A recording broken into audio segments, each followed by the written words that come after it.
There we go. Hello, give me a moment. I'm still finishing setting everything up. I also don't have music prepared, so I'm just not going to bother with it. I was expecting to have everything set up a little bit sooner, but it's taking me a bit. Also, for some reason, I got a lot of notifications on Twitter. Wonder what happened. This game came out. That's really it. I noticed that there was also... Is that good? I think that's good. Need to tilt this down a little bit more. Maybe bring it up a little bit more. Hold on a second before I continue. Let's do that. Lighting's a little bit bad down at the bottom. Tilt this down a bit. So you can kind of see the edge of it there. Is that better? It's worse.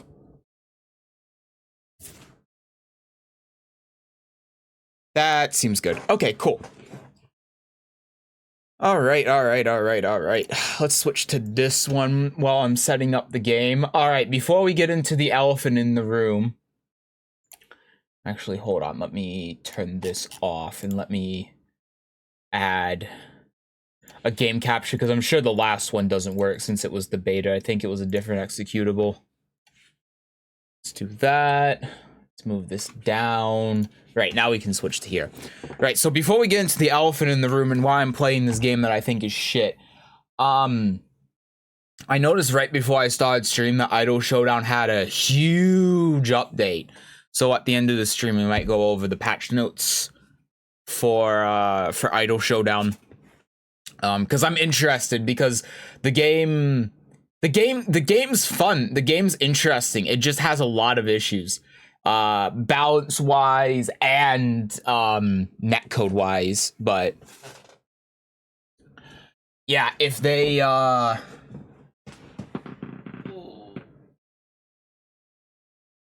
the hell is that?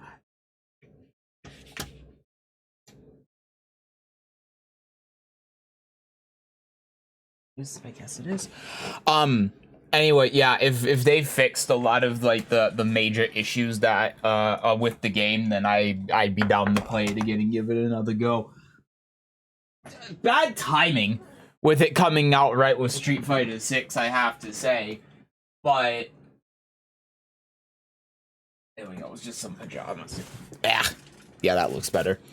But I don't really care because I think this game's shit. So let me finish setting this stuff up real quick before I get into it here.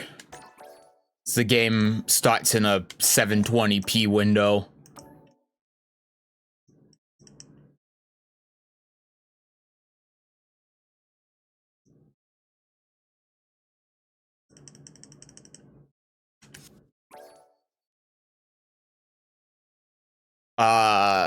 No. Okay, again, give me a second. I gotta set the resolution and everything because all of my settings have been reset.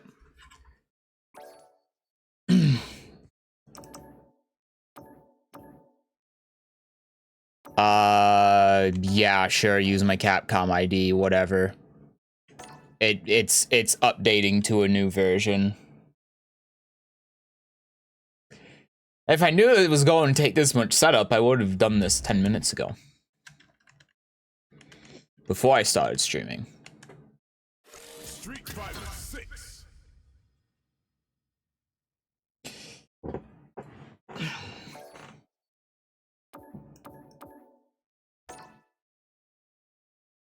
Alright, choose a player name. My player name... Oh, come on. My player name is Seth Boot. My flag... I'll just make it Bhutan, like I had it before.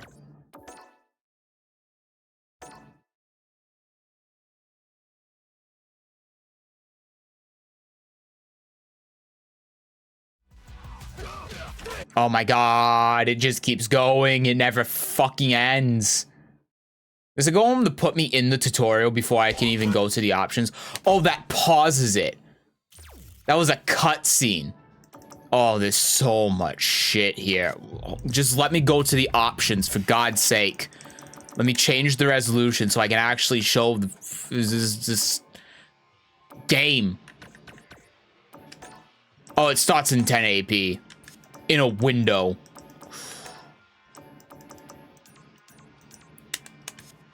Why can't I put the game in full screen? Okay, we can at least switch to the game now. Thank God. That took long enough. My microphone arm is right there.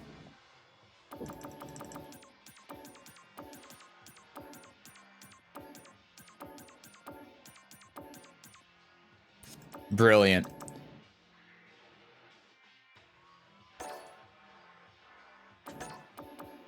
Wonder why that's defaulted to off. It really shouldn't be.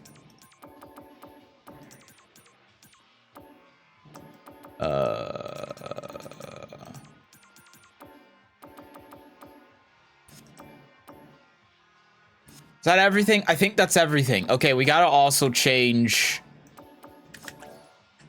the voice languages. Jamie Japanese, Jury Japanese. God, there's so many more characters now. Ryu, Honda, Chun. I'm gonna change Lily's because I don't like Lily's her English voice. I think everyone else is fine, right?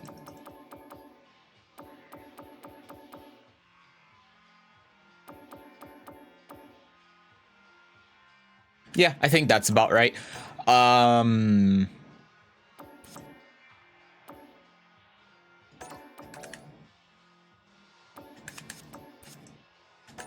Okay. Street Fighter 6.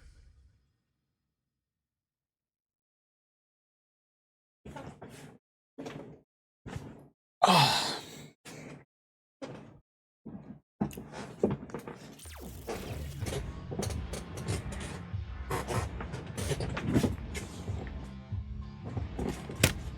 Oh God. Hold on, I'm trying to untangle my controller that I just plugged in 2 seconds ago. I have rewards. Oh boy. Battle pass.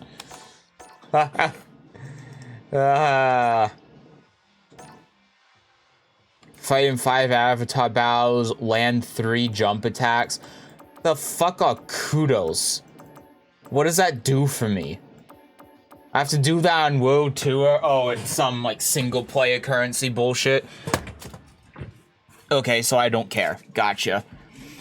I probably will end up playing the single-player for this game, just to see how bad it is. Because fighting game single-players are never good. So those I haven't done yet.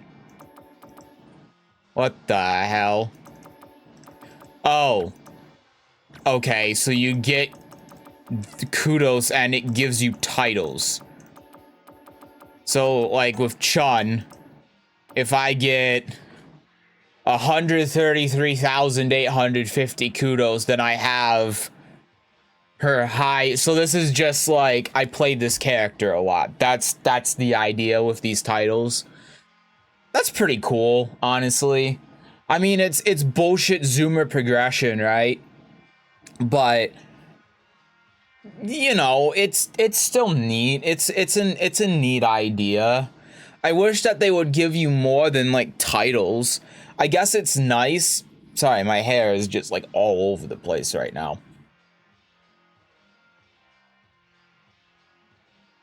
Yeah.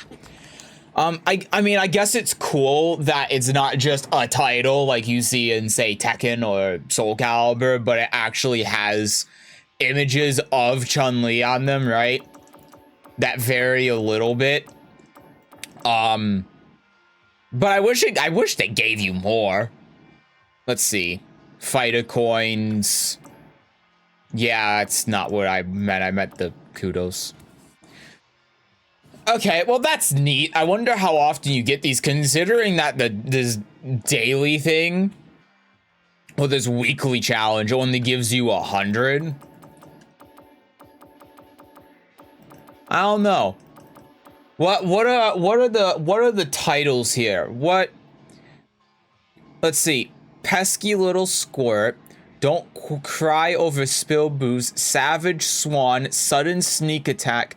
Fighting six since 648 BC. These are really on the nose. Yeah, these are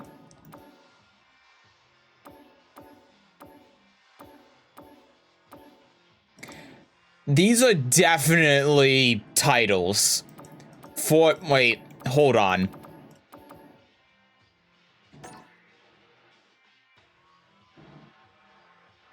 Tights enthusiast.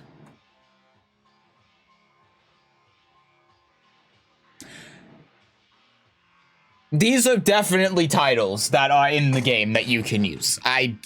Okay.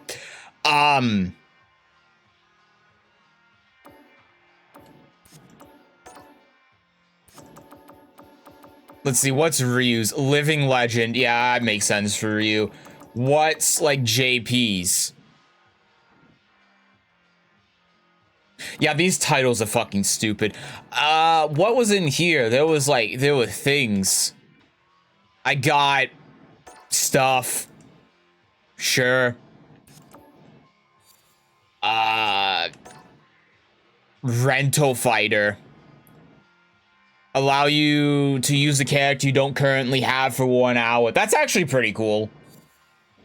That's something I've been saying that fighting games should have. I mean, what I've said is instead of using them for an hour, fighting games should just let you use DLC characters for like 100 games. And then after 100 games, then you have to buy them. I think that makes more sense.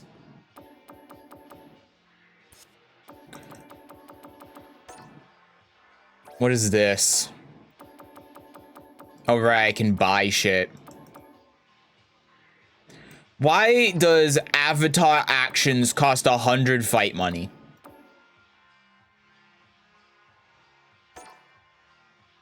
It allows you to join extra club, allows you to upload an extra recipe to the body shop, and why does this single player shit cost real money? And then the fighter coins are only valid for a limited amount of time. 250 fight coins. 250 fight coins cost $4.99.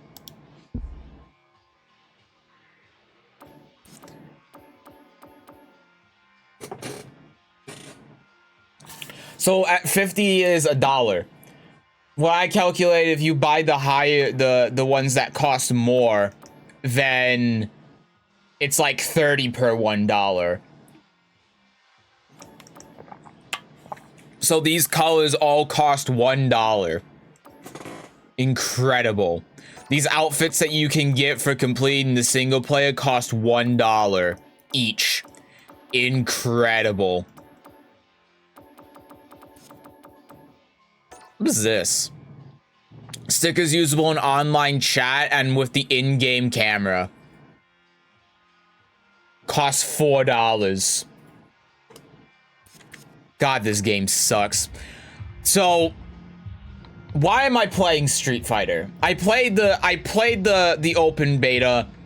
I thought this game was shit. I don't like Street Fighter in general. I think Street Fighter in general is a bad series. I think Capcom fighting games are some of the worst fighting games in general. I think Marvel is trash. I think Street Fighter is trash. And I haven't played the other ones, but I imagine they're trash too.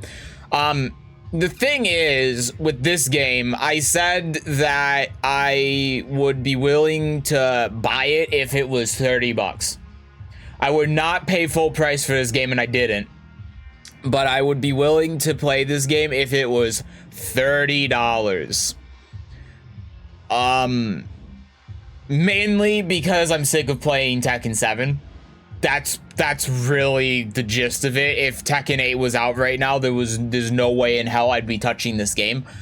But I'm sick of playing Tekken 7, and this game I think is very flawed, and I think the core mechanics of this game are really bad and poorly thought out, and I don't think the game is very enjoyable to play. But I think it's enough that it's an okay game to just mess around in and have fun every once in a while, but actually playing, no, this game sucks. So that's why I'm here playing this game. And as the title says, the title is correct. I did buy this game from a back alley, and I paid for it with a Yu-Gi-Oh card. Specifically, I paid for it with, oh my god, the cards are all on the floor. Hold on. Specifically, I forgot to pick these up. I remember knocking these over, and I completely forgot about them. Specifically, I paid for this game with this guy. So that I got from a pack for going to a Yu-Gi-Oh local a week ago. So that's why I have this game. I essentially got this game for free. I got this game. I didn't get it for 30 bucks, but I got it for a bit under 40. I mean, really, I got for a bit over 40, but I didn't have to pay tax, so it was really a bit under 40. And to me, I was like, okay, if it's an excuse for me not to play Tekken and I can play something else for once in my life, then sure. So for me, 40 bucks was a little bit more than I was willing to spend, but at the same time, the game just released yesterday and I got it for 20 bucks off. Yeah, I'll take it. So we're here now. We're going to go into practice mode here and look at some of the characters because, oh, fuck off.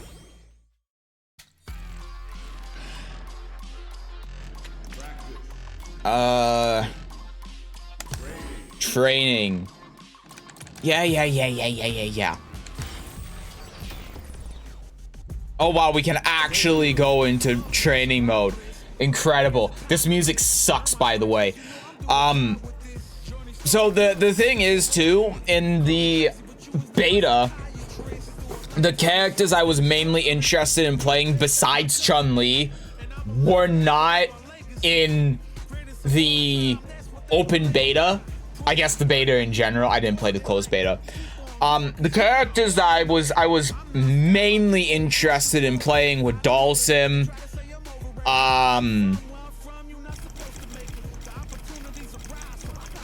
JP, and Willie. And recently, after seeing DJ a bit more, because I just know DJ from old DJ, and the older DJ is, I mean, he's a trash character, what can I say? He's just forgettable garbage. But in this game, he did like Kwong did in Soul Calibur, where they actually made him cool, and I really like him. so I kind of want to try DJ as well. The characters from the beta that were there too, I mean, I was interested in playing Chun, and to be fair, I didn't really play Chun. I played it for like 5 minutes after I was already sick of the game and done with it, and then I closed the game forever. So I didn't really play Chun, to be fair. I played Kimberly, and Kimberly was cool. I really like Kimberly's, what they're going for with Kimberly. I think she's a cool character. I don't think I like playing her. I don't think she's the kind of character that's for me. I think she's a little bit too, she's a character that on paper seems like a character more for me. She seems a bit more complicated, but then in reality, she's kind of samey. She's not really interesting. I think after reflecting for a bit, that's the problem. And then Jury's sort of the same deal, where, except in this game, she's actually just easy. I didn't realize how easy they made Jury, but they just made it so that she's just a really simple, basic ass character. So I don't think I have an interest in playing Jury, really, unfortunately. Just because they neutered her in this game for some reason. But what we're going to do is we're going to look at all of the characters that weren't in the beta. Because I looked at all of the characters that were in the beta. So why not finish with the characters? There aren't a lot of characters in this game anyway. So we're just going to go from top to bottom. So we've already done Luke. We've already done Jamie. I don't know how Luke is considered a normal character, ease of use. These ease of use things are bullshit, by the way. Never trust them. So let's go with Manon, or whatever the French is. I gotta change the control type to classic. So this character is a grappler, so I immediately don't care about her. Initially, when there was the leaks and we saw this character, I thought, oh, she looks neat. And looking, I can't stand how she looks. She looks so stupid. She looks like a Mortal Kombat character. I hate how she looks. She looks so dumb. Look at these animations. She looks like a Mortal Kombat character. Look at that kick. Look at her legs. This sticks. This is a Mortal Kombat character in Street Fighter, and I hate it. Look at these kicks. She looks terrible.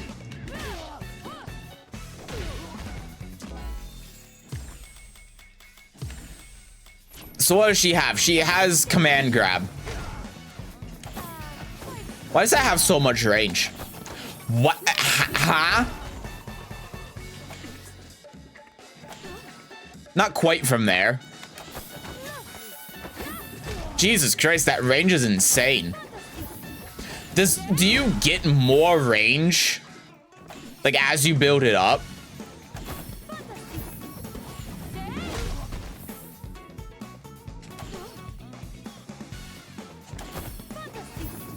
Okay, let's restart it here. No, it's the same. Okay, yeah, she does command throws. What else does she have? This is just generic filler, right? Oh, it can be used as an anti-air, sure. This is like an anti-fireball thing. Oh, it has different variations. Oh, okay. So this one goes over fireballs. This one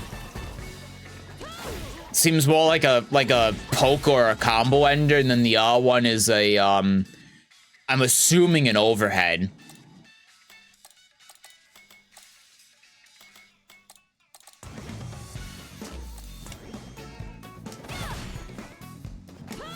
It is an overhead. Okay. You can't cancel it, sure. Where's my frame data?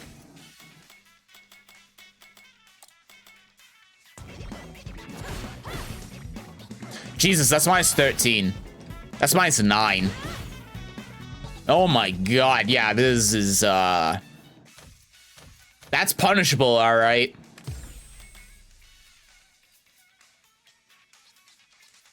Sure. It doesn't seem very good, but sure. Spin towards the opponent, grab them before sending them flying.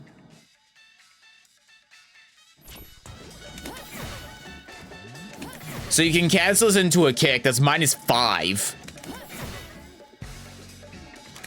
So if you space it right, then the punch is minus 23. Jesus. Effect depends on level, and then if you hold it, you faint. Okay. So let's get the level up. So that's 23.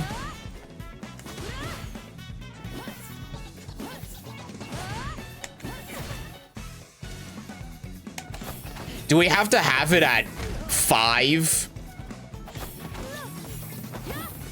in order for it to do anything?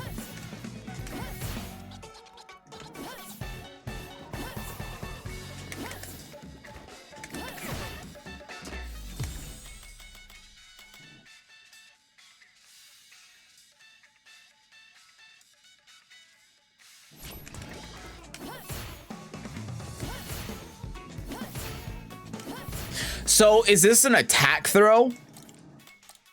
Is that what's going on here? It is an attack throw, I see. So that's like a combo ender, okay. Gotcha, okay, that makes more sense. So if you do...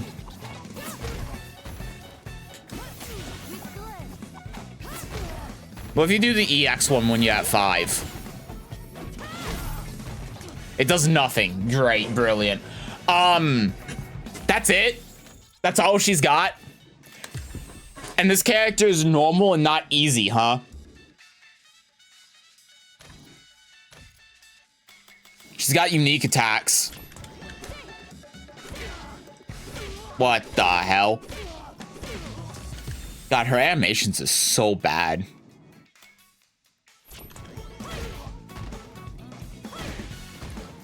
Okay, sure. So can you do... What the hell? So can you do, like... You can't special cancel that. Okay.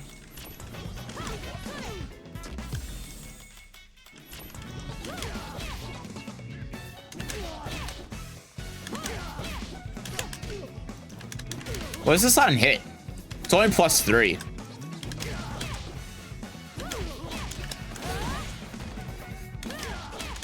You can't special cancel. What's the point then?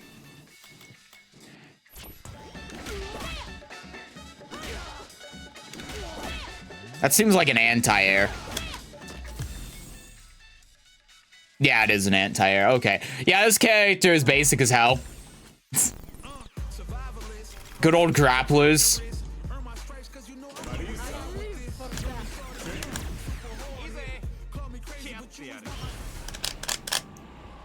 Next.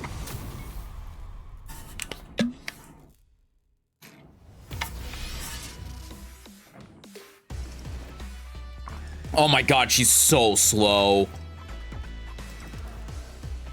Jesus, in a game where everyone already feels like a grappler.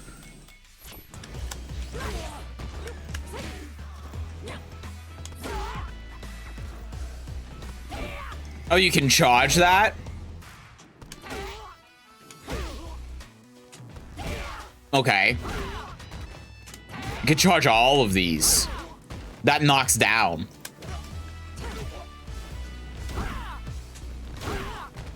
Okay. Sure.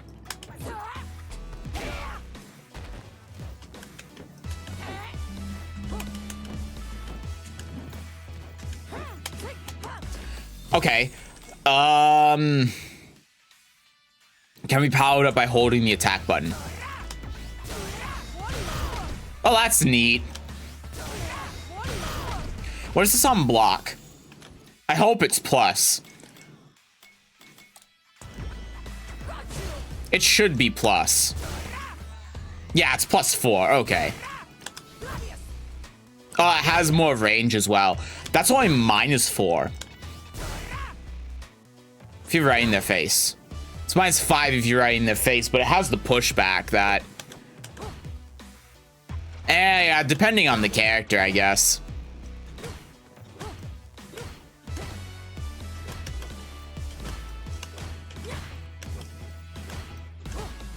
Okay, medium version any different? They all seem the same. Oh, the heavy version does take longer to charge, but has more range.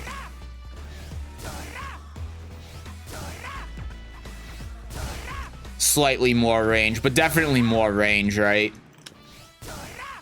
A little bit more in the light, it seems.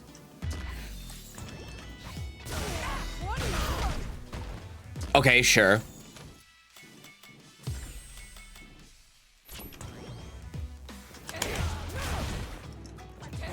So this is like an anti. You can't charge this one.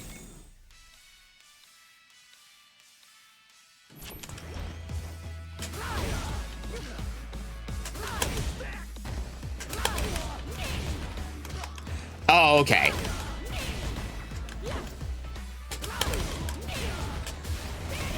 You can't charge that. Okay, sure. DP. Yeah, that doesn't work either.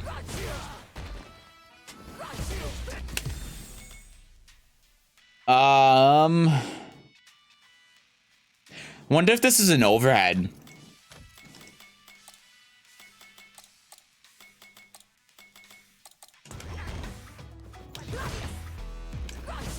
It's not. Okay. It leaves a +3, though. Even the light version leaves a +3. That's not bad. Right? That's full screen as well. Okay, that's actually not full screen. It's full camera. That has some reach, though. Jesus.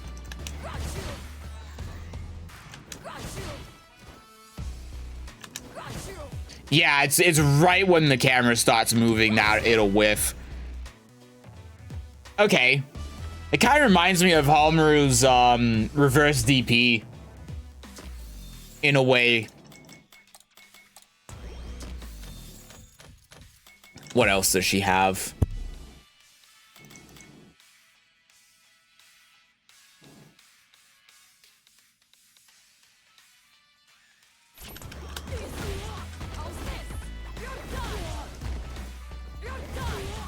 Okay.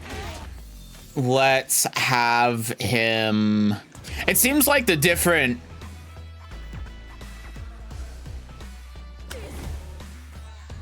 Okay. Yeah, it just has to travel farther. That's the only difference.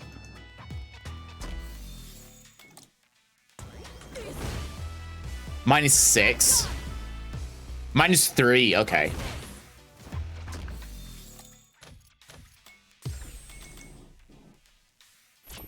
Well, the EX. Well, that's not what I meant.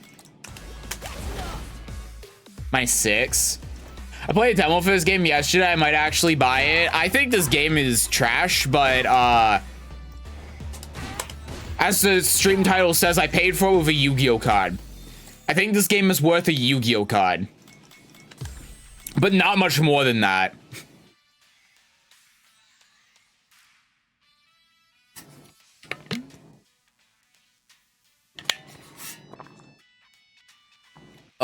Oh, and hi, Gabe.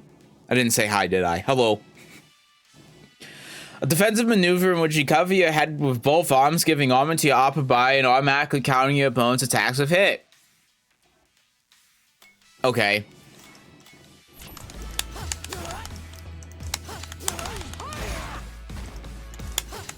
Oh, so it's like, it's just a parry stance that has moves out of it. So is this an overhead? Let's do block all. When it goes on sale, I may add.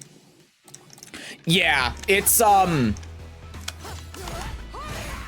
mean, this game has enough that, to me, on sale, I think this game's a good purchase. I mean, the netcode's good. It does everything I've been saying that fighting games need to do for years. It has good online. It has good in-depth frame data in the training mode. It has a single player that's designed to teach new players how to play the game. It has you have the ability to try DLC characters when you don't own them. It incentivizes playing online and actually advertises playing online. It has the thing I was saying in Tekken where it has side casual modes of the game that you can play that are outside of just the normal fighting with the bulls and that kind of thing that you can also play online. It does like everything right outside of the gameplay. But that's enough for me to be like, okay, I'll give the game a try. Because even though I think that the core gameplay of this game is really bad and I really don't like it, it has enough of this side casual stuff that even though I don't like the game, for a Yu-Gi-Oh card, you know, there's enough here that I can play the game for like a couple hours and feel like I got my money's worth, even if I don't play the game online or don't care to play the game online. Which for me, as someone that only plays fighting games online, I think says a lot. Tekken has been so unplayable online. I mean, that's the other reason why I bought this game too, yeah. I said this at the beginning of the stream, but if Tekken 8 was out right now, I would not buy this game. No way in hell. The only reason I bought this game and I'm playing it right now is because I'm sick of playing Tekken 7. That's it. That's the only reason.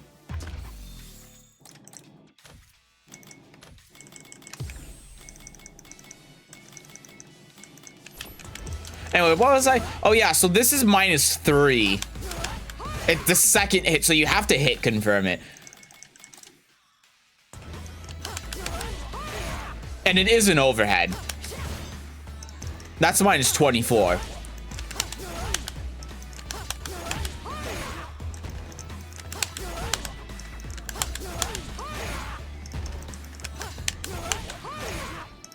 Okay.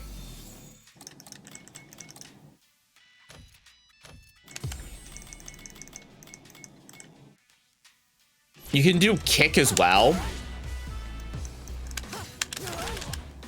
Huh? Oh, both at the same time. Oh, it does a grab, I see.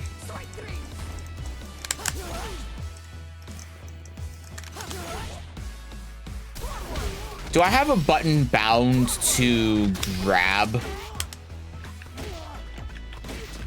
I gotta do that real quick. Control settings. Edit controls. I think I want drive impact to be... Yeah, I want it to be this one. And then... Yeah, that one's parry. I think that makes sense in my brain. And then I want that to be grab. Oh, fuck, I forgot. It's heavy punch. Okay, I gotta change my controls here then. So do it like this, and then have that be, actually have this one be grab. Yeah, I think that makes sense.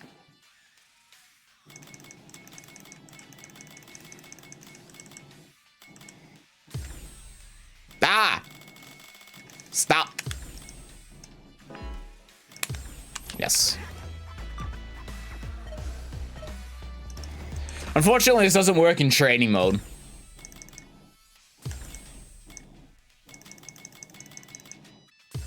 God damn it. So that's grab now. Okay, in my brain, the other one makes sense. So that's what I immediately went to. So I'm going to change it. So do this one. Yes. Okay, so if we do... Yeah, it doesn't work. Okay. That's what I wanted to see. So you do have to tap it. Wait, what if you just do this? Oh, yeah, I guess you can.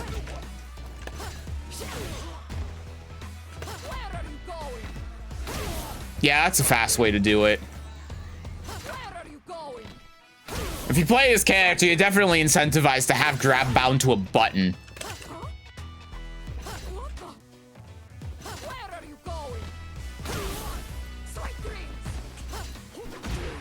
Oh, God.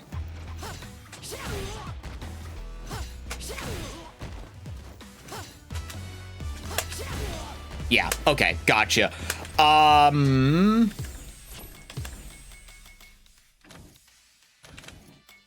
What else do we have? Unique attacks. Yeah, hold heavy, hold kick. We figured that one out already. 1, 2. It's -3 on hit. That's funny. It's not even natural. It's not even natural.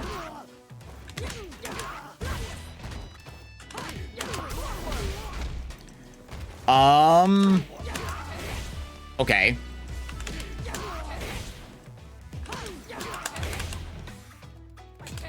Right, it's forward. Like that, yeah. And you can't charge that like that. Okay. Oh, can you not?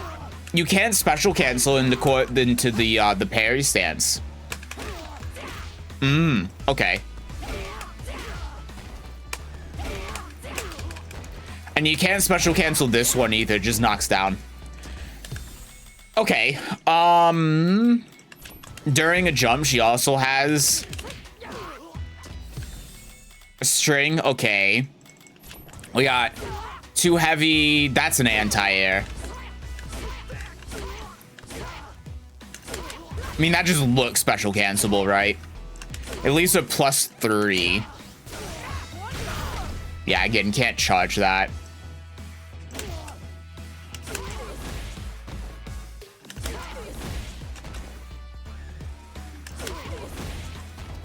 So if we do like... Oh, they fall on the ground so quickly when you do that. Yeah, that's slower than what you would normally see, right? Okay. Oh, that's gimmicky. That goes into a low. Is this an overhead? It's not. It's just a mid. Okay.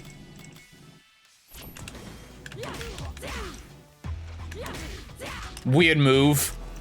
-3. The first one is 0.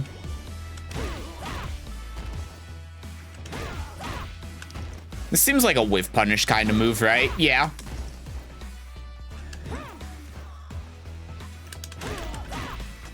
Yeah, that seems about right.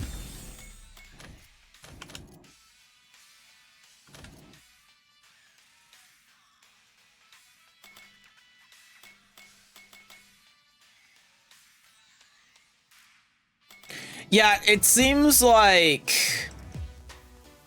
I want to try recording something with her on the other side. I'm curious about something. That's not it. Is there a way for me to quickly change characters without going back to the menu?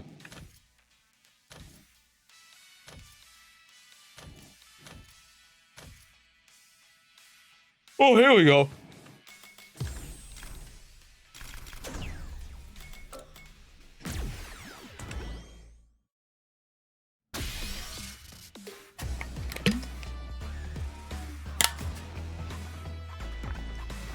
So I feel like...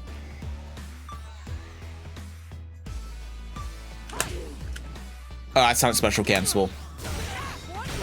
So I feel like the problem here mainly...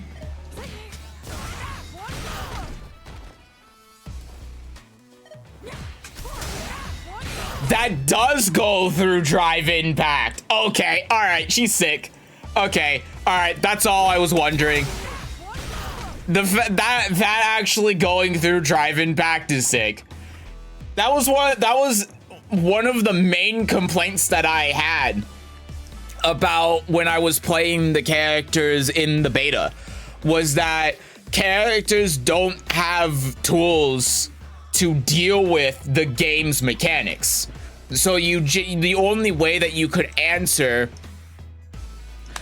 like, oh god, the only way that you could answer mechanics is with mechanics, right? So the only way that you could answer like drive impact is with drive impact. You know what I mean?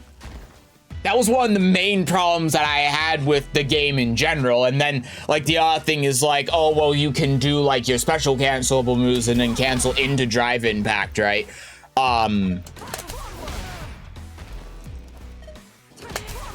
Oh my god, just do the thing.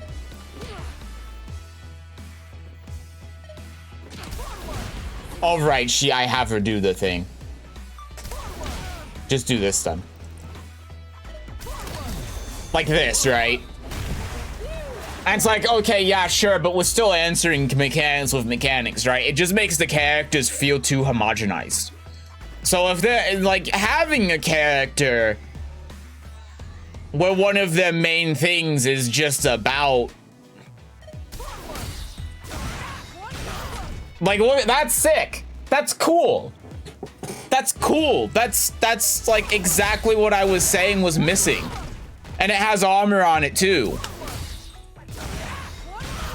That's really cool.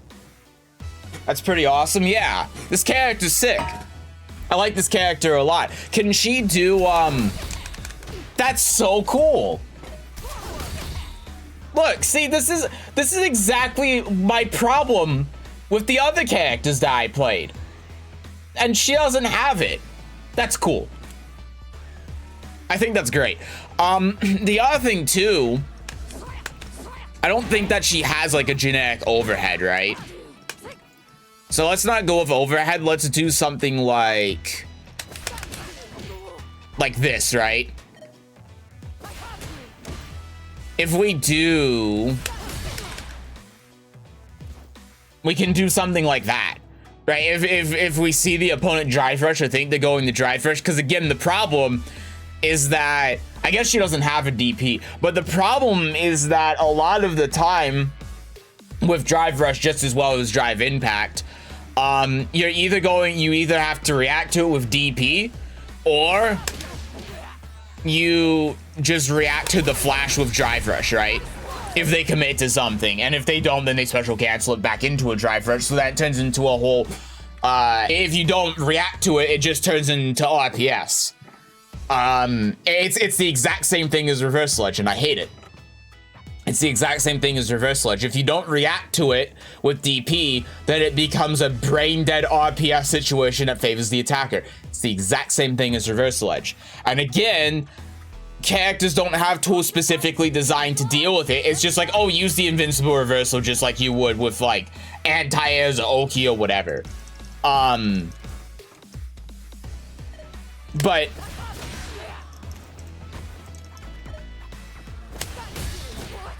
it only goes through one. But then we can still, at least presumably, do that, right? Because it's a quarter circle back motion, it's like actually reacting to it. You'd have to do like KOF, right? Where you're doing the quarter circle back. And, but you can react to it. You can. This character's cool. I like her. I actually kind of like her.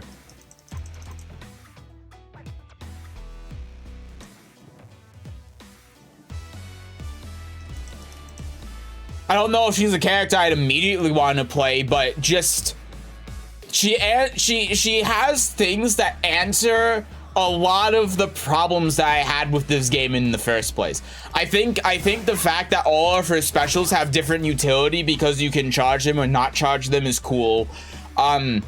She's not like a generic sort of character that does drive rush and then just has overhead like 90% of the other characters to do some mix up on you off of drive rush, which is nice and makes her less not similar to other characters like a lot of the other characters in this game are. She has tools that actually are designed to answer the mechanics of the game, like drive impact and drive rush, which is nice. She's a defensive oriented character too, which I like, but she has offensive tools as well. She has good space control. I like her. She'll be a good character to play competitively. The thing is, this only has one hit of armor on it. I don't know how she would be tier-wise. But, I think she'd be fun to play. I think she'd be really fun to play. I mean, the fact we can go back here and the opponent is shimming like an idiot and that I can just kick them in the face, I think is really cool. She has the boot. She has the boot. When you're in the corner as well, she has the boot. They drive rush at you? Ah, shit. It's a little bit too fast, but they drive rush at you and you get the read. Why won't she do it? Why won't she do it? Hello? She has the boot. That's what I'm trying to get at. God, that is fast though. I mean, I guess from here it would whiff, right? Yeah, let me do a new recording. Ah.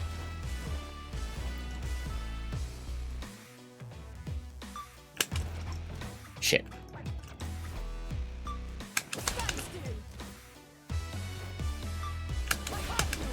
There you go, like that. Ah, oh, damn it, I hit the wrong.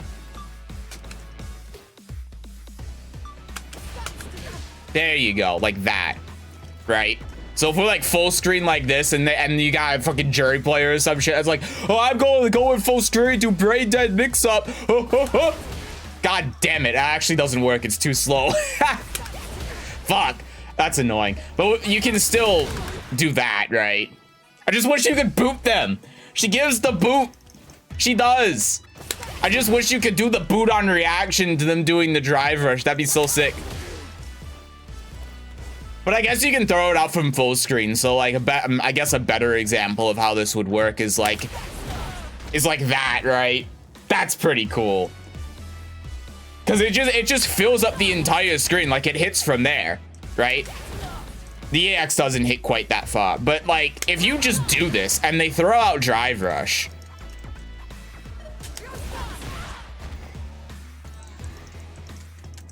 It's just the EX version you have to do from here, unfortunately, which is a little bit worse, but still, the idea is cool. That's why I'm trying to get it. I like the idea.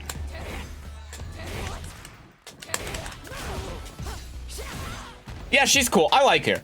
I like her.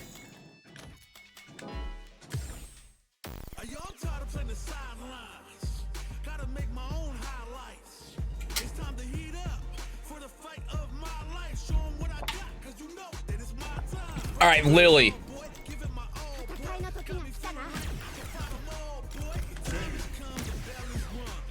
I like Lily as a character a lot. I don't think I'm gonna like how she plays. I think she's going to be this game's Mei, for me anyway. She can't stop a lot. She can stop a lot of the shit with just one boot. Yeah.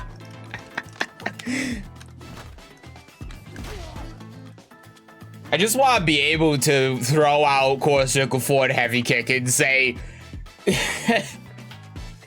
and just scream, you get the boot, or something like that, you know? Character with a good boot. That's all I need. Yeah, so Lily, I like Lily's personality a lot. I've heard the description discount Talum from many places, and it's very accurate. It's very accurate. I don't think I'm gonna like her play style wise though, but let's see. I just think she's a little bit too simple from what I've seen.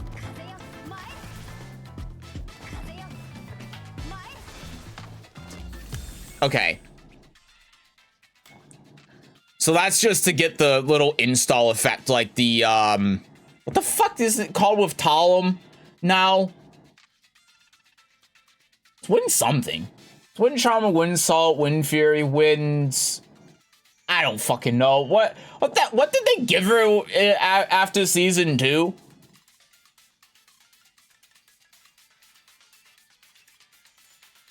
Wind Stacks? No, Wind Charmer's a stance. We're calling it Wind Stacks. She gets Wind Stacks. It works. We're calling it Wind Stacks from now on. Yeah, so she gets this thing. I know this. This is just plus on block. It's +1. And then she does command grab. Right? That's the whole thing. That's how you play this character. She does this. She's +1. You don't fuck up the full circle. And then you actually grab them. Unfortunately, I can't grab them, but you know, there we go. For some reason, I can do it in neutral, but I can't do it after the move. I'm stupid. And then she has, you know, generic DP, right? Gets charged up. I don't think it makes it plus or anything, but it has multiple hits. It's invulnerable against jumping attacks. She has a dive kick. Right? Bounces her away, so punishing it. You could probably punish it with like a big heavy attack, but actually punishing it, unless you have meter, you probably can't. EX. Oh, effect changes in here. So I'd push the back far so you actually can't punish it at all.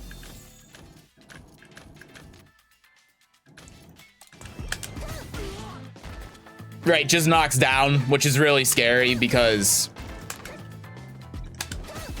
now you got perfect space to tick throw. There you go. Right.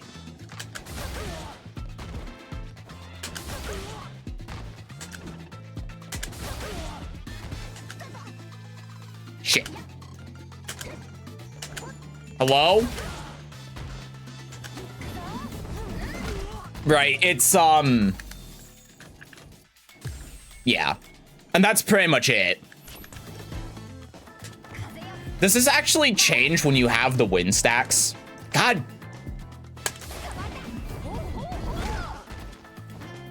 Does okay damage.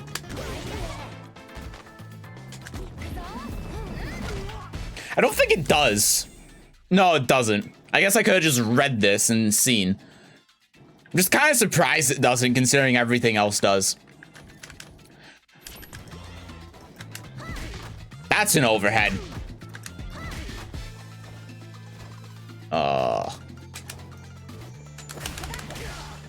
That's how I wanted. Ah.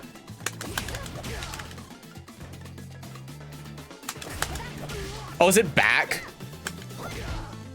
Wait, what was it? Oh, it's that. How weird.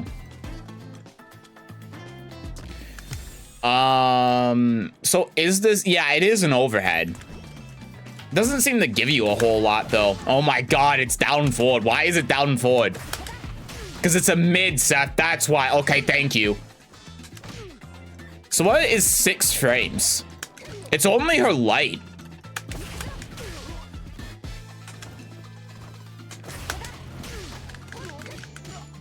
That didn't even combo. It's down forward. Yeah, like that, right?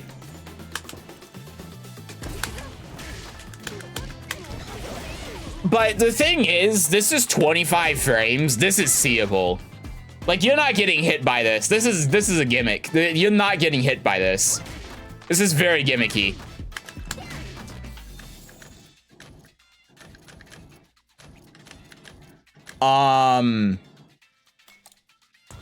What is it on block?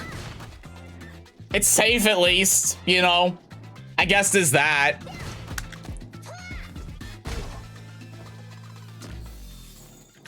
But yeah, it's gimmicky. This can be canceled in the special moves. That's pretty good. That's a decent poke. If you're out here, you know, you can do like that, right? Wait, that's only -1. That's 0 on block if you space it? It's -8 up close, but if you're actually spacing it with this move, it's -3. What's the stop frame on that gimmick move? It's 25. The overhead's 25. So it's well within reactable. It also has a pretty unique animation too.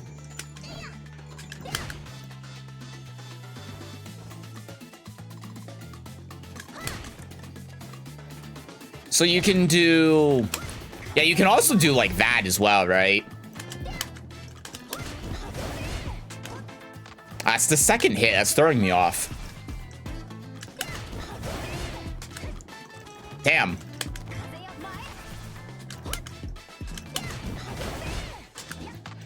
Ah.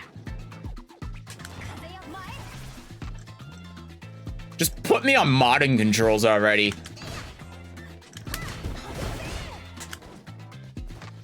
Oh! Oh!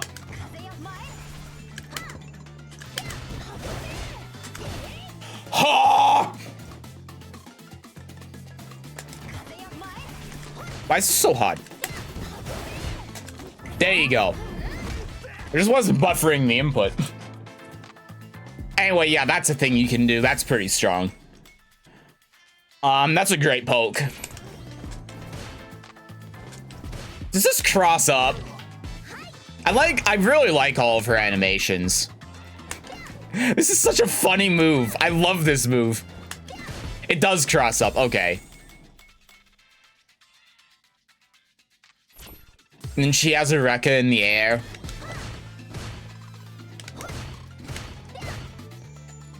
-26.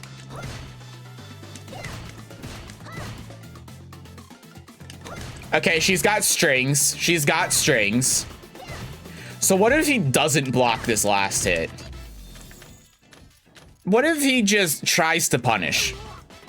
It really doesn't do anything. I mean, well, because it knocks down, right? It knocks down.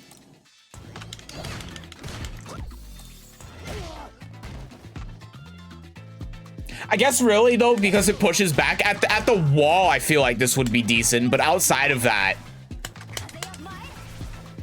does that. How do you do the attack out of this? I know there's a way to attack. I didn't actually look at that. I have no idea. Might be in unique attacks. It's not.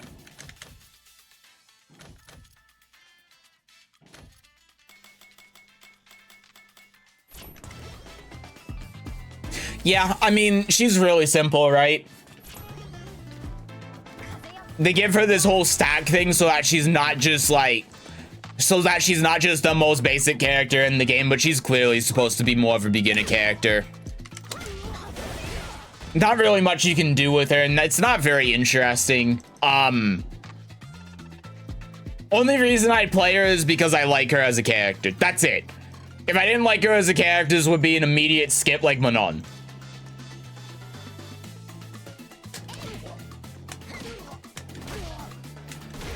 That's really all she has going for her.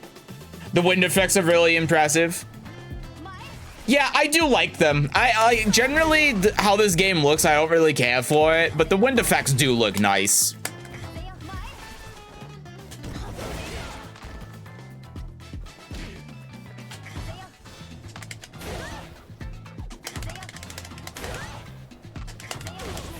There you go, that's how you do it.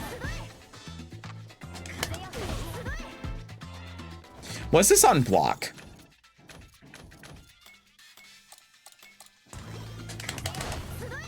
It's -8, but it has a lot of pushback.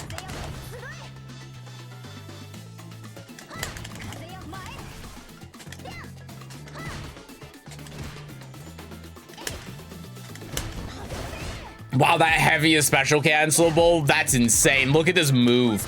Look at this button. She does the one club. Wow, that one you can cancel as well.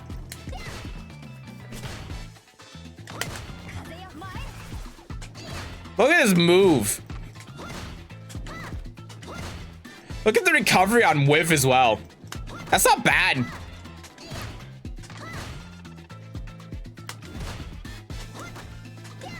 I love just the one club bash. Okay, that one's not special cancelable, thank God. But using this against like potential DIs. Like, look at this move. What are they going to do about this? Oh, they try drive rushing. Bonk. They tried drive impacting. Bonk, bonk, right? What a move.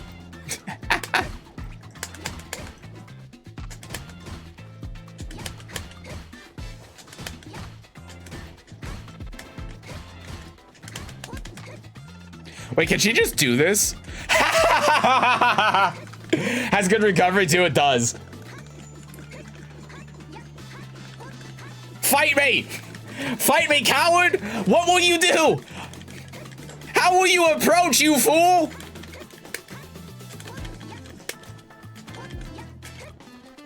Oh wait, it's punches. Nice approach there. That was the joke. That's what I was going for. How will you approach me? Oh, the air?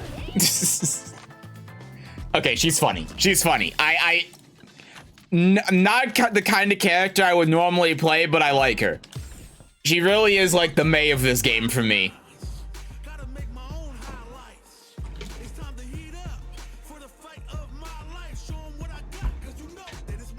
Okay, JP. JP is a character that I'm actually interested in playing.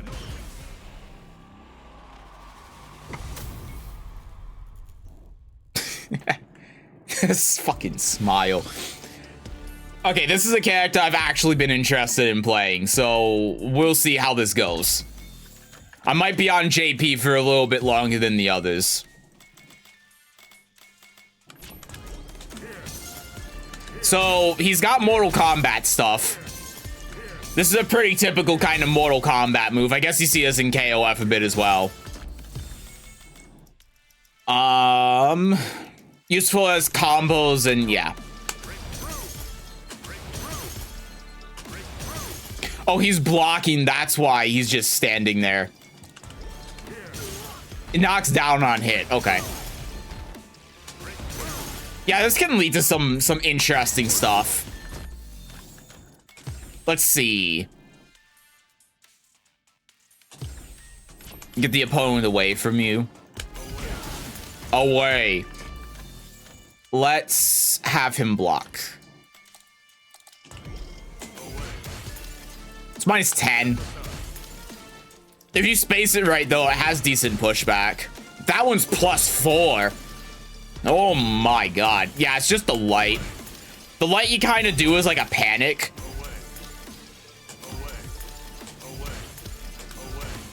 I mean, if you space it right, they're not going to really be able to punish from here. I feel like he would be an ally to Shinnok. He would fit right in Mortal Kombat family. He would. He would be a pretty sick guest character for Mortal Kombat, honestly. I'd be down for that for Mortal Kombat 12. If they have a Street Fighter character, it would be him. He fits in so well. So what is this on block if we do this close? It's only -2. That's not bad.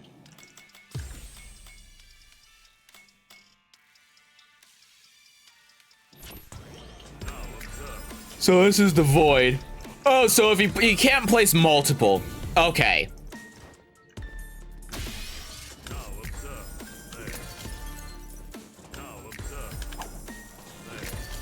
So that just lets it go. Oh, you can let it go during your moves as well. He doesn't have to snap his fingers. That's great. I was really worried about that.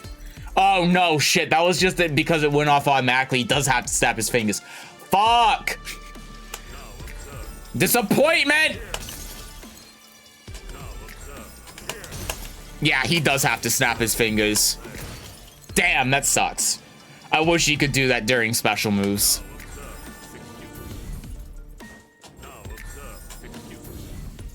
Okay. So it's just L or M. They both do the same thing. Hello, Sin. Hello, hello.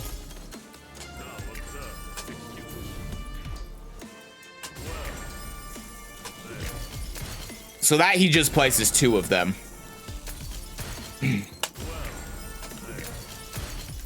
Okay. I wish there were more ways to be able to manipulate. Like, I wish you had the option to be able to activate both of them at the same time, for example.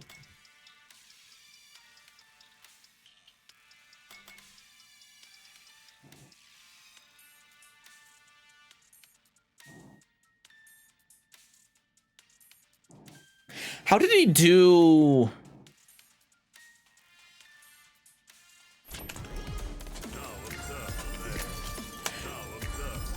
Oh, is it just based on their position? Like if they're here? Oh, it tracks them? What the fuck? It tracks them? Please tell me this is an overhead. I would laugh my ass off if this was an overhead. Okay, it's not. Okay. Oh, that would be so funny and so broken if it was, but it's not. He's got a parry as well. Now the question is, does it beat DI?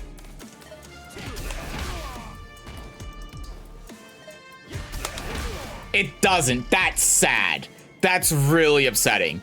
That sucks. It should. It really should.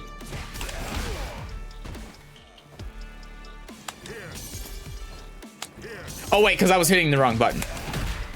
It does beat DI! I hit the wrong button! Oh, that's so sick! Oh, that's so good!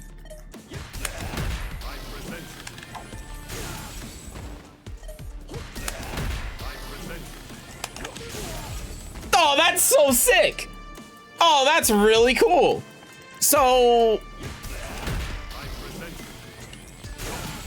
Ah, god damn it. Ah, it's the wrong button. That's cool. That's cool.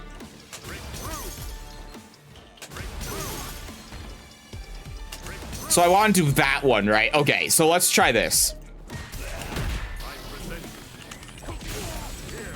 Ah, shit. Ah, no, no, no, no, no.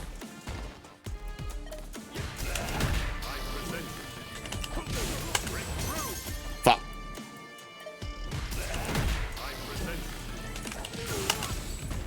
I think I gotta cancel it. Oh my god.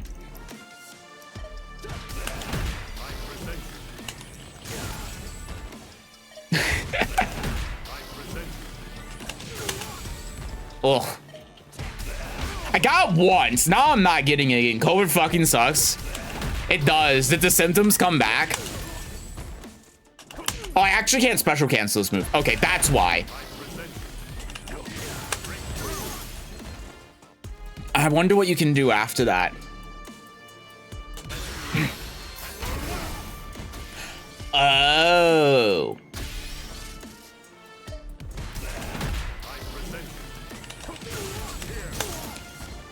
Oh, I guess he can't. Yeah, that makes sense. That doesn't work. That's a shame.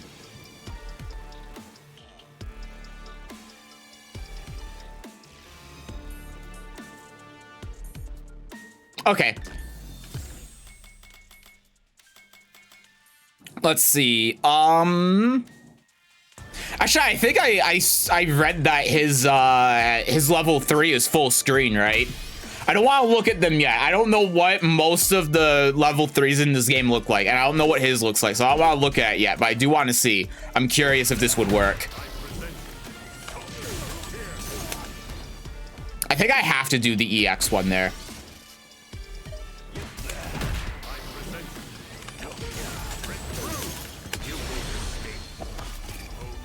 Oh, I don't think it does work.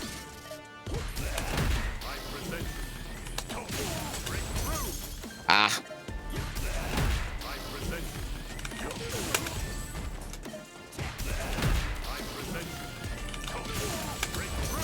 I'm doing it too late.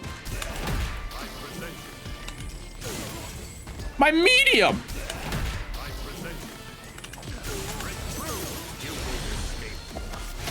Oh, that's so sick. Okay, I don't want to look at it, but that's something you can do. That's cool. Okay. All right. I like that. Having things to be able that beat the mechanics of the game. That's cool. So war off an opponent's attack while sticking them with a bomb of cycle power. The bomb will detonate after a period of time, damaging the opponent. Okay. I wonder what the enhanced version does then. Oh, it creates multiple and it tracks? Okay, that's sick. That's so cool. Craft a clone out cycle power and send it flying your opponent.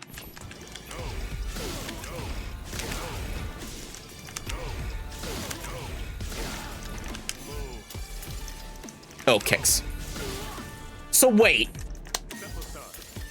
Kicks, goddammit. Is that an overhead and is that a low? Okay, if this is an overhead or a low, I will, again, I think I'm going to die. What the fuck? That's an overhead? I mean, it's seeable. Like, you can tell because one's high to the ground, one's lower, but still. I'm better, but just sick enough to where I notice. Gotcha.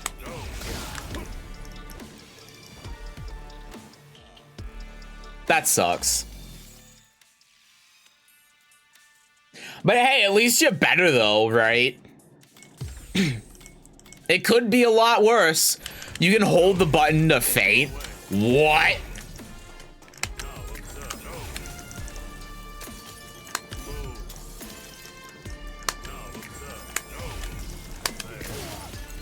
Wait, okay, hold on. Oh my god, that's so fucked up. That's so fucked up. Did you see that? Did you see that? Oh my god. Anyway, Yasin, I hope you get better soon too.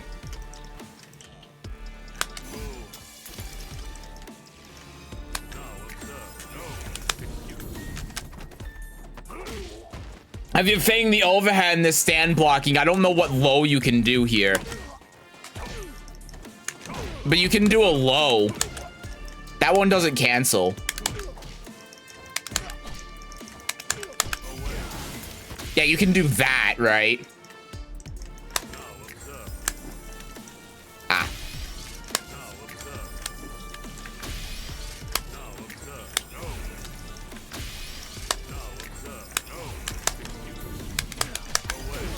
I didn't even know what side that was going to go on. Okay, this character. Yeah, this is the character. This is the character. This is definitely the character. And then this is a command grab, right? I think I remember this one. Yeah, I don't think this is very good though, honestly.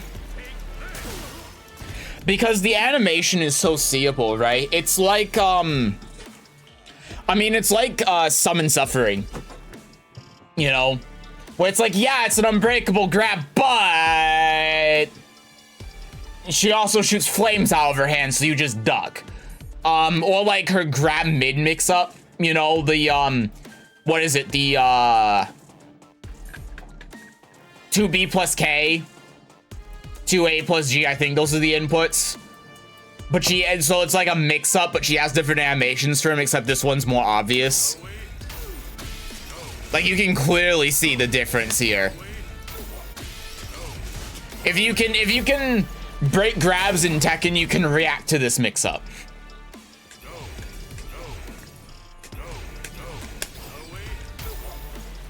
Yeah, this is not going to do anything at, like, high level play. This command grab is going to be completely useless, basically. I mean, okay, it wouldn't be completely useless because if you set something up here to protect yourself, oh, you actually can't do that. Really? So you can throw out the fireballs, but you can't do the grab while that's out. That's weird. It's probably to prevent you from being able to combo off it, right? I guess that's the idea. But considering you can't do that to protect yourself while you throw it out, if it's just a seeable projectile that's super slow. Like, let's see what the startup is. It's 26 frames from the startup to when the fireball comes up. That's enough time to react to it and jump over it.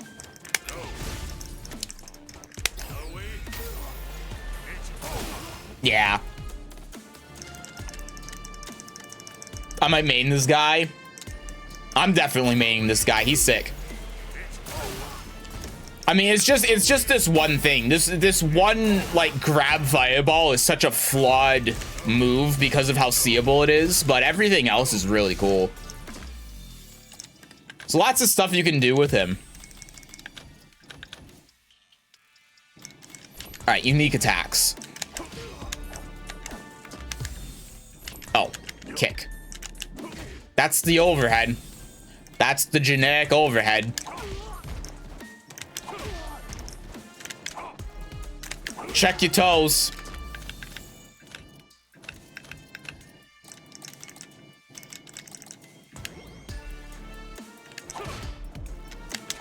Minus 14, but if you space it right, they're not gonna punish you from here.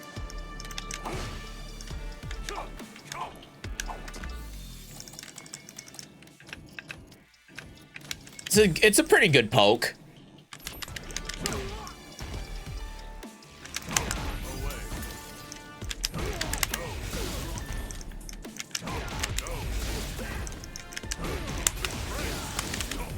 Oh.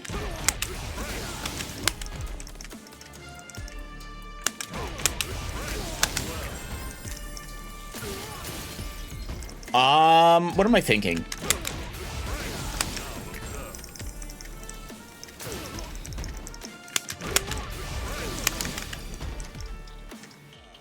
am I thinking of?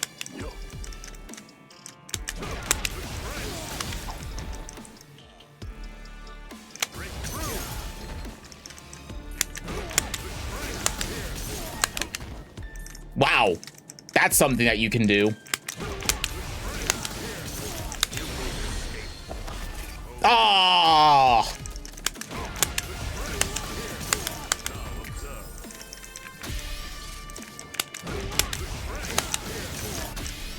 Oh my god, that actually does work from mid-screen.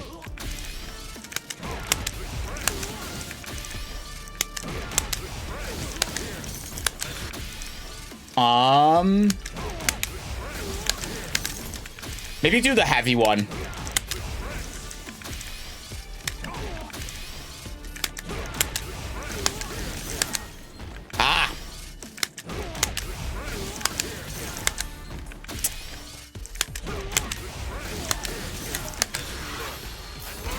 It doesn't work. It probably works in the corner, though.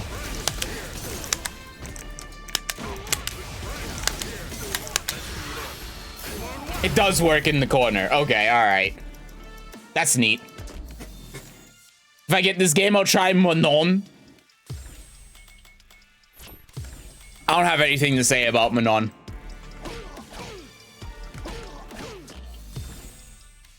I don't have anything to say about Manon. This can be canceled in the special moves. Oh!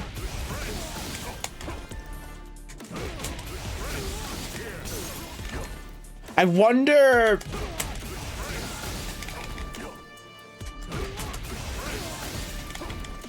it doesn't hit them in the air.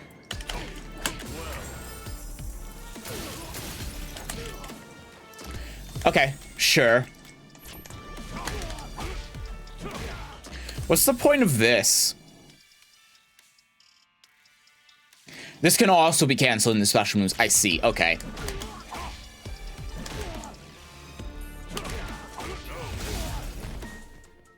Also, maybe you could do... If you could cancel the first hit, then maybe. It's only -3 as well.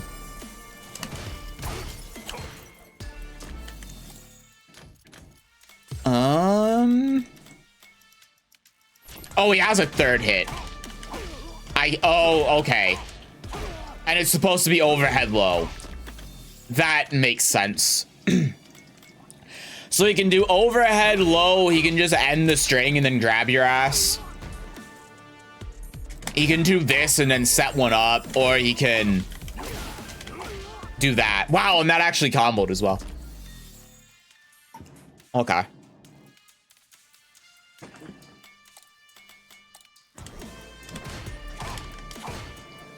Only -4 as well. I mean, you still get punished. Well, actually, no. So only some characters do, right? Wow, they're both -4? Oh, no, you do get punished with 2 light. I was thinking the fastest move in this game was 5. It's 4. It's 4 with 2 light. But still. And then that's +3.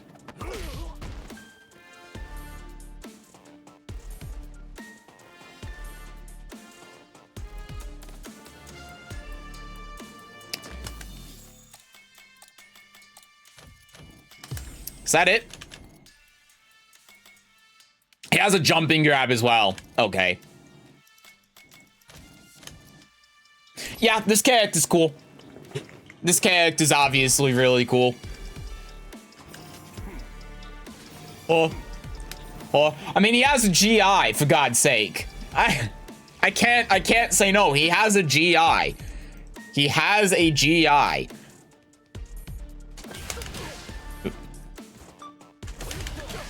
Like, look at this dumb asshole. Oh my god. I hit the wrong button. Look at this dumb ass. Yeah, nice one, idiot. I feel like if you're really, like, on point as well, and you're doing, like, you're starting to buffer the input, I feel like you can react to it. If you're really on point and you're looking for it, I feel like you can react to Drive Rush with this at the right distance. Like, if he's far away like this, right? If he's at his optimal range where he's, like, this far. Man, I just realized something as well. So if you knock them down like this. Okay, let's not, like, here, right? If you knock them down and then you put one here. Oh, no, it actually doesn't move them far enough away. I was going to say it would be a nice way to be able to get you back to, like, back here, but it actually doesn't move him that far away. He jumps towards the opponent.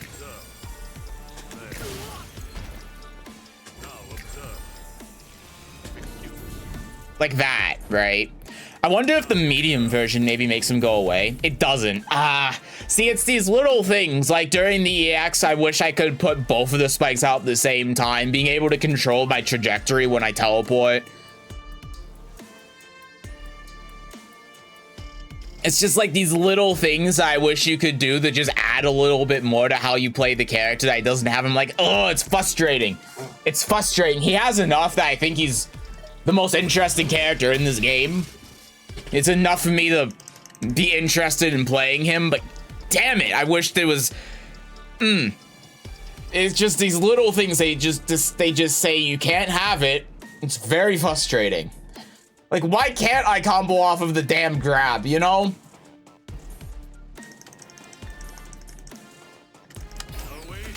Why can't I sit back here and then set this up and then do the command grab? I mean, I can do the fireball, so you're not really scared about me.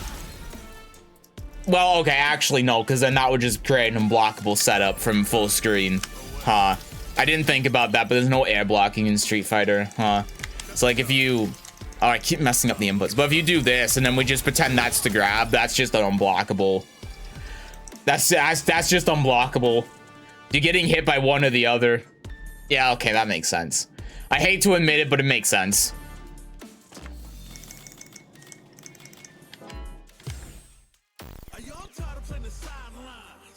Okay, we've done Jury, so next is DJ. Another character I'm interested in playing. Man, good characters back to back, huh? I'm gonna go make my dinner real quick, though, before we get into it, because I'm starving. So I will be back in just a moment.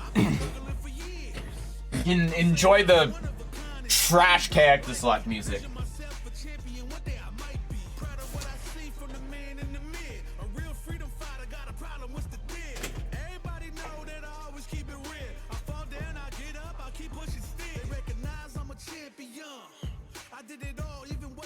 Can't be done. I wear my stripes proud. I raise my flag high, and I'ma stay free till the day I die. Survivalist, heroic as a tiger is. Earn my stripes, cause you know I'm do or die with this. Journey started young, super hard-headed. Call me crazy, but you is not my psychiatrist. Been through a lifetime of strifing and struggling. Be the best, that's my covenant. And I'ma live forever, that's my legacy. Greatest of all time, that's what they gon' label me. Put in work, I did my part. They like, keep on going cause you got heart. They know that I'm non-stop, I keep on pushing forward. Highly motivated, they try to say I'm overrated. If you from where I'm from, you're not supposed to make it. The opportunities arise, so I gotta take it. Too many people in my corner, so I gotta make it. I'm in it for the love of winning, spot of all the hatred. They gon' say what they gon' say regardless. Not afraid to fail, I try my hardest. Power up, the time is now, I got this. I'm on fire like the darkness. I've been a failure, I've been a success. I'm like a diamond, I shine under pressure. But life's been trying me, I learned all my lessons. I realize I gotta kill all my blessings. I'm working hard every day to be a better man. If practice makes perfect, then I'm already a veteran. I suffer from defeat, so success is my medicine. Destined for greatness, so you know that I'm back again. Back on my feet after I fell down.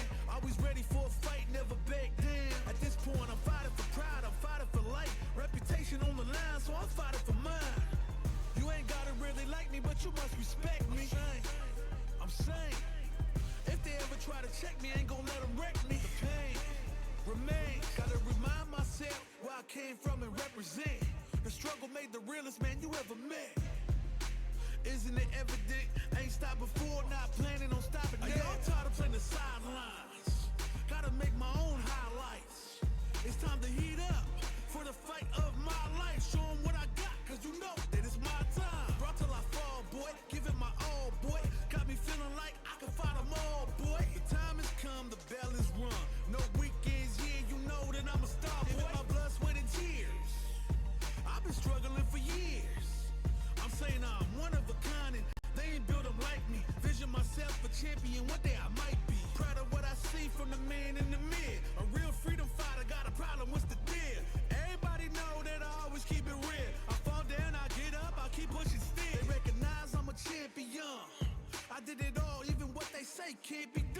my stripes proud.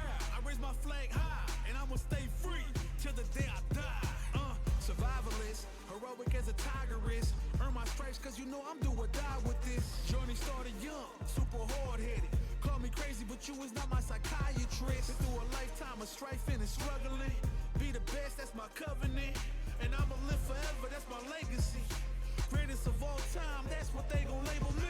Put in work, I did my part. They like, keep on going cause you got hard. They know that I'm non-stop, I keep on pushing forward. Highly motivated, they try to say I'm overrated. If you from where I'm from, you're not supposed to make it. The opportunities arise, so I gotta take it. Too many people in my corner, so I gotta make it. I'm in it for the love of winning, spot of all the hatred. I'm back.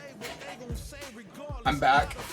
I like the part where he said, I'll stay free till the day I die. I almost started laughing when I heard that. Ugh. Man, this song sucks. It's just word salad. That's all it is. It's word salad. Where's my water? There it is. It's like, it's just, he says one word. He rhymes it with another word. He tries to go off of whatever word he rhymes with for as long as possible and make it sound like it makes sense. And it's not just thrown in there. And then as soon as he can't do anymore, moves on to the next word. That's all this is. Which I work at a fucking Kohl's and I have to hear shitty music all the time where they don't even try, so it's at least above that, but that bar's pretty goddamn low. It's like there's no structure. That's all this is. It's just word salad. That's all it is. It sucks. There's no like beginning, middle, end. There's no story. Yes, it revolves around a theme or an idea, but it's just words. It's just like how many words that rhyme can we fit into a lyric? And then move on to the next and do that continuously for 4 minutes. This song is trash. You said your piece before, but hear me out. I don't mind the idea behind Drive Impact is it's kind of a universal opener. I don't mind the idea of Drive Impact either. I don't like Drive Rush. That's where my problem is. Drive Impact as a mechanic, I don't mind that much. My problem with it is that characters do not have tools designed to deal with Drive Rush or Drive Impact, sorry. I don't have a problem with Drive Impact or the idea of Drive Impact. My problem is that characters do not have tools designed to deal with Drive Impact outside of generic DPs. That's the issue I have. Some characters do. Now that now that the full game is out, there are characters that clearly do have tools that are designed to deal with it. Like Marissa has that and JP has that. But most characters don't. And I think it's pretty lazy. That's my problem with it.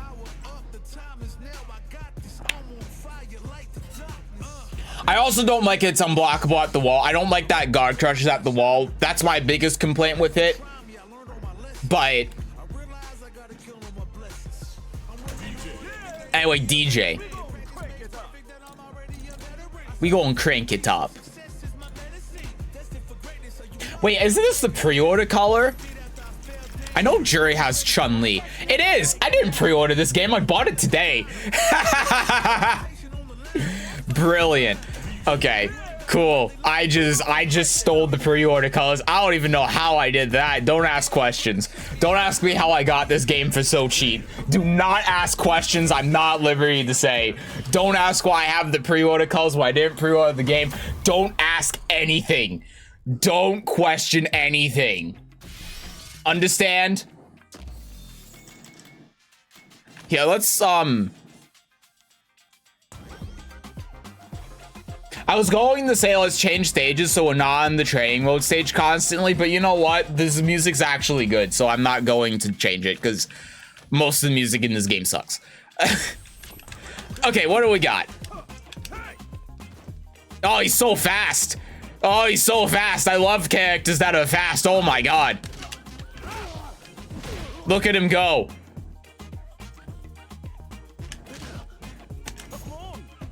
Oh my god, he has a fake. It's like Halmaru.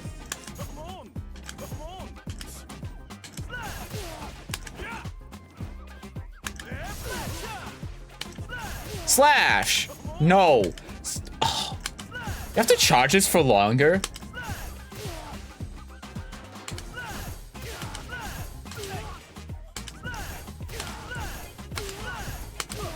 It's 45 frames. It's 45 frames you have to charge for. Okay. Oh, you can do that at 40.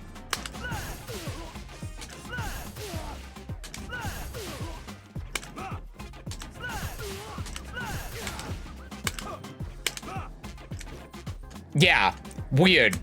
So you can do the anti-air a couple frames faster. Huh. Oh my god, is that a cancel? Okay, that's sick.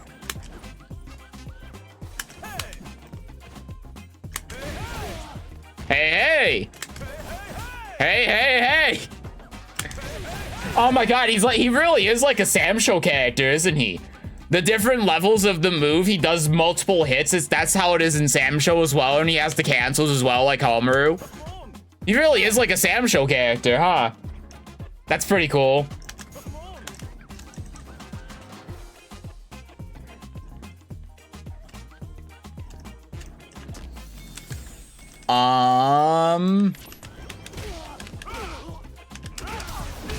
The heavy punch is cancelable.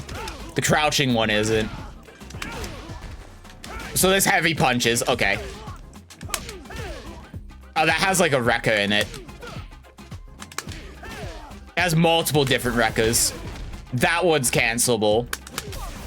And then of course the punches are. So we got crouching medium is cancelable, which doesn't have a lot of range, and then standing heavy.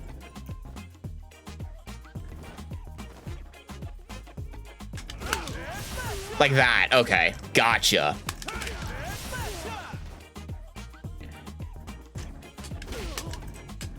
So really the only thing that we can cancel into the kick is off of that, right?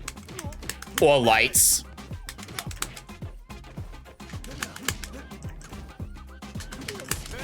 Like that. Okay. So they can't use that too often, right? But if we do the standing heavy punch, we can do that if we do the chargements. Okay. You said you don't ask, you know, now I have to ask. Yes?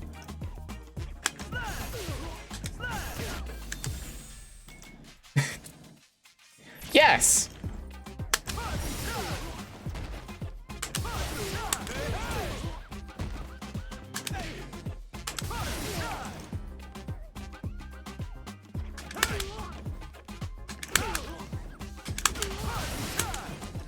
Come on, I wanna get him in the air again. There you go, like that, yeah. That's cool.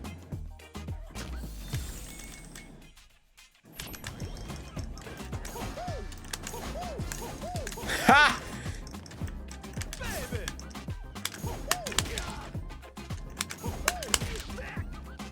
Wait, so from here, I'm trying to do this correctly. Am I really not holding back for long enough? Oh, I'm really not. You actually don't have enough time. You do not have enough time. Yeah, it was 24. That was 31 frames. I would still need to get enough 14 frames in there.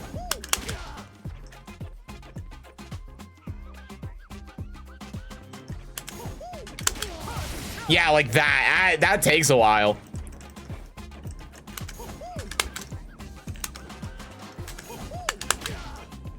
Wow, still. Of course, hitbox players can just do the thing, so, you know, hitbox is cheating.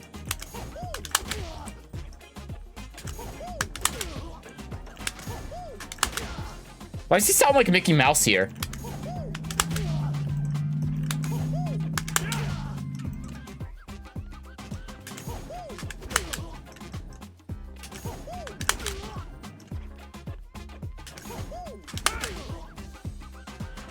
Oh my god, that was 1 frame off. Okay, alright, I'm done with that. That's not really practical.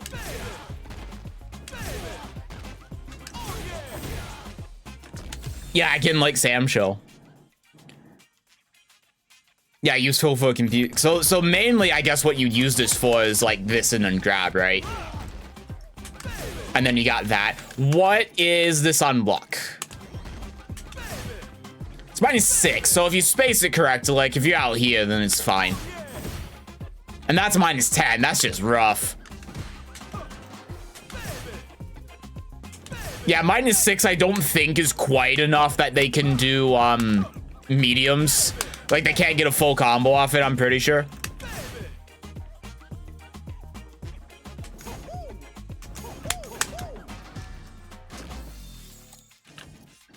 Okay. It's more effective when the tip of the foot connects with the opponent.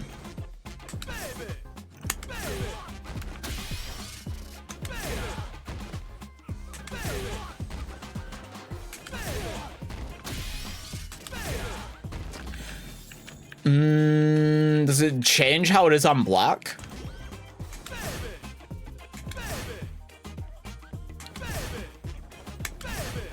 It doesn't. I don't see how it changes. It seems the same to me. I'm gonna put away finished combos. Gotcha.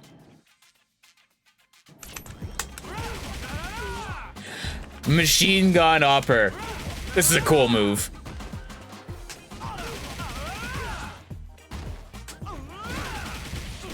Oh, he changes hands as well. That's cool.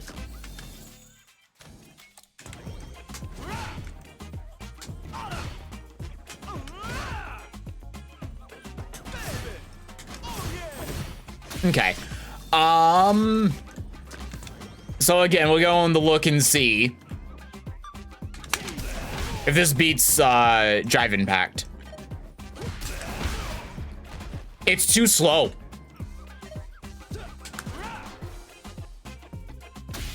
So we'll just oops. It's too slow, do it in a string. So we'll just do it like this. It's too slow. Oh, it's considered block, so it just does the 1 hit. Oh, that's a shame. Okay. Retreating sway that can lead into kicking attacks of forward movement maneuvers. It's like Vanessa.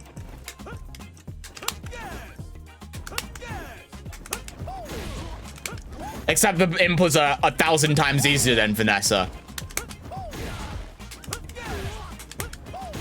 Yeah, that overhead is seeable. That's not very good.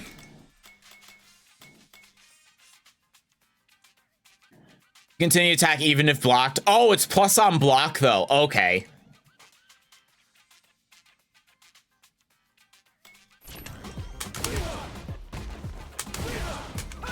Oh, this just makes him do a punch. I see. Okay. Neat.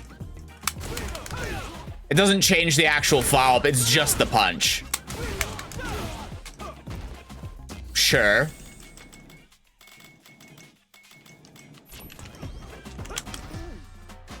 Okay.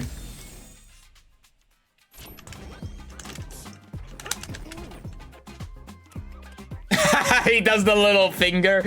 I like it. I like it. Okay, okay. That's cool.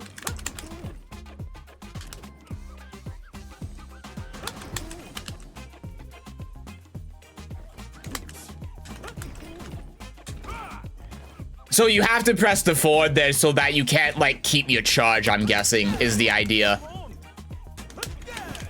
But off of that, you can. Yeah, so you can do like that.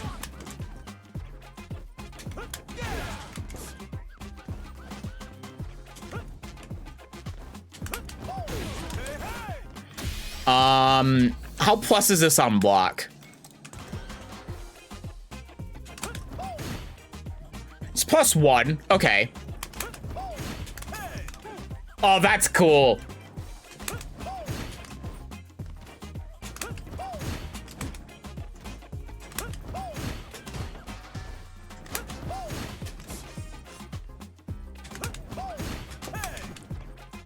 Cool.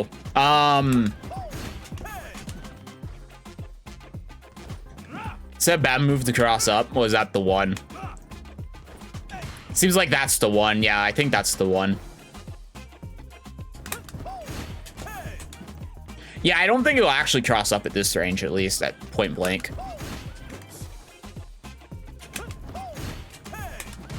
Yeah, there it will, though.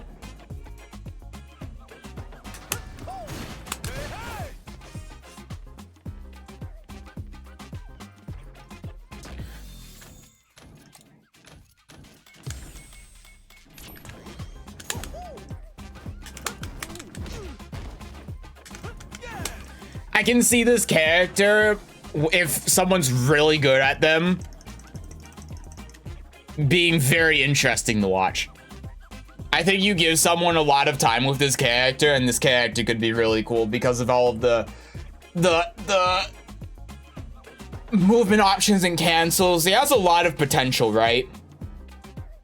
He has a lot of potential for some interesting, tricky stuff.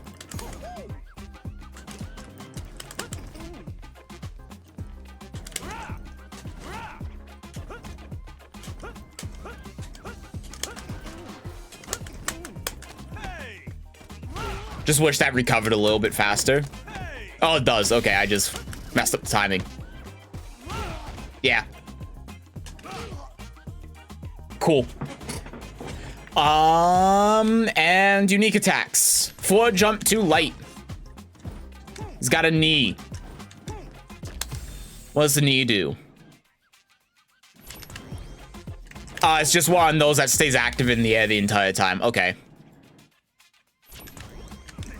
Another plus on block.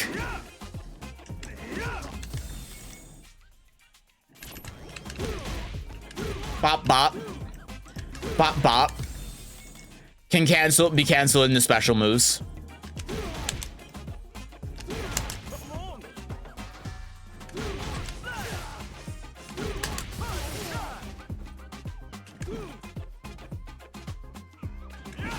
Yeah, I guess we can go into the one, right? So if we do like... Oh, shit. That actually didn't combo.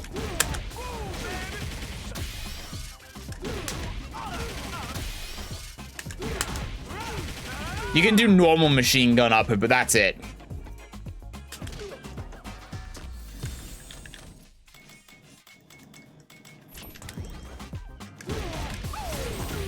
Oh, you can do that. I guess that's the idea then. And then you do that in the corner.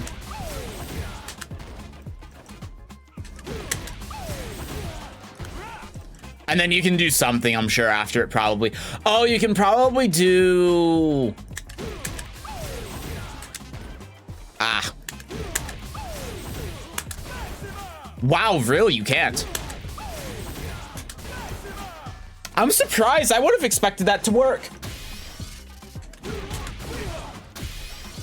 Oh, right, you can do that.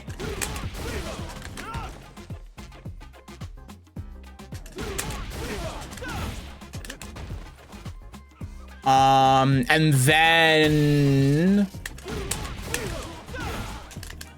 Shit. Hey, hey, hey, there you go.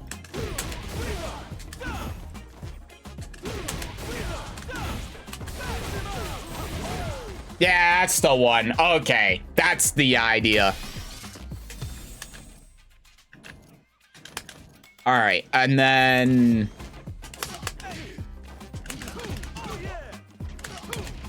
So what's the idea with this one? It's just a string. Okay.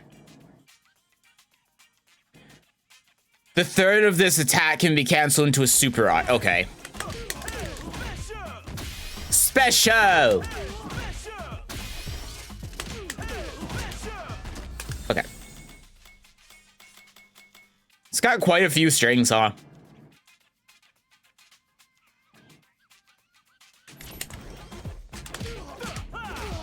Okay. Some more strings.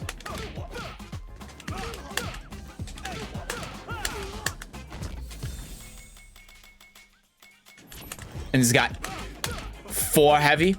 Oh, he cancels it. It's like Elisa. Or Yoshi, I guess. Yoshi 2-1 back. I'll just look at the image for this one, or the video. Okay, so it just knocks him down. A special move that builds your super art gauge for as long as the command is used to perform it is held. What?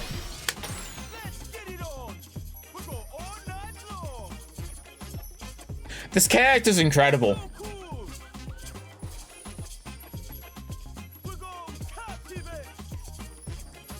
This character is amazing.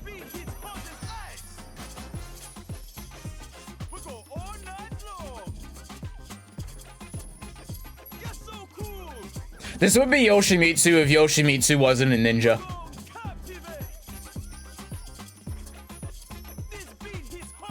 I love it. I love it. And then it gets even better, because I do know about this one. He has, I guess, 3 supers that are rhythm based. I mean, they look the same. I'm guessing depending on what one you do, it's harder, right?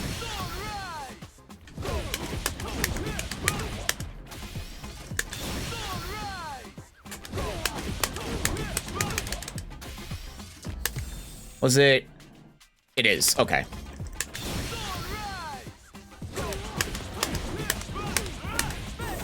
There you go. Okay. Let's do the medium.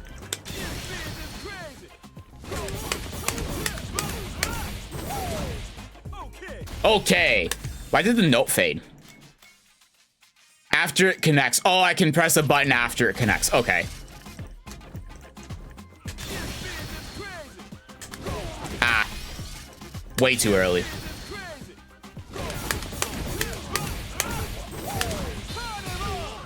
Carnival! That's cool. That's cool. It's not as hard to do as I thought it was going to be, but it's cool. Let's try the heavy version. Maybe the heavy version is harder.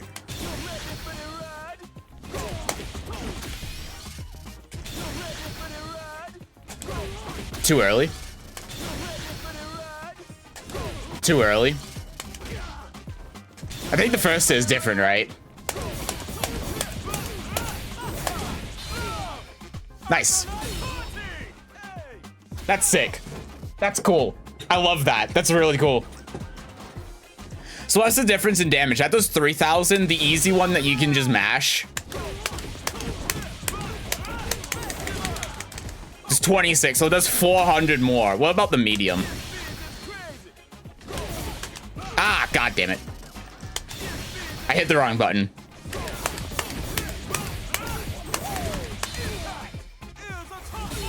That's 28. So the difference in damage is less than the jab. So there's really no reason to do the heavy one unless you just want to style on the opponent. But if you're playing this character, of course you do. I mean, look at him. Of course you do.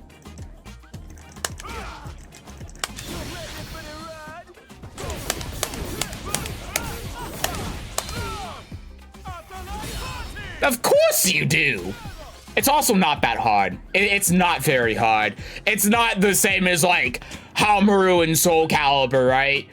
If you know Haohmaru in Soul Calibur, when he does his second, his like, I guess this is soul attack, right? The 14 hit string, and you can do all of the just frames in it. It's not that. It's not that hard. It's pretty damn easy. But it's cool.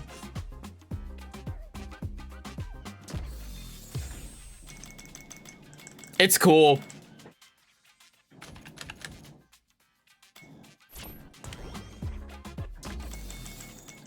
Yeah, I like him a lot. DJ's cool. I like him. I like the movement he has as well. Because I have a big problem with this game with how slow all of the characters are. So the fact that you can just be here and then be like, hello, I'm in your face now, and then do stuff. I like that. I like that. I hate how slow this game is. This game's way too slow, so...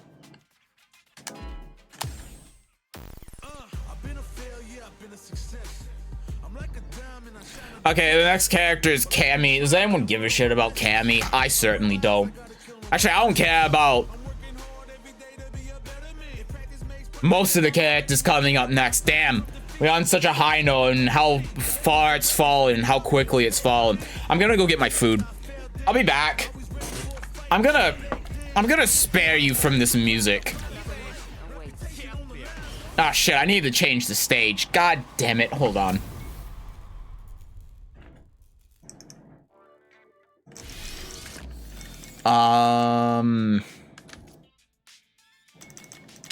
Change stage. Let's change the stage. Let's change the stage to here, I guess. Okay, I'll be right back.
Hello, I have my food.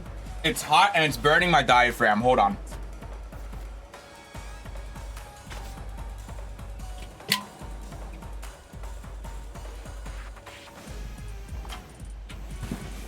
God, this music sucks. Okay.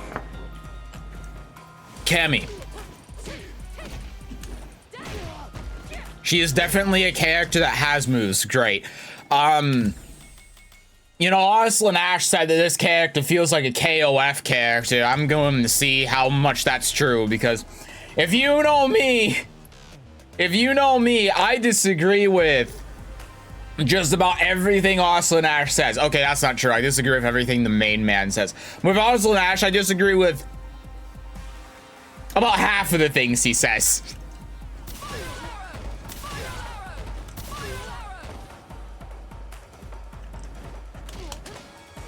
God, look at that jump.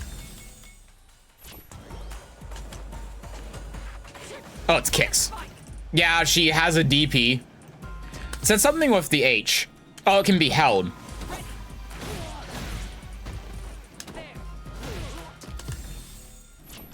Oh, I press punches, not kicks. Okay, so it changes its properties and it makes you go on the side. Okay, cool, whatever, who cares? She does a punch. She spins and then punches you once.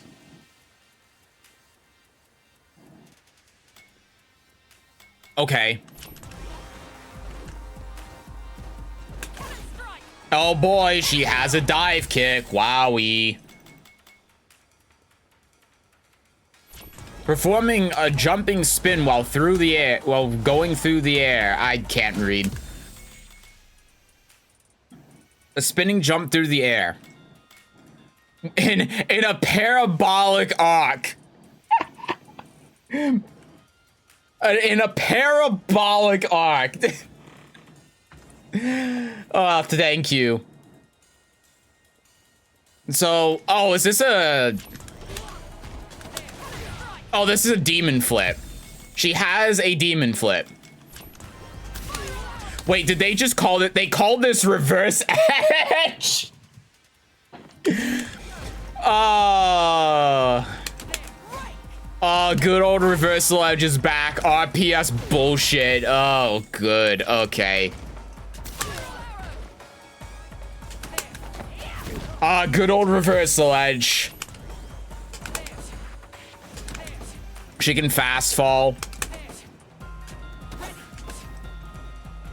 Okay, yeah, who cares? This character is boring as shit. Anti-air move. Yeah, she's so generic.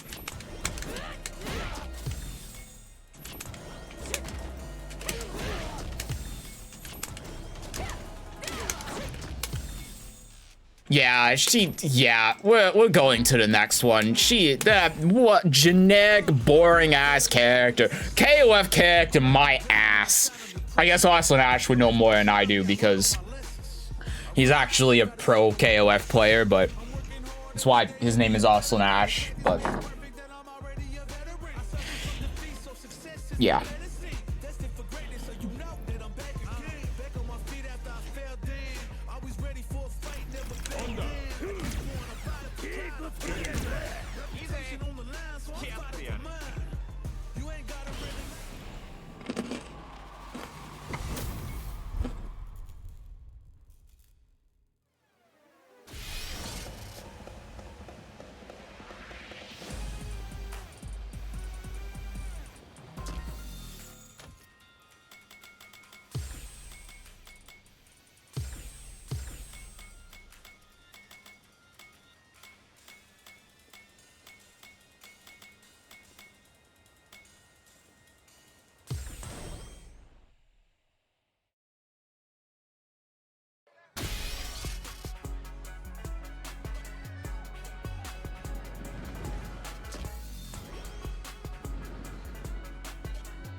Okay, sorry.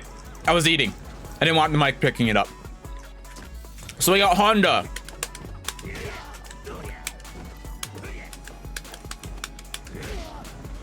He's got buttons. That's stage. I want the command list. What does he have? Slap. Biggest slap. He's got the headbutt. Destroy. He's got the smash. This move legally allows him to kill you. The fact that he has his move means that legally he can kill you.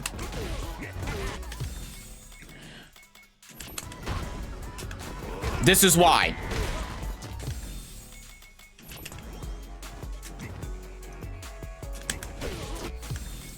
He has a command dash? That's weird. He's only got 2 moves from it, though. What's the EX do? What is this on block? -3? -22.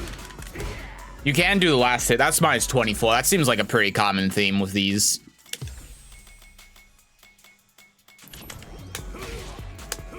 Slap, slap, slap. It's -3.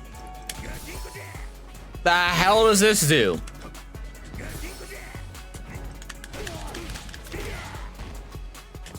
Does this do something with my hands? It does. That's why it has a hand icon. I don't know what it does though. Can you explain what it does, game? And it just enhances the next slap. That's it. And it's only the one move. Man, you could have had it as like a full install or something. Like even Lily's is more interesting than that.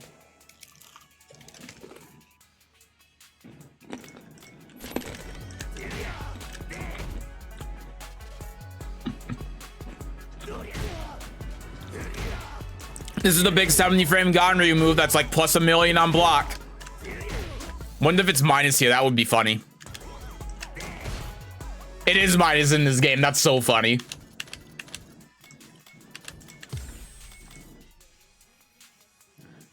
During a forward jump. Is it kick? Oh, it was kick. Okay.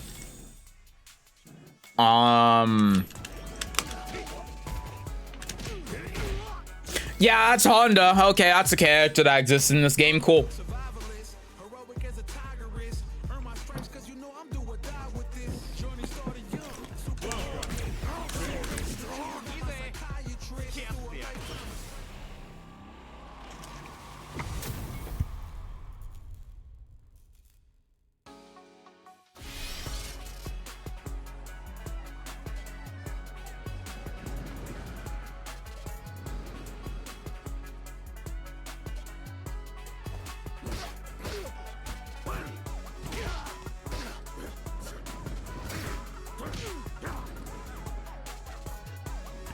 Why is his arm so elongated with this move?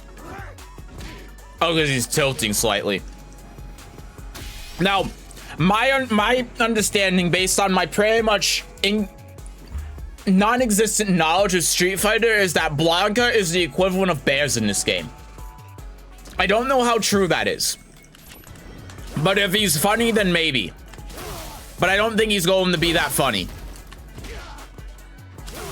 He has electricity. -3. -3. It's all -3. The electricity is indeed -3. Blanca Ball.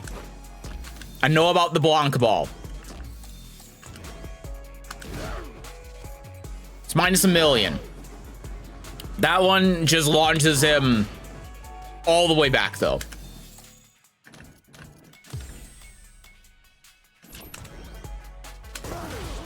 That's the vertical one. What the hell? What the hell? What's even happening here? A spinning tackle through the air in a triangular arc. Useful when launching it in an offensive intended to confuse your opponent. Okay. Aerial rolling attack. During a jump, hold back and press punch.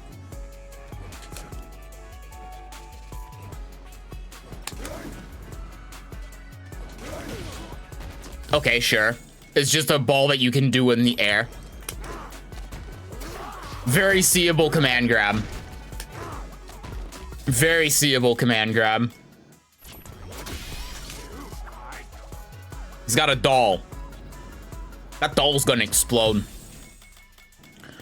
Once it lands on the ground, touching it with an electrical special move will cause it to run towards the opponent and attack it. Okay, that's cute.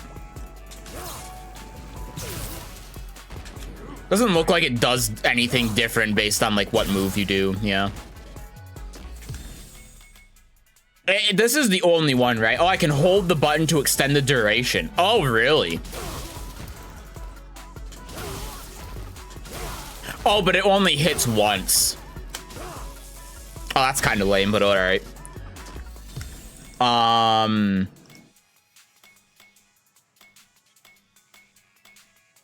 Okay. Rolling cannon. When performing a rolling type special move, press any direction and punch during Lightning Beast. Spinning attack that can be used while Lightning Beast is active. It allows for rolling type special moves to be followed up with 3 additional attacks. Is this like an install? It is.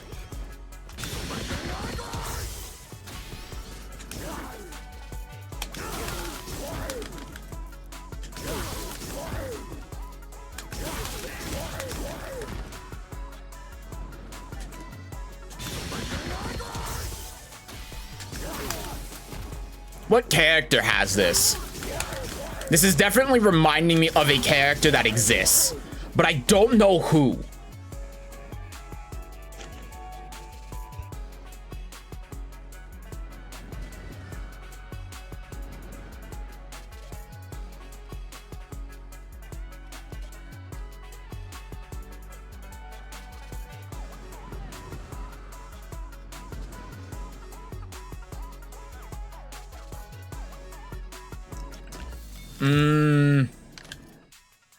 Okay. Overhead.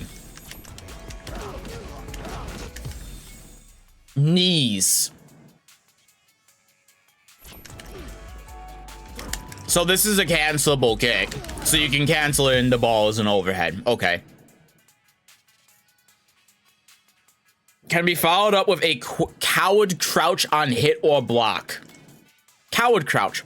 Crouch in place and adopt a low stance. From this stance, you can perform wild lift, an attack, or ray jump, a special jump. Oh, is this how you do, like... Oh, God. Yeah, that's how you do a forward moving ball in the air. I see.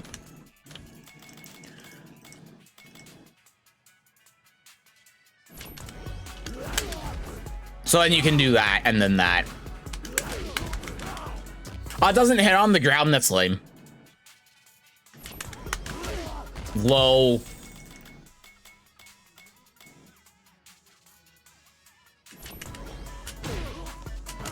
And then he has rolling.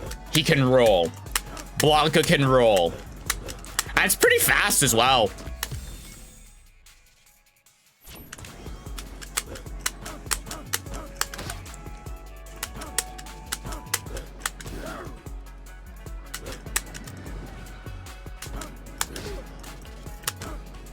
It's a shame that it doesn't consider you, like, charged after switching sides like that.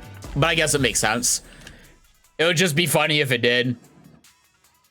But we can't have funny. He has an air grab as well.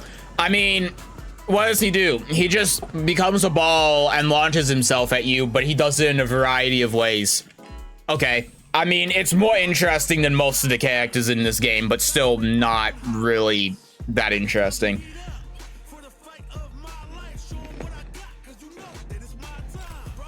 Next.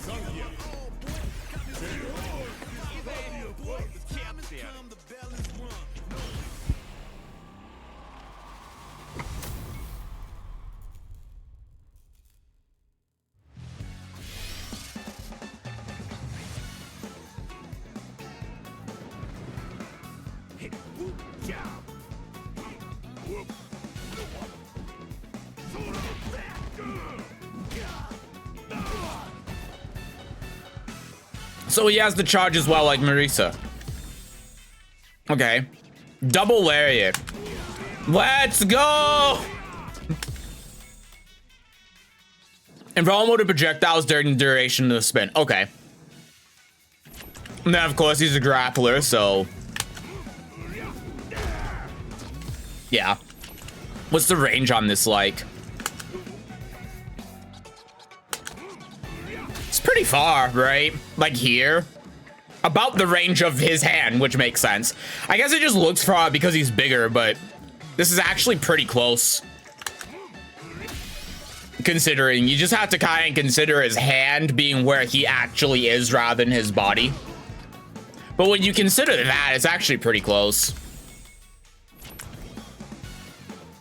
It's just he can really move in. Okay. So is this like, oh, this is during a jump. I'm getting ahead of myself. Oh, it was just a half circle back. I see. Okay, so this is like his air grab. Does he have long arms when compared to characters? Yeah, he does. I mean, look at his light. This light is insane. Let's just have Jamie. You see him do a light here? It just completely whiffs.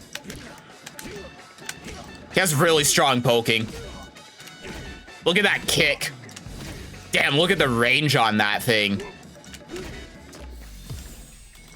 Yeah, he has a lot of range.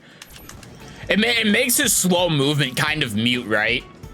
I feel like, because he has so much range that if he's here, like, he's hitting you and you're not, so he has to cover less. Like, if he's here, if he just does one dash, he's already basically in. You know, whereas other characters would have to do 2 or 3 to be able to get close enough to hit you. Makes his slow speed not really mean anything. Grab an opponent, slam them into the ground with 2 powerful suplexes. This move will only activate when close to an opponent far away. Siberian Express will activate instead. Brace yourself!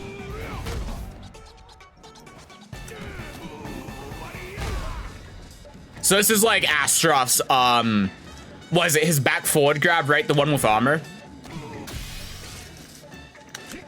His range is his keep out tool, it looks like. Yeah, he has very, very strong keep out.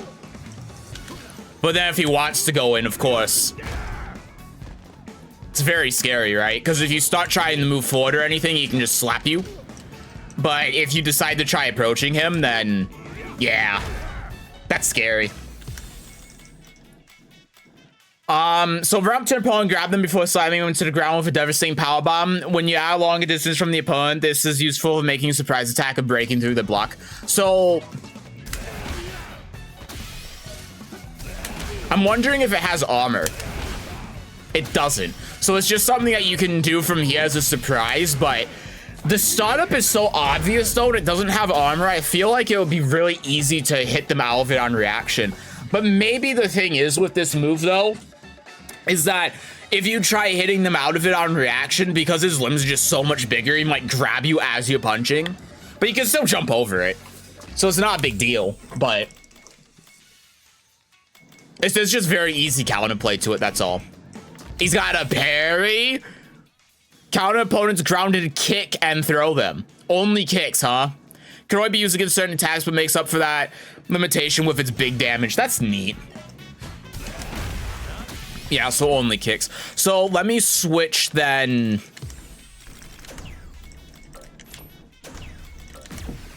Because I think Jury's drive impact is a kick, right?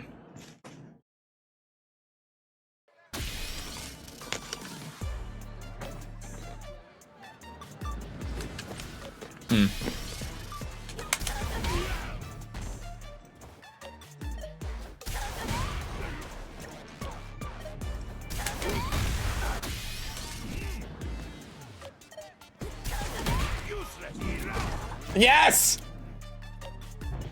Yes! Get fucked! Useless! That's so sick. That's so sick. That's not just... No, you can't do it against any drive impact in the game.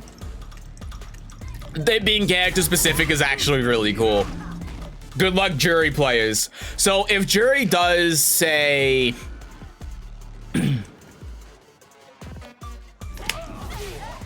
Oh, that's the wrong way.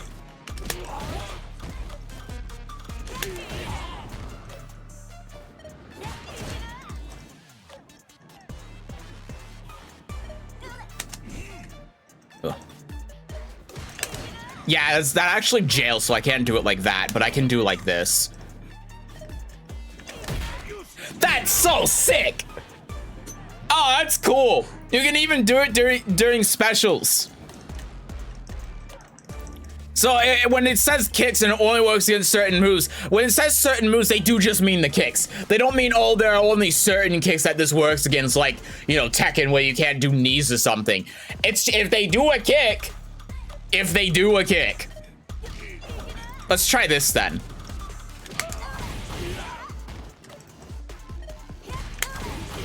Again, it jails. That's unfortunate. Yeah, it jails.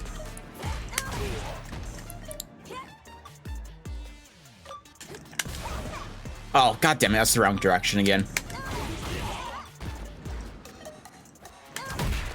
Yeah, that's cool. This is making me think we're playing Crash Bandicoot. Yeah, you're right. I'm gonna change the stage. Jury's theme is bad. We'll go to Zangief's stage.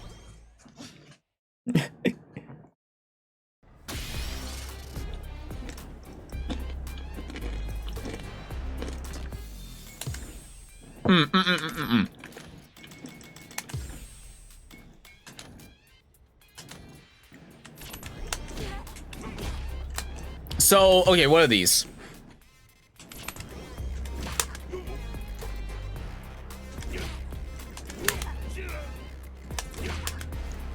So what special moves would you even cancel this into? Oh, the lariat? Yeah, you cancel into the lariat, and only the lariat.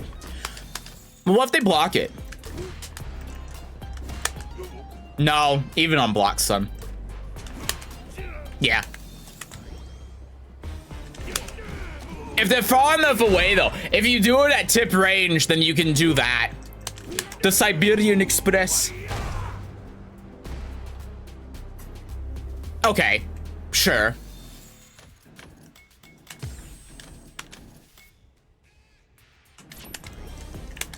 This is just a really long-range move. Headbutt can be canceled into a special move and lets you act before the opponent, even if they block it.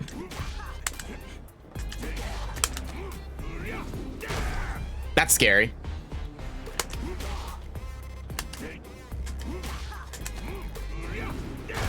About the same ranges as light as well. And this is just an overhead. 22.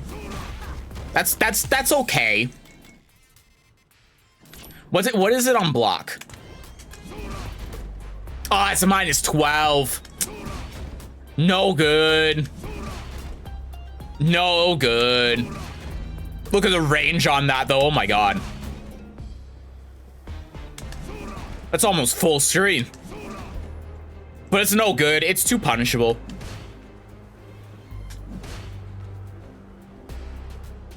What was the headbutt? This one? Wow, it's +4. That's scary.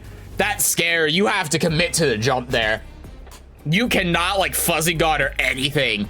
It's one frame. It's one frame between that and the grab.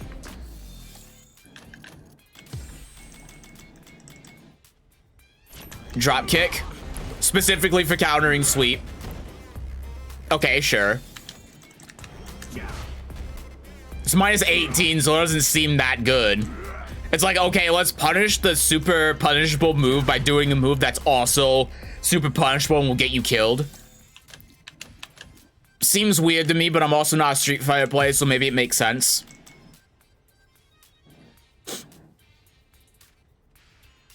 A bi press with an area of attack so wide it can hit an opponent even if it crosses over them. Okay, it's a cross up. And then he's got a headbutt.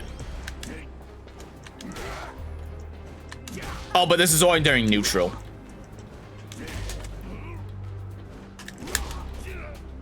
Okay. Sure. And then this is that.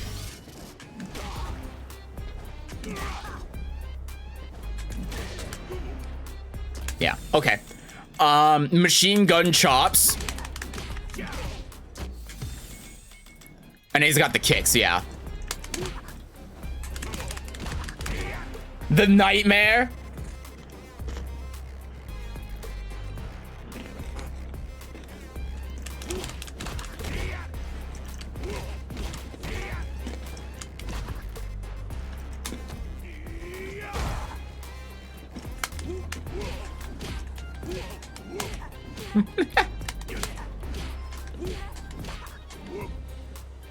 This is funny. You thought the string was over? Nah. Now it's over.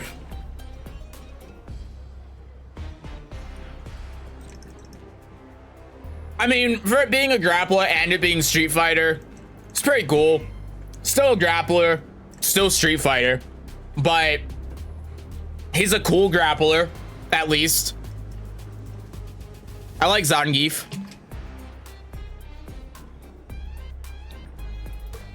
Even though I won't play him. There's more I can say about most characters in this game I won't play. Alright, I'm gonna take a second to finish my food. And then we'll do Dulcim. And then we'll look at the supers.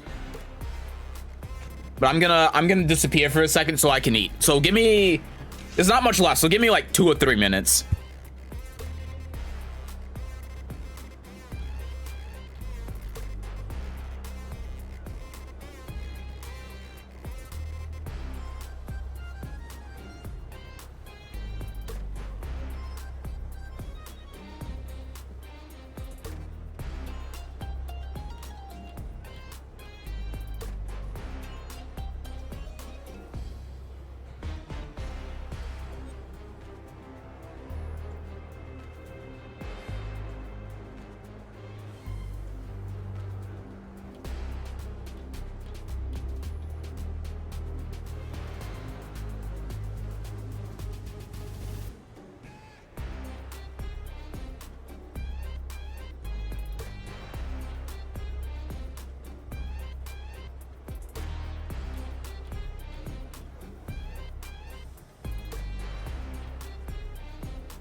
Alright, I'm finally done.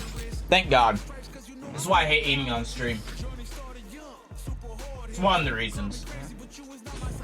Alright, last one's Dawson. Not a character I'm interested in playing.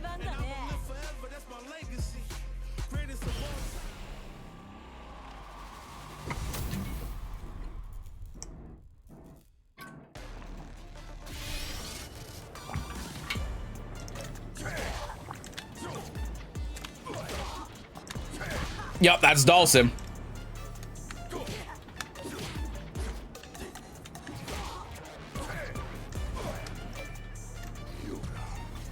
Yoga. Alright, yoga fire. Oh, you can hold it down, I see. Yeah, that's the zoning. That is the zoning. Okay, so you can't do like the air one and the ground one at the same time. Sure. Yeah, that really is full screen. Yoga flame. Yoga flame. He's got the flames, he's got the fire, he's got the blast. So that's just your anti-air. Okay.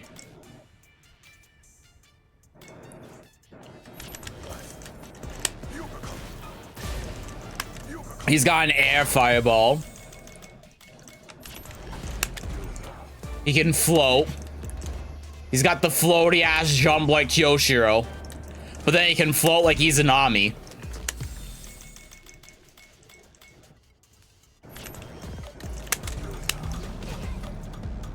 Oh, he can do like the DP. What's the fireball again? Oh, it's half circle.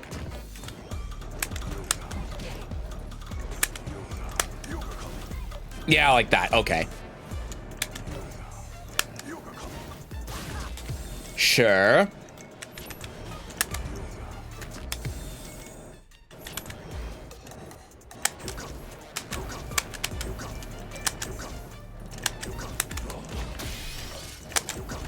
I know this used to be a like a DP motion, but now it's just all three buttons.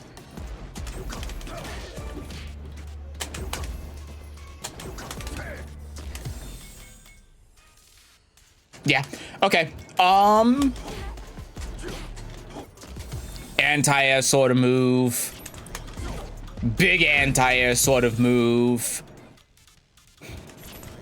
This can be canceled into special moves. That can as well. Okay.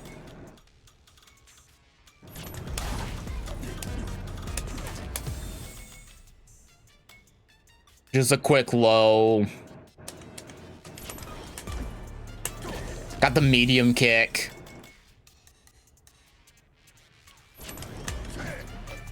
What was this one? Oh, it's forward. Just a mid poke. Oh, it's kicks. Yeah, that's just your heavy. Okay. That's still... That's good if you catch them jumping from full screen, huh? Then that's like a... That's just a slide. Special cancelable descending attack that can be performed while jumping. You can special cancel this? Oh, you can cancel and like teleport. Okay. That's a neat poke. And then he's got a dive kick. And I don't really like dive kicks. Dive kicks are too finicky. I don't like them.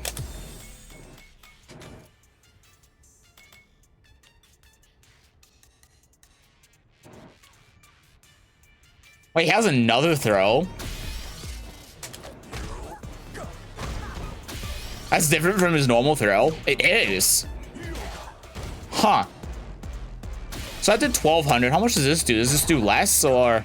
No, there's just no reason not to use this one. Okay, gotcha.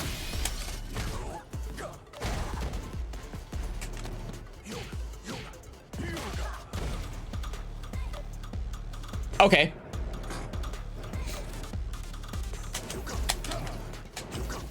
I mean, it's Dulcim.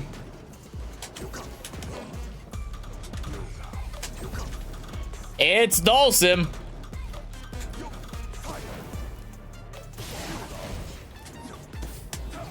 He's got the limbs, he's got the fireball. Well, I should have done this another way. He's got the limbs, he's got the fire, he's got the fire, but that was the joke. The joke is over. Yeah, he's okay. I definitely think that there are other characters that are more interesting than Dulcim, for sure. But then again, in this game, that's not hard. So sure, that do be Dulcim. Right, let's go back to character select then.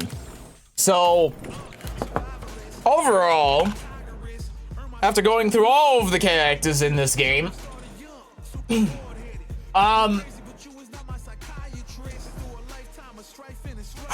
I think of the characters in this game, most of them are pretty lame, and they feel they feel very samey. They feel very homogenized. They don't feel different most of the time. The only things that's different for a lot of them is they have one or two like special things that they do that define their game plan, and to me that's just not at all interesting. And it's a problem I've had with Street Fighter forever, is that characters are like that in Street Fighter for the most part, where they're like the same character with a different skin, but they have one or two things to make them be unique and have their own game plan. And I think it's really boring, because it just makes the characters feel the same, and it means that there's very little, if any, room for any actual player expression with the characters, and it basically means that the only player expression that you get in the game is through the mechanics, which sometimes is fine. That's how Samurai Showdown is, for example. But even then, Samurai Showdown has more character variety than this game does, and its mechanics are a lot more interesting than this game. And unfortunately, most characters just feel the same. It feels like most characters is, yeah, basically Street Fighter 6 is just plain Jane. Yeah, exactly. Most characters in this game are just plain, and they feel like reskins of one another, and they basically do the same thing, but they do one thing different so that they play differently. And it's not like Street Fighter 1 where every character is Ryu, but it's still like, it still kind of feels like every character is Ryu. Like, it really does feel like if you play like Ryu, for example, you could go to like Juri or Luke or Guile or a couple of other characters here, and Ken, right? And after a bit of labbing and a bit of time figuring out the combos, they be basically the same, right? Because there's very little actual nuance to it. There's very little that's different. It's just kind of understanding how the gameplay works and doing that. That hasn't changed, which is a real shame, because they had said specifically for this game that they wanted to make play expression more prominent than it was in Street Fighter V. And I mean, I think it is. But again, that comes more from the mechanics, and the mechanics in this game are already pretty shallow, so it just doesn't do anything for me. There are a couple of characters that don't do that. I think that in particular, JP doesn't do that.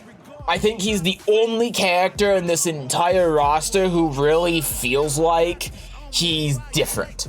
He's not just the same character with one or two new things, but he feels like a different character. He feels like he's a character from a different game, almost. Not quite, but almost, because of just how many options he has, the potential for play expression and creativity.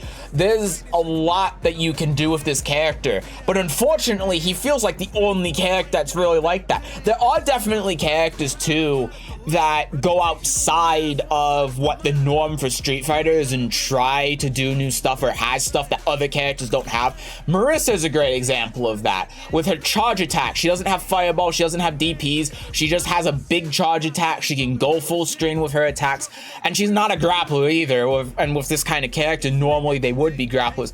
I think that's cool, right? I think that's cool. But at the same time, I don't think that they do enough of that concept, and even though she does stand out and she does feel different, she still suffers from the problem where she does feel pretty basic, and to be fair to them, they do say that she's easy, but still. But even characters that are considered hard in this game, like Jury, for example, still have that problem where it just feels like Ken, but now she has a resource and she can do special to special cancels with that resource. It doesn't really change anything. It really doesn't. Yeah, she does play differently than Ryu, but to me she feels the same as Ryu. It doesn't change her that much. So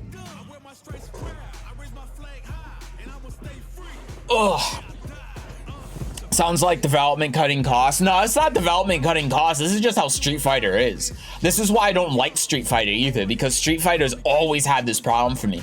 Even in like Street Fighter 4, it's had this problem because that's another game, and it has more characters, and it has more characters that are more interesting than this game for sure, but it has the same problem where it relies on its mechanics more than anything. And the other problem with Street Fighter as well is that Street Fighter changes the game completely from game to game. There is legacy skill that goes into Street Fighter, but there's not as much as, say, KOF, for example, or Samurai Showdown, or Tekken, or Soul Calibur, or any of these games, right? There's very little, if anything, that's carried over from game to game. You don't see anything in Street Fighter 5 that was from Street Fighter 4, and you don't see anything in Street Fighter 6 that was from Street Fighter 5 outside of, like, how the meter works, right?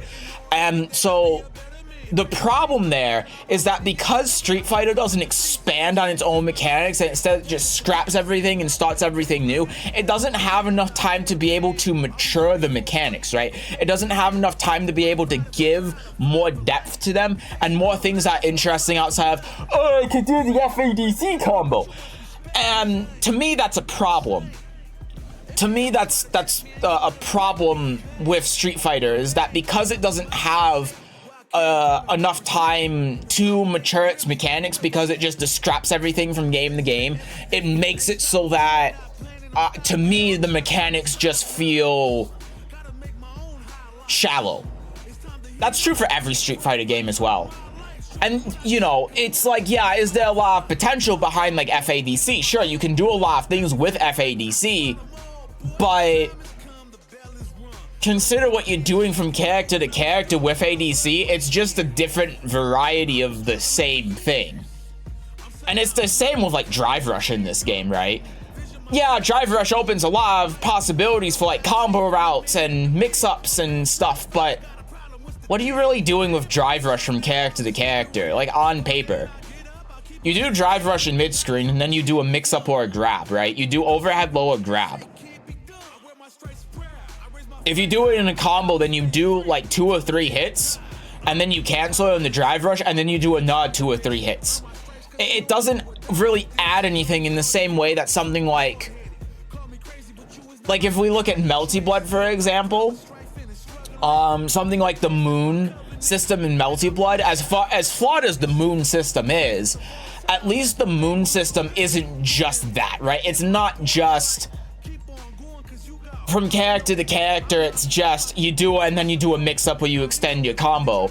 The Moon system in Melty Blood at least allows for like, it changes the properties of your moves, right? So different characters use the Moon system differently. Soul Charge and Soul Calibur is another example where because Soul Charge gives you an install that changes the character's move list, some characters are going to have better Soul Charge than others. Some characters are going to rely more on going into Soul Attack than others, but it's all one mechanic, right? But the way that you utilize the mechanic changes from character to character. In Street Fighter, across any Street Fighter game, the universal mechanic is basically the same. And so what I'm trying to get at here when I say this is that every character uses the core mechanic of the game in basically the same way, but it's just slightly different on what it does for the character instead of what you do with it with the character. You see what I mean? So when you have a game where the play expression and the creativity comes from the system mechanics, and it's always come from the system mechanics, but then the game itself scraps all of the system mechanics from the game and starts something new, and it always has the same problem where it feels so shallow because it's new. It just doesn't work for me, and it doesn't make any sense to me, and it's frustrating. But that's how it is, and this game is no different. This game is no different to me. It all feels the same. It all feels very shallow. It's not interesting. And I don't like it. I really don't like it. I think that's the best way I can articulate it. It just, the design philosophy for this game and how this game approaches these kind of problems and how they execute on it just make no sense to me. It feels like it's the polar opposite of what it should be. And obviously I'm biased because I come from legacy game, the most legacy heavy games in all of fighting games, which is Soul Calibur and Tekken. And then I also like other very legacy heavy games like KOF and Samsho. So for me, going from that to this, it doesn't make any sense to me. It really doesn't. It doesn't feel like Strive, at least. But it still doesn't feel great. I just don't think it's a good game. I really don't. I just don't think it is. But that's the gist of it. That's the gist of why I don't like this game.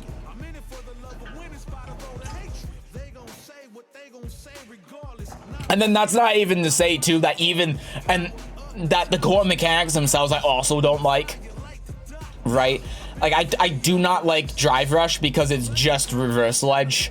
It's just RPS as a mechanic, and I don't think that's a very good design decision in any fighting game. And they're trying to do that with Heat in Tekken, and I think that's shit. And I think that reversal edge is shit. I think Drive Rush is shit because it's the same thing. It just leads to an RPS situation that gives whoever does the Drive Rush an advantage.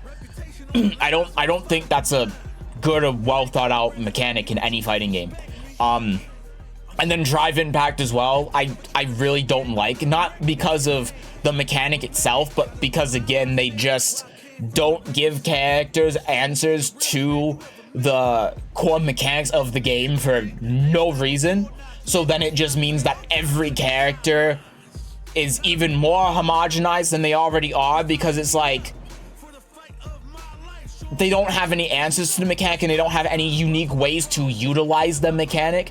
Even in Soul Calibur with Reversal Edge, there are characters that use Reversal Edge, but then they can cancel into attacks and stances, like Tal and Raphael, Amy, right?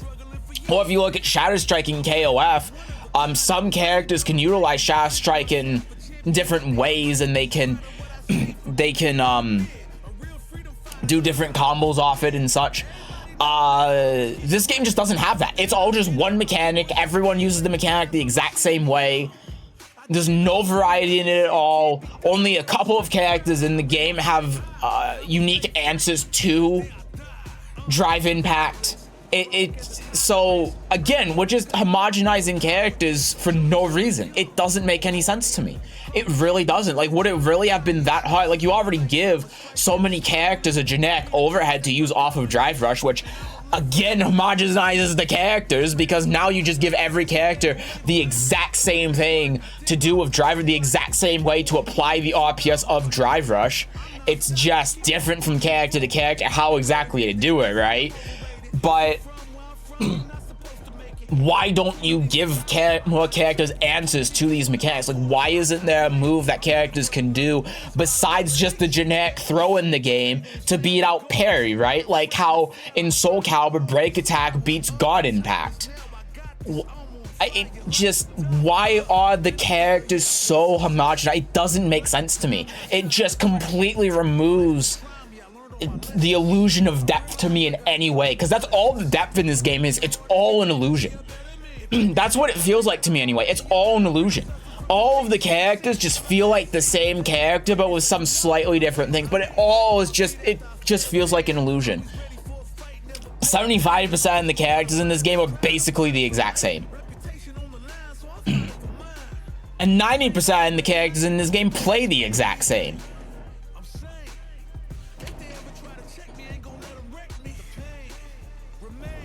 It reminds me a lot of Strive in a lot of ways. It's just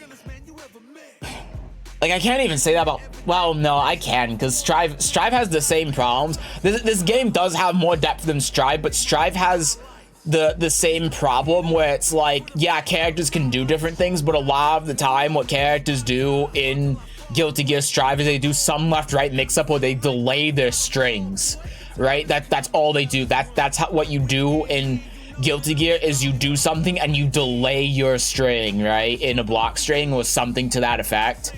There's at least more to here in this game because there's more mechanically, but still, it's not great. It's not great. I don't think this game's very good. I don't like it. I don't like it. But I'll give it an honest try. I mean, I paid a Yu-Gi-Oh card for this game, so I'll give it an honest try. I mean, I own the damn game at this point. I'm glad I didn't pay full price for this, because Jesus Christ. If I paid full price for this, then fuck. But I mean, even the disc, I paid about 40 bucks for this game. I still feel ripped off. I still do. We honestly need a good 3D fight besides Tekken, Soul Calibur, Dead or Alive. We do. Yeah, it's been so long since there's been a new 3D fighting game. It's an untapped market as well. Tekken has a monopoly on it, right? I mean, Bandai Namco technically does, because Soul Calibur is the second most popular 3D fighting game, and Virtua Fighter and DOA are basically dead. At least now. I mean, Virtua Fighter 6 I'm sure is going to be a thing, but right now Bandai Namco has the monopoly on 3D fighting games. And thank God it's fine that they do, because at least right now the games are fine. We'll see how that turns out when Tekken 8 comes out, because Bandai Namco also has a history of making garbage.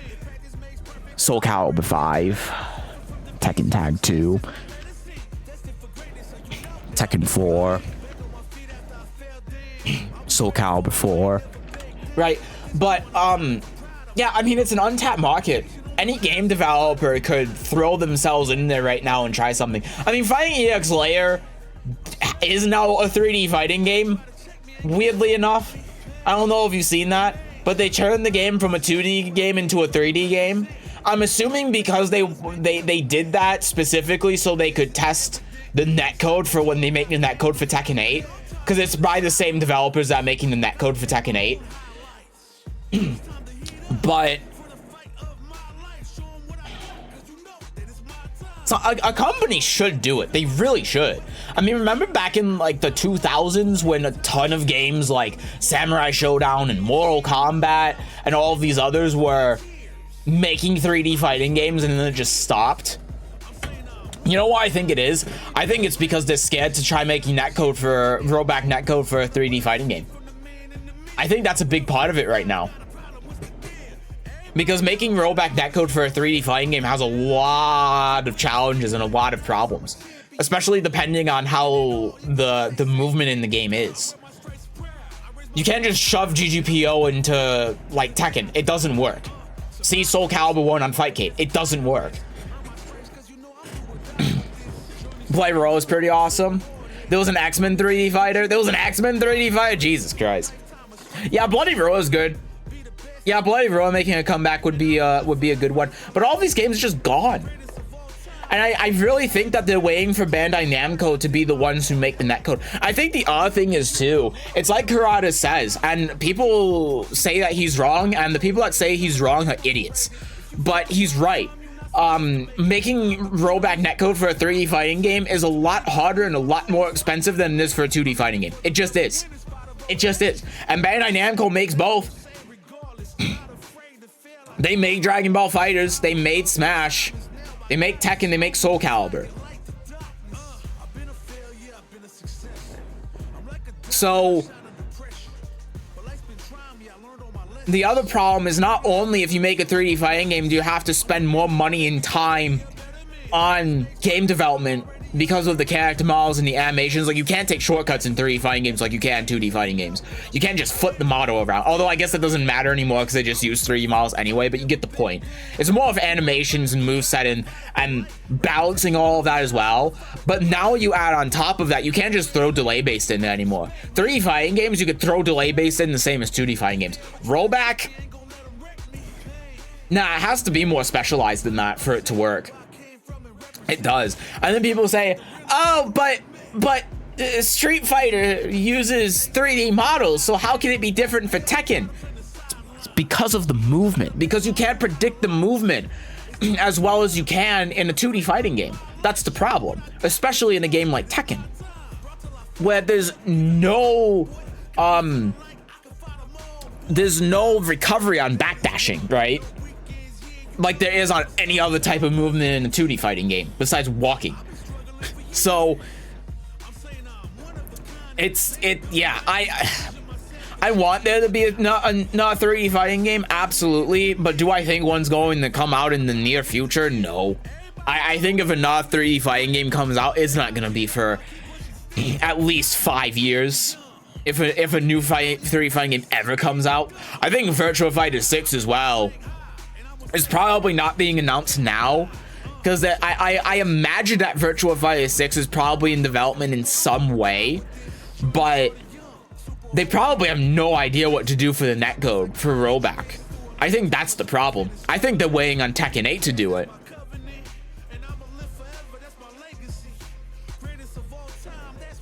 Ugh. I can see the command list from the menu. What the hell?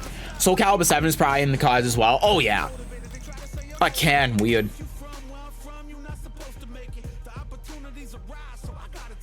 So many people say that Soul Calibur is dead. Soul Calibur is never coming back. Those people are stupid. Soul Calibur is 100% coming back.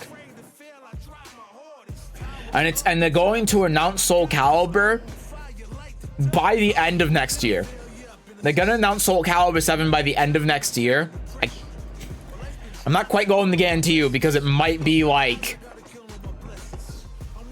I don't know, Summer Games Fest 2025 or something weird. But sometime within that time frame between the Q4 of 2024 and like Q3 of 2025, they're gonna announce Soul Calibur 7. I can guarantee you that. If I'm wrong, then I'm wrong. I'll be pretty surprised, but that would be the time to announce it. Because I'll be at the tail end of when all these big games like this game, Mortal Kombat 1 and Tekken 8 come out after all of that's been done and people have played those games for a little bit. We got the next big one. Ugh.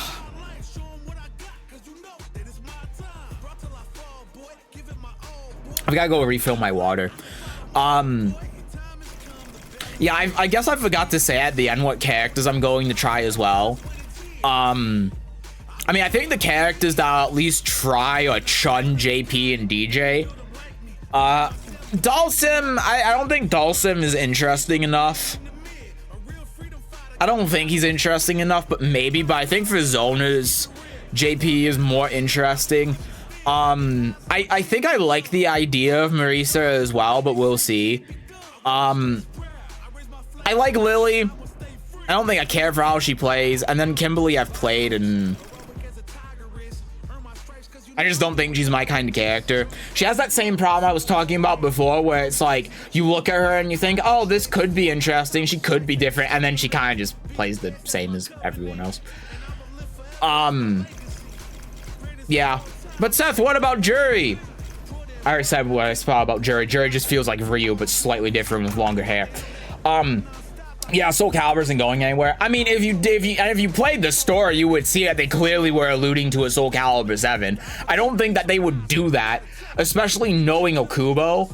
I don't think Okubo would lead on the fans into thinking that there was a Soul Calibur 7 if there wasn't a Soul Calibur 7. You know what I mean? Like that, Soul Calibur 6 was made and it was not advertised, but in interviews, Okubo said time and time again, we're making this as if it's the last Soul Calibur game, because it pretty much is.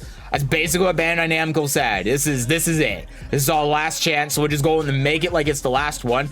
And like when you play it, they don't try to like take anything from Tekken, or they don't try to play it safe. They just go crazy with it, and they make a game that's fun and interesting. And why would they, at the end of it, suddenly turn that around and allude to a Soul Calibur 7 when there's no plans for one, right? I just don't think that would make any sense, knowing the track record of that game and how that game's development was. And also knowing the sales on it and how successful it was. I mean, that game, this is Bandai Namco Soul Calibur we're talking about. The game was only supposed to get 1 season and it got 2. Like, that should say everything that you need to know about if the game was successful or not. It's not like Bandai Namco's all of a sudden going to say, oh yeah, well, season 2 didn't sell well enough, so no next game. That wouldn't make any sense. The only way I can see that potentially happening is if Soul Calibur 7 has been in development since like last year, and they just canceled it like within the last couple months. That's the only way. If they cancel in the middle of development, that's the only way I can see it not happening.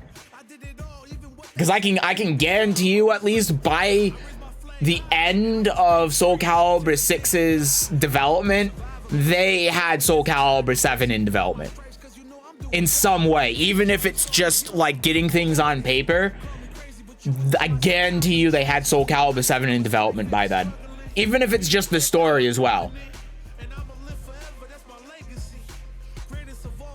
They had plans. The only thing that makes me worry is that Okubo left, right? But now he's CEO of Cry Games, so now he's sitting there CEO making Grand Blue, right?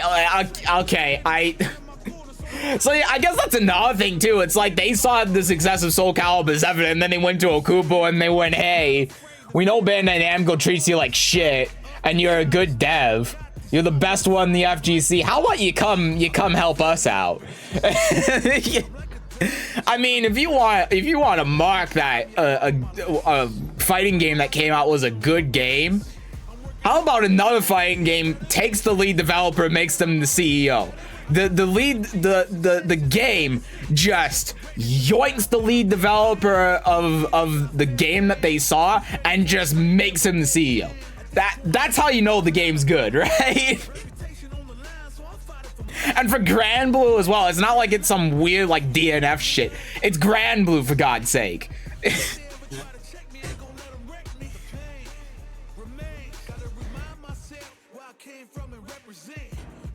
Oh. Anyway, I'm gonna go refill my water real quick. When I come back, we'll look at the supers. Oh my god, I've already been streaming for 3 hours, Jesus. Yeah, when I come back, we'll look at the supers, and then we'll do my I haven't done my tier list for a game in a while, so that'll be fun. Yeah, we'll do the tier list for Street Fighter 6. If you know, you know. It's been a very long time since I've done a tier list, so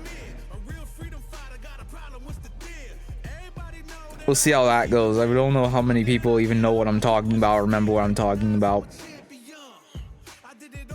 But yeah, anyway, I'll be right back.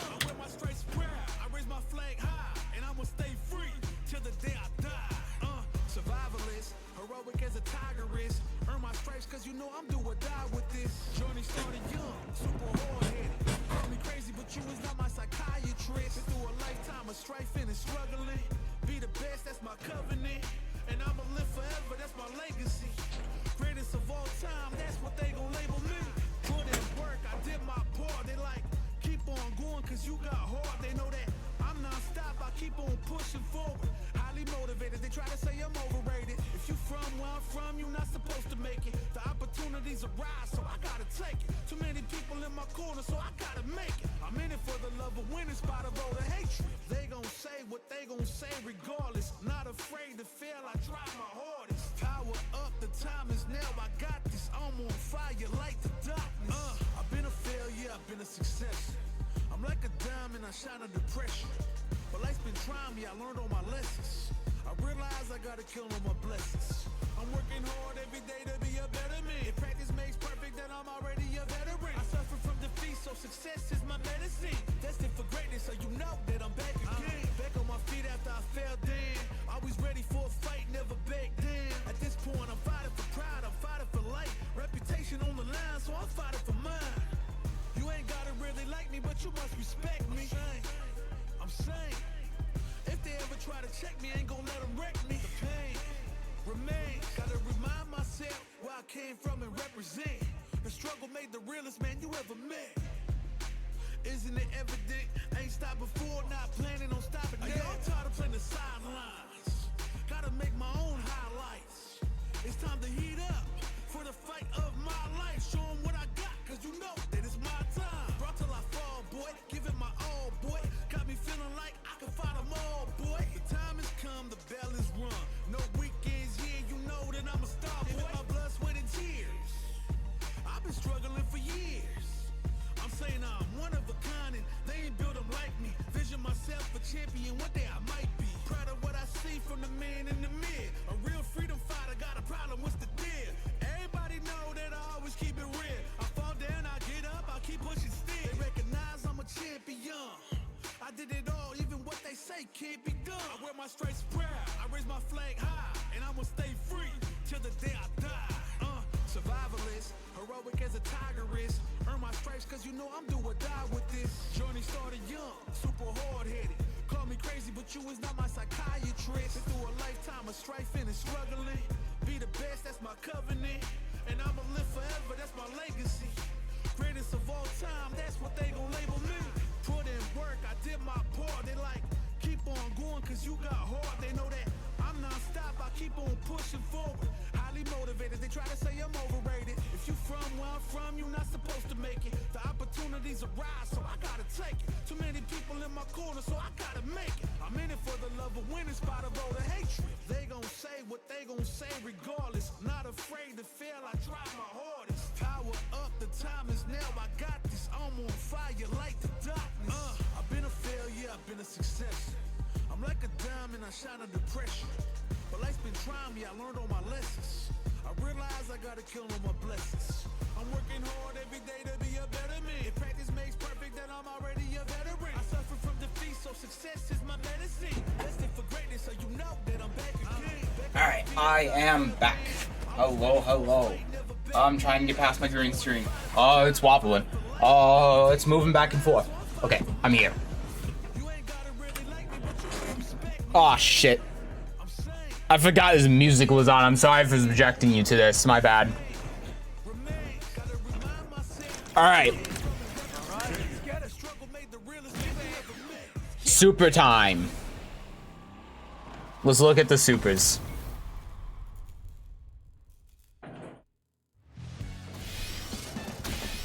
Okay.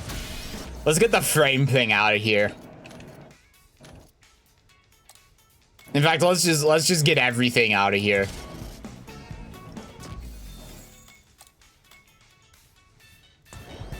Can I get the health and the meter out? I guess I can't. Okay. All right. The resident zoomer.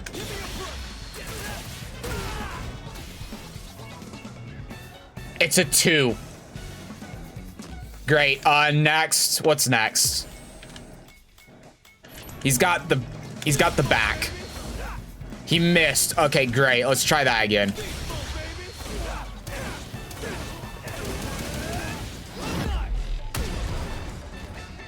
The sound does a lot, right? I think the sound does a lot for this one. It's still like, I mean, it's still a 4, Okay, it has the one thing at the end where it like zooms in, but it's just a bunch of punches. Like you see that exact same thing from Steve's fucking, you know. Right, level 3.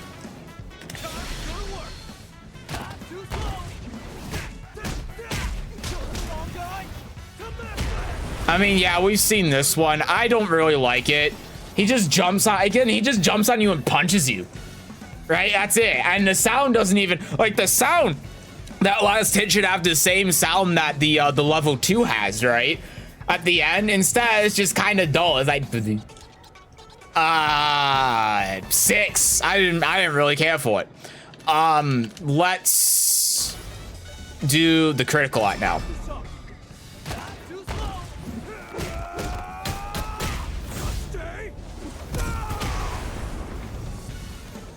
That's a lot better. That's like an 8. That's a lot better. Because it's actually dynamic. It's not just punching. There's more to it. He's blocking. He tries punching back. There's better sound design in it. That's much better. That's like an 8. It's much better.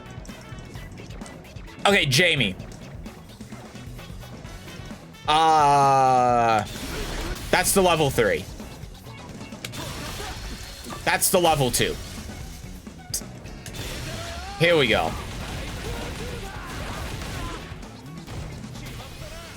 I mean, it just looks like a move, right? It's a super, but it just looks like a move. Which I guess for a level 1, fine. But it's still, it's like a, at least it has more animation to it. It's like a 3, maybe a 4. Install super out of install super. All right, what's the level 3? We know what the level 3 is actually.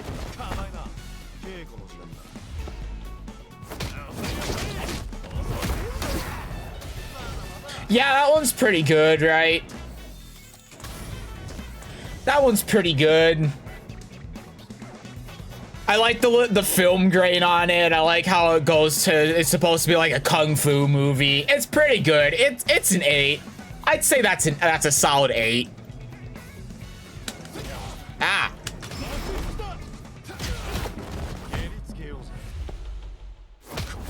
Oh, and then the music stops. Oh, that's a Mortal Kombat fatality. That's really good. I love that the music stops. That's what gets me on this one. It's really good, but the fact that the music stops, that's a 10. That's a 10. That's really good. It has good setup. I like the little gimmick of it trying to be a like again like a movie, and then he just kills you, and the music stops, making it more dramatic and adding tension with the black and white filter. Yeah, it's a 10. Wait, there's 3 levels of supers. Yeah, you got the level 1, the level 2, the level 3, and then the comeback one.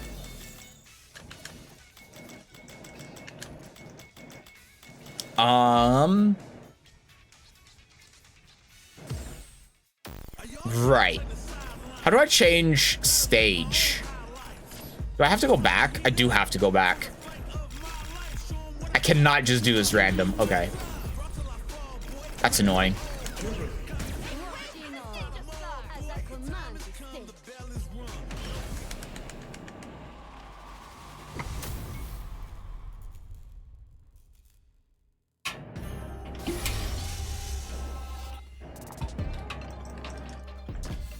Okay.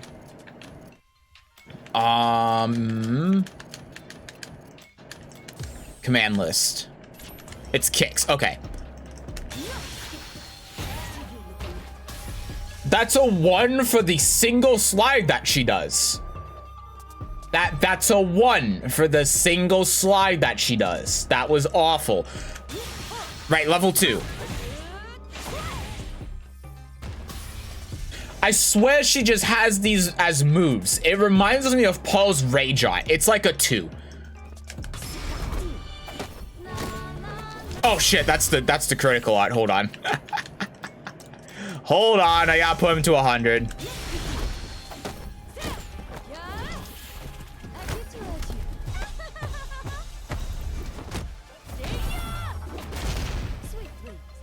I feel like it's too much.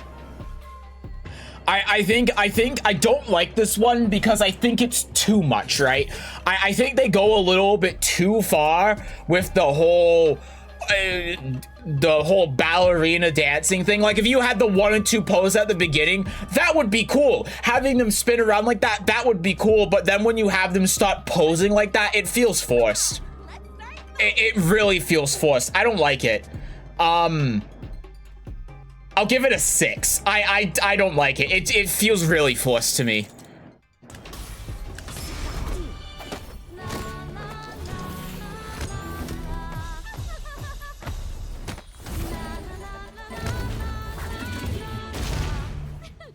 I mean, it's better, I guess.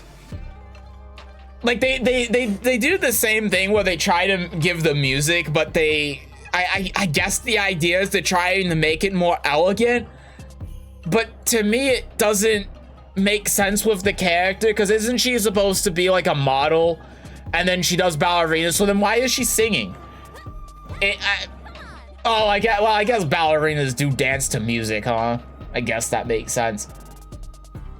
I don't know, it's weird to me. Like, it's better, but I still just want to give it a 6. I don't like it. It feels forced.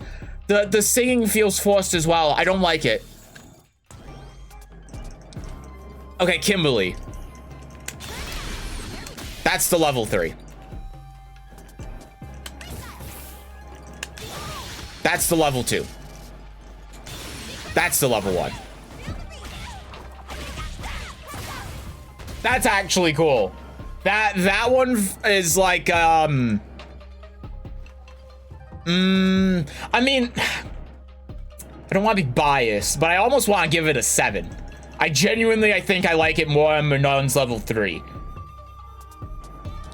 And I'll tell you why. The reason why is because it doesn't look like it's just 2 hits or it's just punching, but the opponent actually moves. It's the same with like Luke's comeback level 3. Is that it's actually dynamic. Like the stuff that's happening to the opponent rather than them just getting punched in the level 1, right? I like that. I think that's cool. I think it's like a 6 or a 7. That's the same one. Thank you, Seth. Level 2.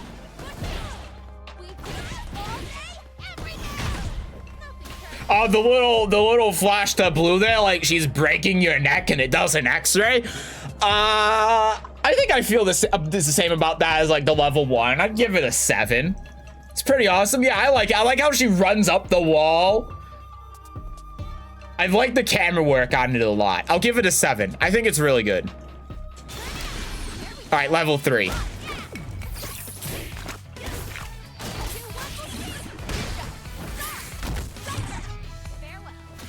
Okay, this one is pretty good. It's already pretty good. Like, by itself, it's like an 8. But then when it finishes, not only does the music change, the music changes permanently, and she starts dancing. I love this character. It's a 10. It's a 10 just for that. Because this is just here for the rest of the round. Actually, I think it's the rest of the match now, right?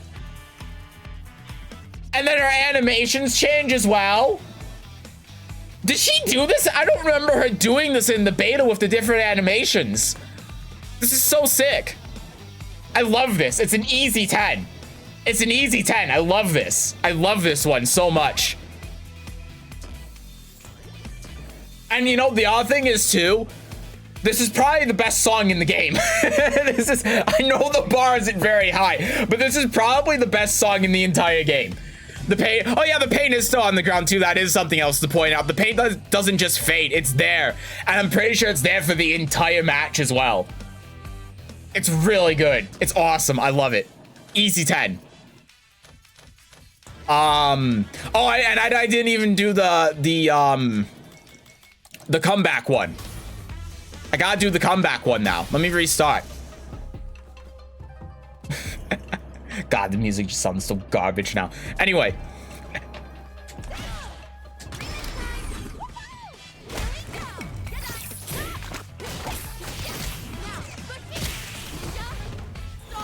Damn, she punches you in the face and then does an Izuna drop.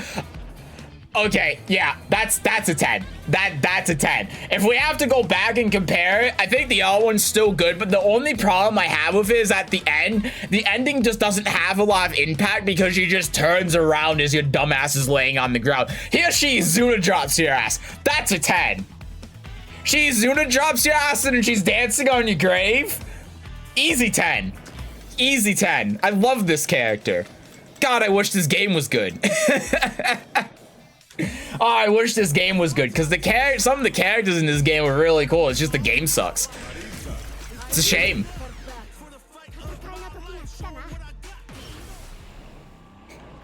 This character just combined Mortal Kombat and Ninja Gaiden pretty much.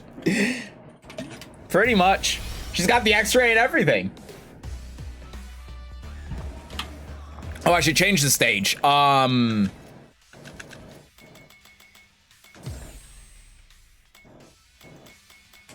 Change to here. A little bit of variety. Never hurt anyone. Okay, Marisa. One for the one big punch. Oh, I can hold it. Okay, see, that's what I wanted to know. Okay, that's much better. That's like a 5. That's like a 5. It's short, sweet, to the point. You know what? I'll give it a 6. I'll give it a 6. It's short, sweet, to the point, has good impact. I like it. It's a 6. I wish we got Ninja Gaiden, but we have... What was the one that they released on PC that wasn't a Ninja Gaiden game, but they tried making a Ninja Gaiden game? I don't remember. It was so forgettable. Never mind. I'm just sad now. I'm gonna stop talking. I do too, though.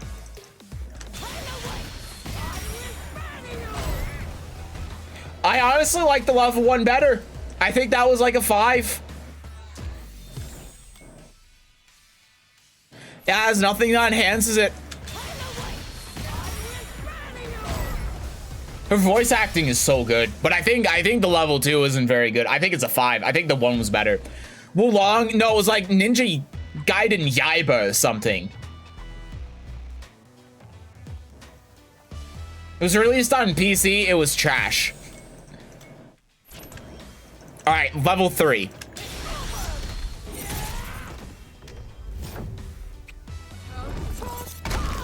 Oh, the child's dead. Oh, the child is dead. The child is dead. I think it's awkward how she's holding a fist up like this and then she's walking towards you. It just doesn't... It's not natural, right? It's just kind of weird. It's not... It doesn't even feel like it's posing either. It's just kind of weird. I'll give it a 7. I'll give it a 7. It's a big punch. It's nice, but I'll give it like a 7.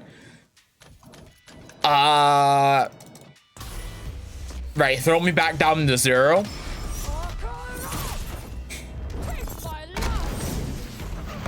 The child no longer has a jaw.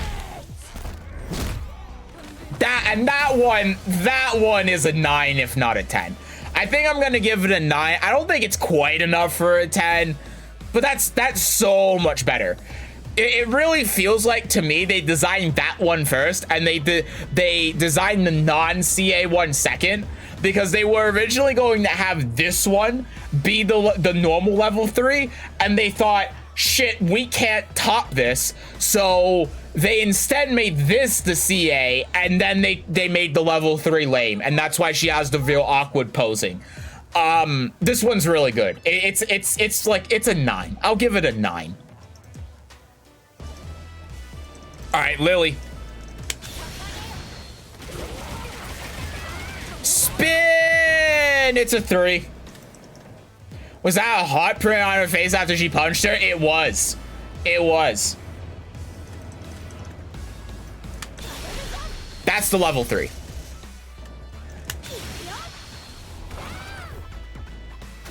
Okay, thank you, Lily.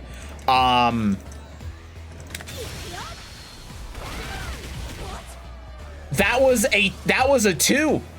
That one was a 2. Maybe a 1. No, I think that one was a 1 out of 10. No, yeah, because I think I gave Luke's punches like a 2 or a 3 or something, maybe a 4.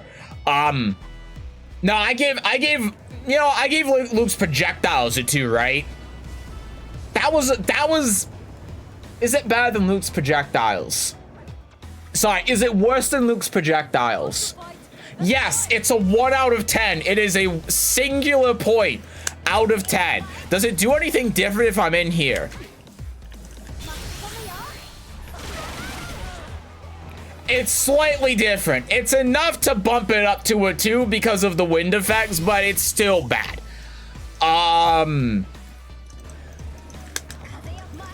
Does this change?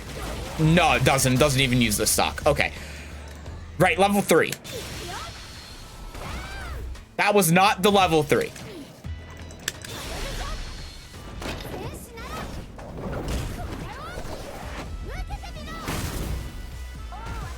That was okay. Okay, I'd say that's a 7. I think that was all right. Nothing really happened. She just spun you and then hit your face on the ground, but it was okay.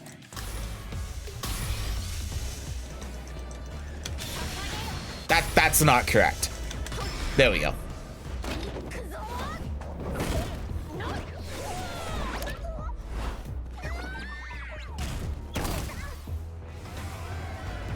That was somehow worse than the normal level 3.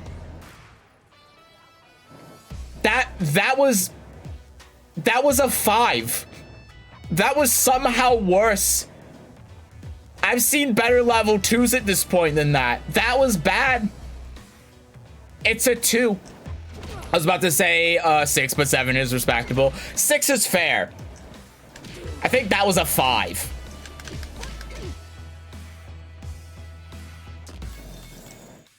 Well, that was disappointing.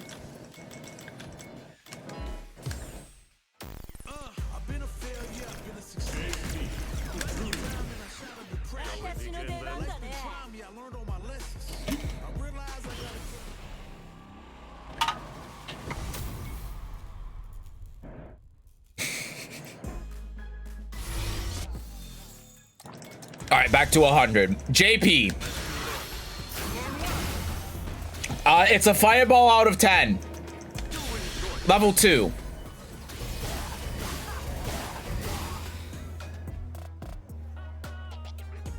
It's that. I mean,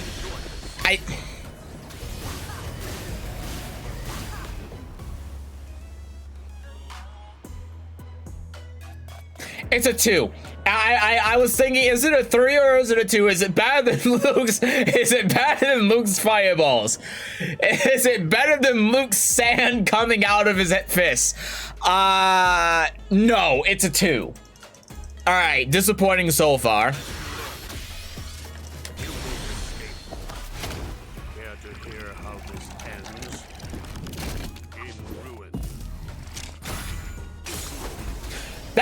That's just a Mortal Kombat fatality. That is actually a Mortal Kombat fatality. It just doesn't have the blood, but that's actually just a Mortal Kombat fatality.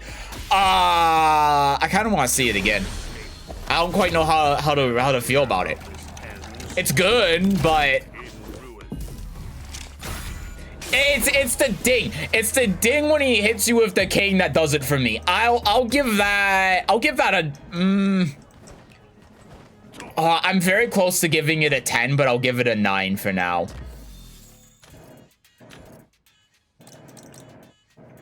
Noob's fatality even has the same sound effects. I'll have to look at that later and see.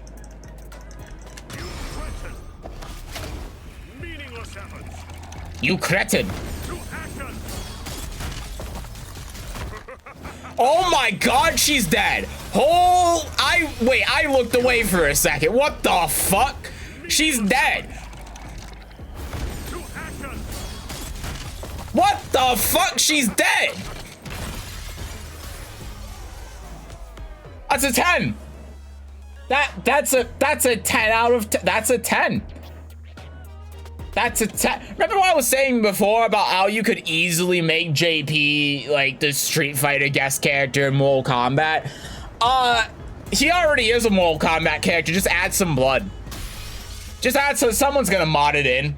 Someone will mod it. Wow, that was really good. All right, jury.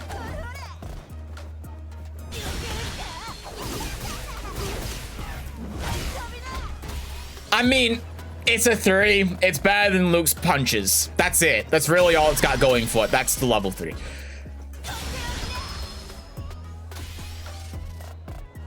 It's a 1 for the one glowing eye.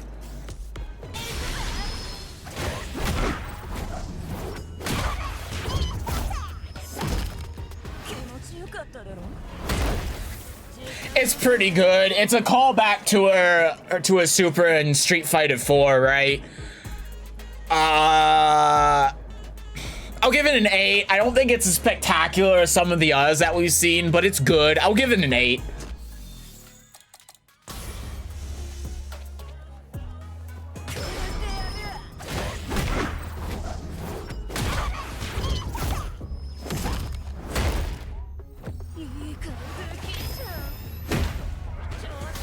Okay, that's another one that's actually just worse than the normal level 3. That one is like a 7. Because it's the same thing as Manon, it just feels forced. And this whole route that they're going down with Jury, where like they're instead of just making Jury a normal character, they're going like feet. You Jury plays like feet with the meme feet. Well, we'll just crank that up to 20, and I don't like it.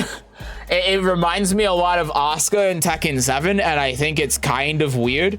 Like, if you want to go that route, fine, but it's just the degree to which they do it is...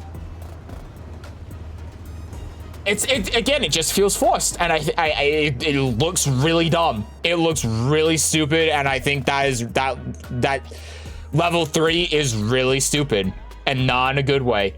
It's kind of funny. Don't get me wrong, it's kind of funny, but it just permeates his character so much that I'm like, okay, yeah, we get it, we get the joke, we get it. Stop, you can stop. Yeah, I'm giving it a 7. I think it's worse than the normal level 3.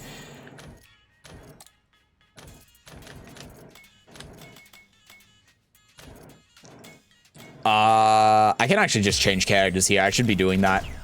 Because I think this is the same order. Yeah, it is.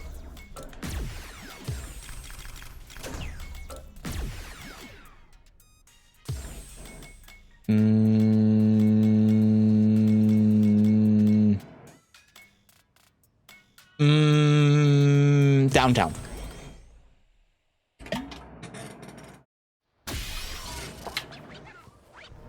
All right. We got DJ now. That was the 2. That's the 3. It's a singular kick.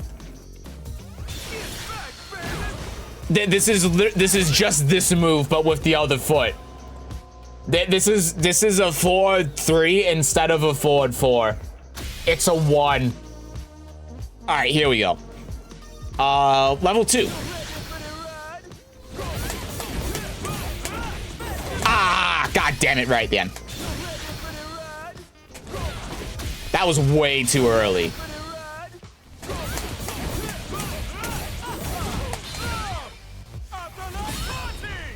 There you go. Yeah, really cool. I'll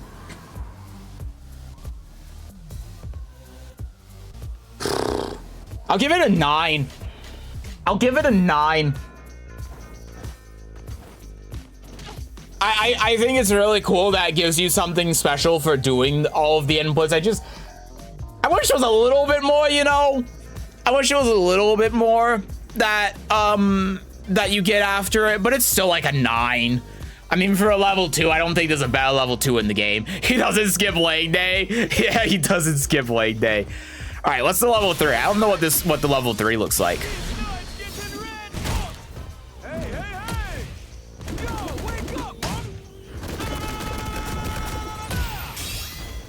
He does the Tiger Jackson at the end.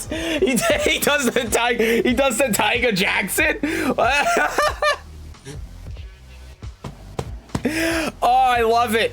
I love it. I almost want to give it a 10. I don't even think it is a 10 out of 10 super, but it's the pose at the end. Oh, I love this character. He's so cool.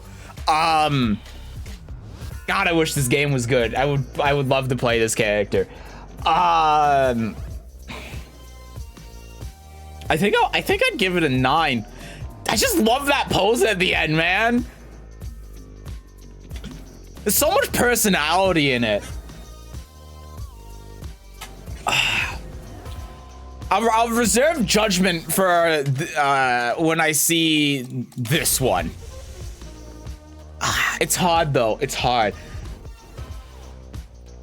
I changed the wrong health. There we go. No, I'm not. How about the full thing? Uh-oh. Oh, he doesn't do the Tiger Jackson, though. Okay, I'm giving the normal level 3 a 10, and I'm giving this one a 9. I prefer the Tiger Jackson. I do think it's funny and I like it. He's like ready for the full thing, and then he hits him, and then he hits him too hard, and then they go flying, and he has to run over towards him. It's funny. I really like it. I really like it. I just like the pose at the end personally more on the original one, but it's really good. It's really good. I really like this character. All right, Cammy. His facial expression is on point. It really is. Fuck, I want to see the normal level 30 again, honestly. I'm not ready for the ride. Hey. That pose is so good. I love that. I love that. And you see, that's the odd thing too, like with Manon and I guess Jury. I guess more with Manon, how they were trying to, in the level 3, be like, hey, this is the character's personality. It just felt really forced with Manon. With the posing and stuff, it wasn't subtle enough. With DJ, it's the perfect amount of giving him personality, but also not overdoing it. I mean, with Manon, if it was DJ, or the other way around, if DJ had the same level as Manon did in terms of it being forced, he would be running like to them one time and then pump them over and then run over there again, you know, like just repeating the same thing 2 or 3 times. Yeah, anyway, Cammy, that's the level 3.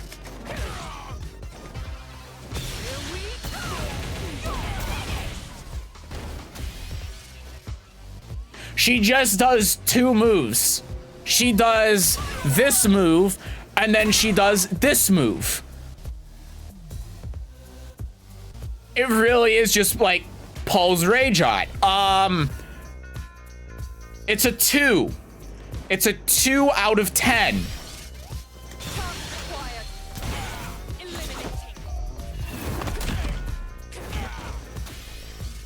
From what I understand, I think there's a reference in there. Someone that is not a fan of Street Fighter or gives a shit about any references, it's a 4 at best.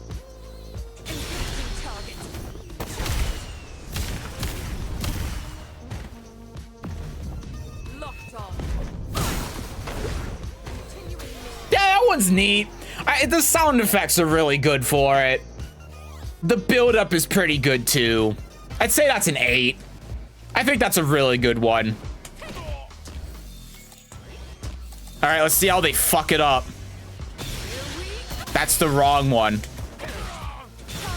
It's punches. There we go.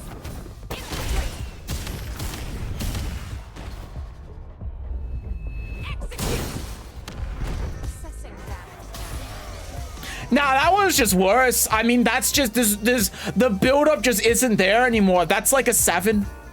No, that's a... do I want to give it a 6? I almost want to give it a 6. The buildup is just gone. And then they do that thing like they did with Jury, where it's like, oh, you did this EA, so now it's fan service for no reason. At least it doesn't feel forced like Jury's. At least it makes sense, so I can't really give it shit there. It's just a common theme that I'm seeing with some of these. But... It's worse. I feel like a lot of the reason why it's normally good is the build-up, and the build-up is just gone on the CA, and it makes the ending just lose what makes it good. I'm giving it a 6.5. I'm giving it a 6.5. I didn't like that.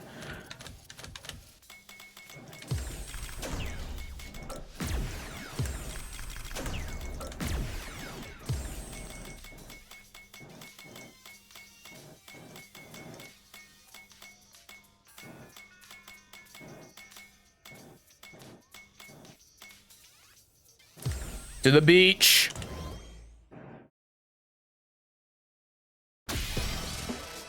All right, Ryu. Hadouken out of 10. Hadouken out of 10. Oh wait, but if he does this, it's slightly different. It didn't even look different. Oh, but Seth, you can also hold it. Nah, they're both ones. They are worse than the Luke fireballs. They are both one.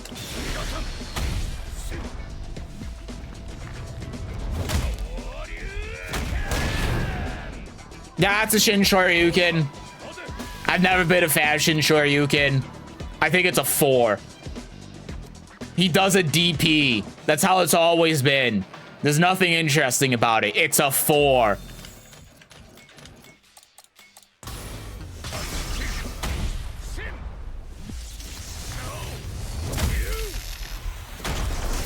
See, this is a lot better. This is like an 8. That's like an 8, because even though it's just the uppercut, there's so much more to it than it just being an uppercut. It's so much more than just being a Shoryuken. It's got the black and white effects. It has the electricity coming out of his hands. It has the whole like skeleton thing going on with Honda. It's so much better than the normal one. That's an 8. That's so much better. All right, Honda. He does this singular push. It is 1 for the singular push. Ganryu has about 20 moves in Tekken that would receive more points than this level 1.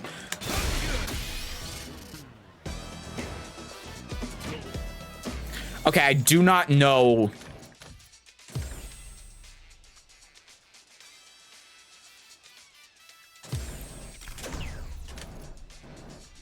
Oh, weird input. Okay.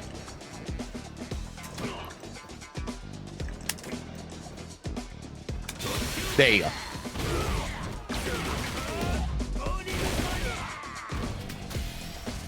It's a 4. I guess it does a little bit more than some of these other ones like Cammy, where it's just like one hit that she already has into another. This one is 4. But it's still mostly just the same thing. It's a 4.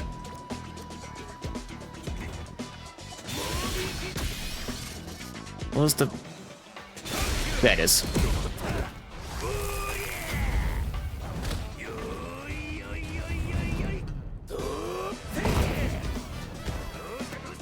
That's good. I like that one. I like how it creates the ring with the friction from his foot. And then instead of throwing you out, he styles on you and slams you to the ground. Like he already has the win.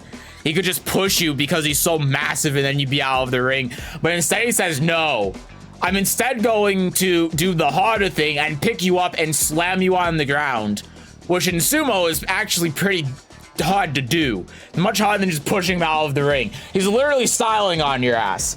That's, I don't quite want to give it a 9. I'd say it's an 8.5.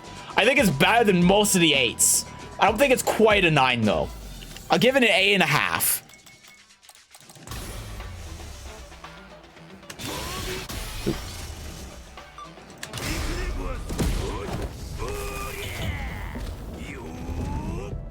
Oh. Okay, that's a 10. Because that's a 10. Because this time he's lifting you up and he's about to throw you out of the ring. So he's doing the thing from the normal level 3, the way he's styling on you because it's already hard. Now he's lifting you up and doing it at the same time. But then instead what he does is he tosses you to the other end. He does it perfectly, and he knows that he's going to do it perfectly so that you land on your feet, and he knows that you're not going to stumble out of the ring. So he just comes in and headbutts your ass out. That's so good. That's so good. That's so much better too than just having him charge in and push you out instead of doing something that he's more known for, and it's funny. That's a 10. I really like that. That's so good. That's so good.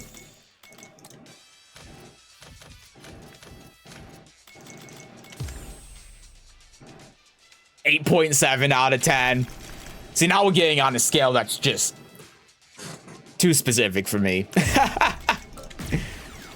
When we stop putting in .7s, that's when I think of an out of 10 scale, I'm really thinking of it as an out of 20 scale, but I'm bringing it down to an out of 10. So when I say an 8 out of 10, I'm thinking like a 16 out of 20. You know what I mean?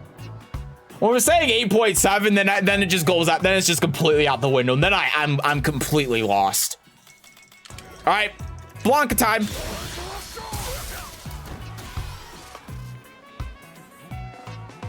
What? This is just like any earthquake move in Soul Calibur. Sophia can do 8 A plus B hold, and it gets a better rating than this does because fire comes out of her sword and the shockwave effect is cooler. This is a 2.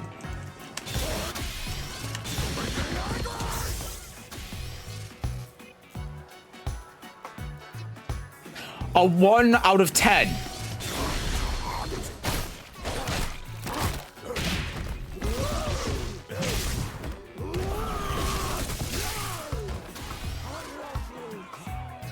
Okay, so this has the same problems as some of the level 1s where he just does a move into a non-move, right? He just does his command grab into a diagonal Blanca ball. But at the same time, at least there's more camera work done to it, but it's still not great. 6.5. I'd give it a 6.5. I don't think it's that great. It's kind of lazy.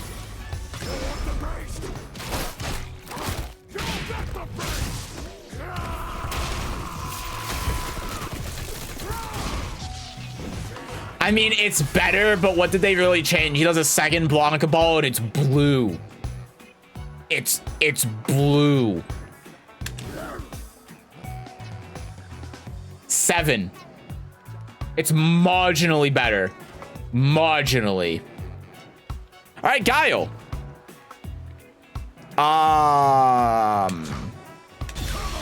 That's a level 2. These are gonna be charge motions, aren't they? There you go. It's just a Sonic Hurricane, but slightly bigger. 2! That's the level 3. All right, the level 2.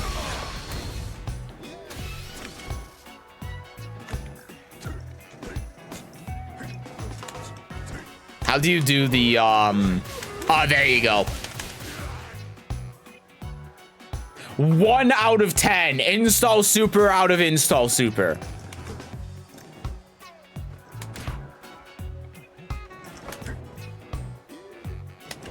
Fuck.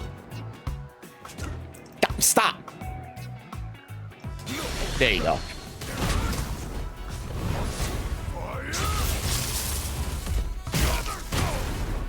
See, that's better than the ones because at least he does some Guile stuff, but at least he does something interesting at the end there. I don't really care for it too much though. I give it a 6. I don't really care for it because at the end of the day, he's still just launching you in the air. He's hitting you with a vertical sonic boom instead of a horizontal one, and then he kicks you in the face. 6.5. I'll give it a 6.5. I think it's on the same level as Blanca's, to be honest. It's not that much more interesting.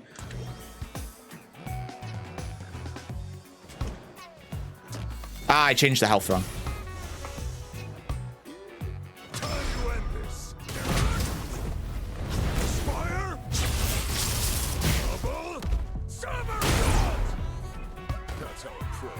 it's yeah, that's a 7 as well. Because again, it's just flash kick, and then a sonic boom, and then instead of kicking you once, he kicks you twice.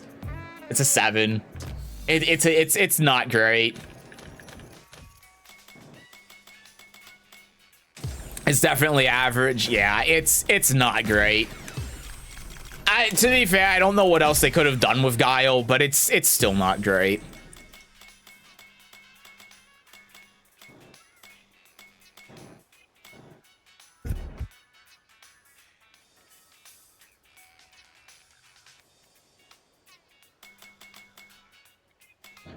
I'm trying to remember what stage. I guess we haven't done this one.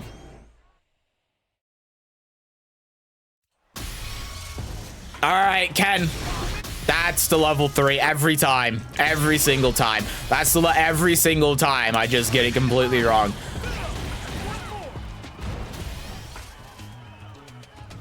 So he kicks you and then he does an air tatsu, but it has fire on it. It's a 4. It's okay. For level 1, it's not too bad. I can't really fault it too much. Level 2. Oh, it's the third strike one. It's his third strike super. That's cute. That's cute. I'd give that a 7. I'd definitely say it was better than Blanca's and Guile super for sure. Mainly because I get the reference.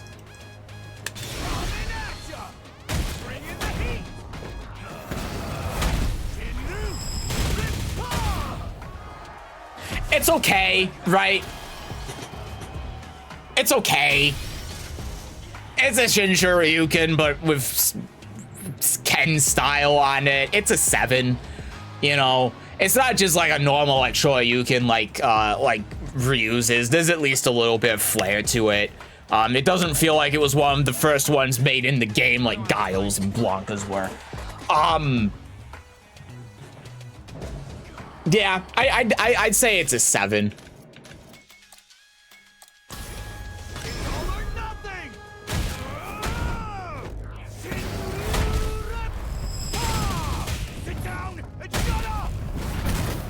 That's pretty good.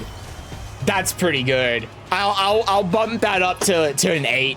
I'll bump that up to an 8 for the last punch at the end, spiking you down. That's good. I like that. Little bit of extra flair. It's nothing too spectacular, but for Ken, I mean, it's good. I like it. All right, Chun-Li. That's the 2. Every goddamn time. Yeah, I mean, it's a spinny ball of light.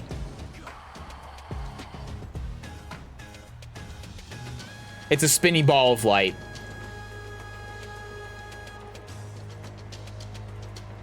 2. I'll give it a 2. 8 is perfect enough personality, not overdone. 100%. Yeah, it's right there. It's right at the point where could they have probably done something else? Yes. Like after he spiked you down, would it have been cool if he like did one more hit while you were on the ground or something, or maybe while he was in the air, shot. As he punched you, he shot a Shoryuken or a Hadouken at you while you were on the ground, and then it connected with you, and then that brought you down to the ground or something. Yeah, that would have been cool, right? Just one more thing, but you're right, it's not overdone. It's pretty much perfect. Right.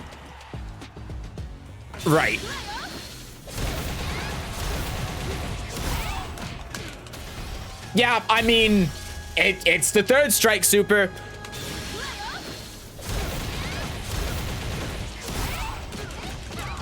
Yeah, it's the third strike super. To be honest though, it's not that interesting, right? There's nothing that's really been done to it to make it different. It's just, it's the same as it's always been, so 4. You know, like nothing's new about it. They didn't change anything. I mean, you can change stuff about the super without changing the animations, and they didn't. It's just the same thing. It feels kind of lazy. It's a 4.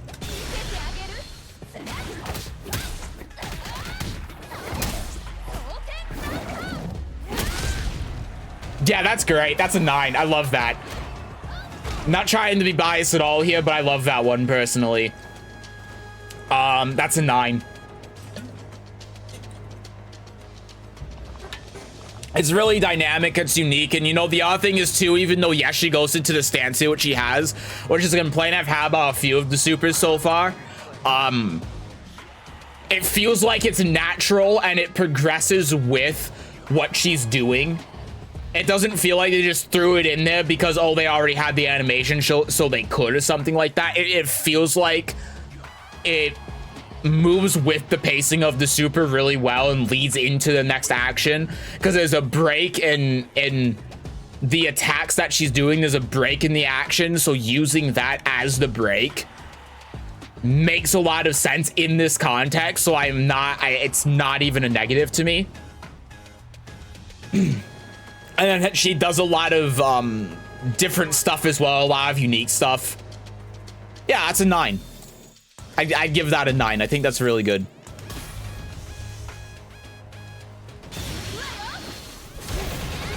God damn it. It's core circle back.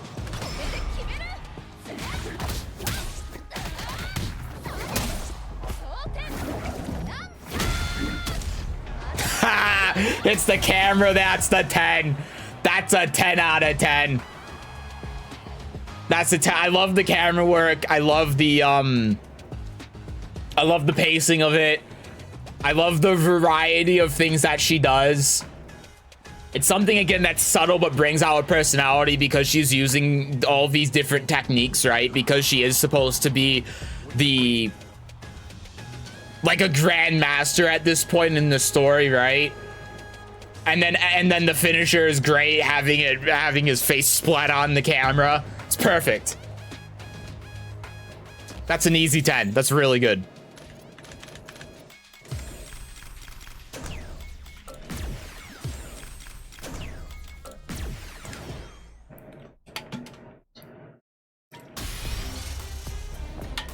All right, Zangief.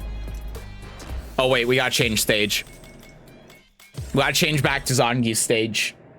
Actually, maybe we should do Dalsim stage. Let's do Dalsim stage. I don't think we've been on Dalsim stage yet.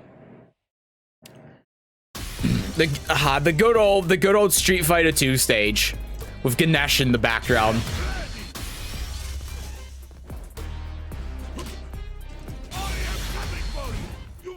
Oh, is this an anti-air? Okay.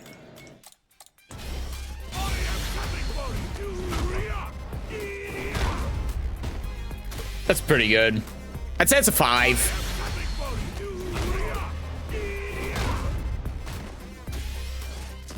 That's a pretty good anti-air super. I like it.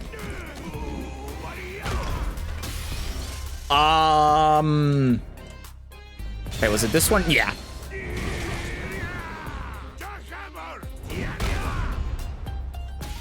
I think you can actually, you can hold this, right?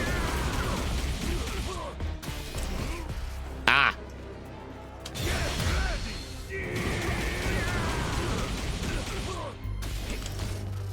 Shoot.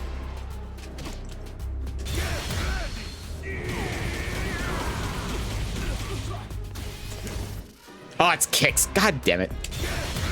Why I want to do the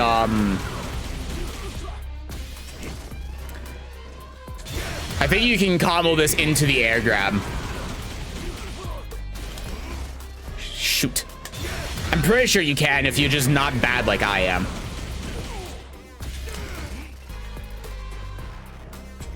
Ah. Hold the button.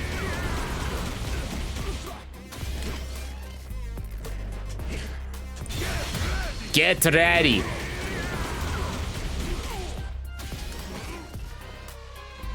Oh, maybe, no, maybe you have to actually do it into super. Into the L1. What was the L1 kicks? Yeah.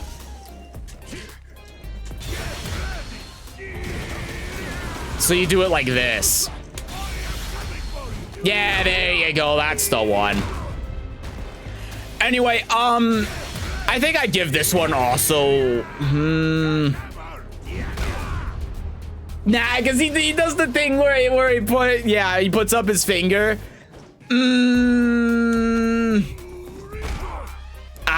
5.5. 5.5. I'm bordering on a 6. I almost want to give it a 6. A 7? I don't know if I can quite give it a 7. I don't know if I can quite give it a 7. I just don't think it does enough, right? I don't think it does enough for a 7. I'll give it a 6. I'll give it a 6. I don't think I can give it a 7, but I'll give it a 6. Okay, and then I'm guessing that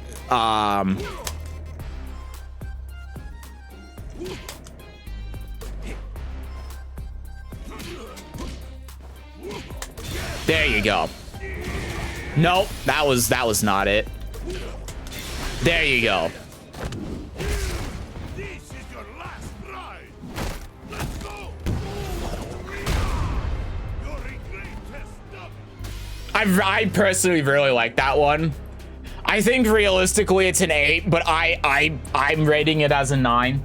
I think realistically it's an 8 though. But I'm putting it as a 9. I really love the personality and the showmanship in it. I really do.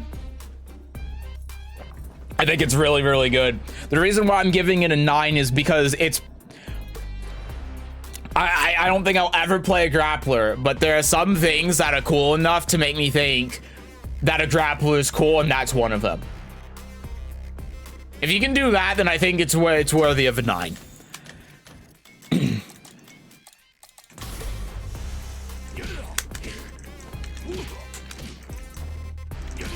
Ah!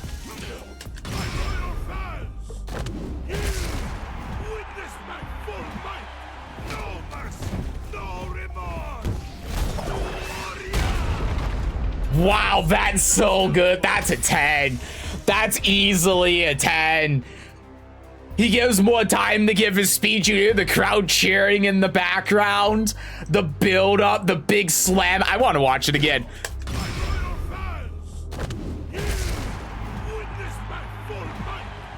This is so good.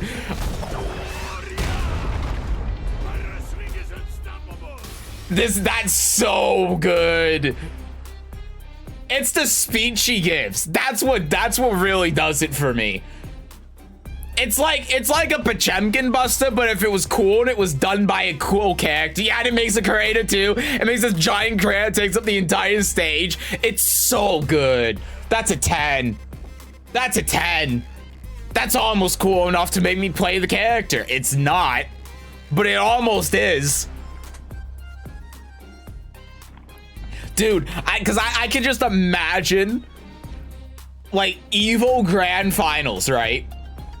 I can imagine Evo Grand Finals, final round, a Zangief player is there. That's never going to happen, but a Zangief player is there. He's below 25% health.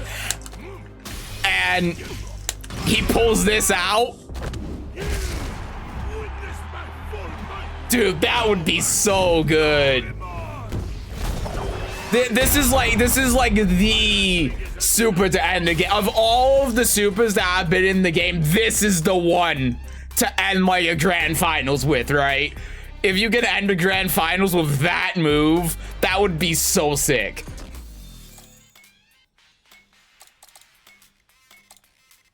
Yeah, fix. Oh, not fix standard. Oh my god, I can't restart there. Set him to 20.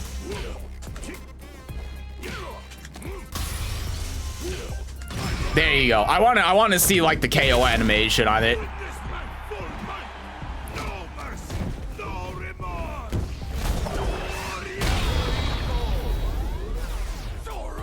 That's so good.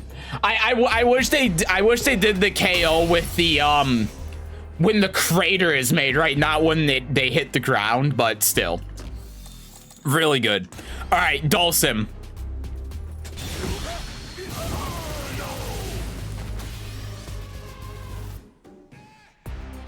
Yeah, that's another 2. Every time. I think I gotta get away from him.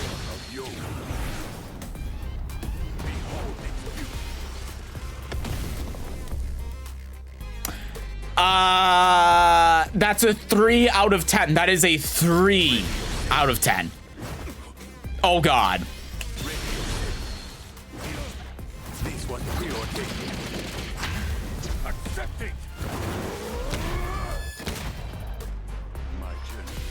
I like how he looks at the camera at the end.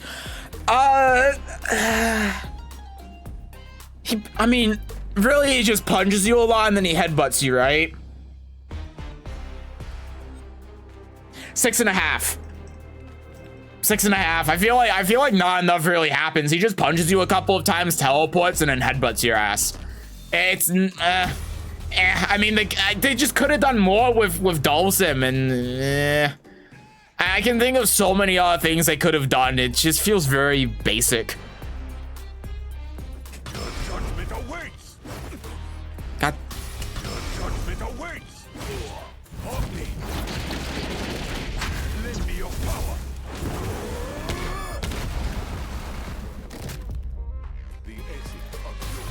I mean, that's more in line with what I was thinking they could have done, but it's still like, it's the exact same as the level 3, except he spins a couple more times on you and he has flames coming out of his hands.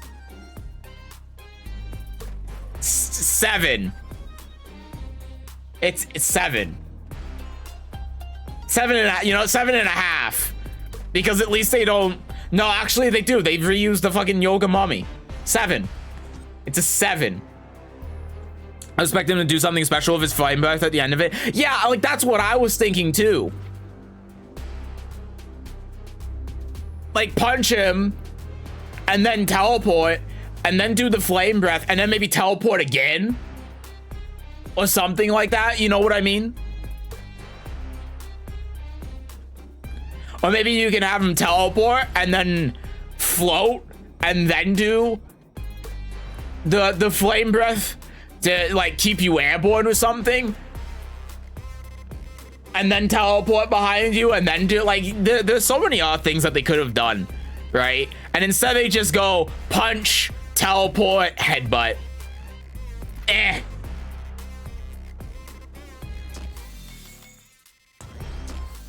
Well, yeah, supers in this game are really hit and miss, right? I mean, for the most part, the level 1s are kind of whatever. There are some that are definitely better than others, but a lot of them are just like throw out a fireball or do something really, really basic. And there are a couple that are cool, but a lot of them are just kind of standard. The level 2s are either, for the most part, they're either cool or they're an install. That's really it. They're cool or they're an install. And then the level 3s are really hit and miss as well. A lot of them you can really tell who the first characters were to get to get their supers, in the same way that you can tell in Tekken, because in Tekken you can tell what characters first got rage hearts because they just do 2 moves that they already have, right? Like Paul just knocks you in there and does Death Fist. Dragunov just hits you and then does back 1+2. And it's the same thing here. Like Blanca just does his command grabbing and Blanca balls you. Guile just does flash kick in the sonic boom and then kicks you. But then you got other characters who do stuff that's actually unique, and those ones are really cool. Almost all of those are really, really cool. The only ones of those that I don't think is very interesting is like Manons and Lilies, I think. But a lot of them are like that. So there aren't a lot of supers in this game that I think are exceptional. But the ones that are really, really good, it's just that there aren't very many of them. But hey, it's not bad. It's just, you know, at least it could be worse. It could be like Tekken's, where it really is just 2 moves, and we see that on like Cammy's level 2, right? Where it is just spiral arrow into whatever the hell a DP is called. But at least it has some cinematic flair to it. At least it has a little bit, so it takes you out of it just being like, oh hey, this is just 2 moves that they already have. But still, a lot of them aren't great, unfortunately. I think the ones in this game that are really stand out are Zangief's, Chun-Li's, Honda's, and JP's. I think these are the ones that stand out the most. Oh, Kimberly's as well, I think stands out. I think DJ's is really good as well. I don't think it stands out quite as much as the other one. Same with Marisa, right? Hers is really good, but I don't think it stands out quite as much. But I think those ones are the ones that are really good. And then I think the rest of them are just they're just So, oh yeah, Jamie's as well. I forgot about Jamie's, but Jamie's is really good as well.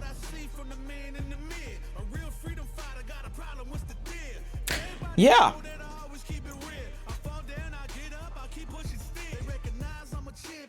All right.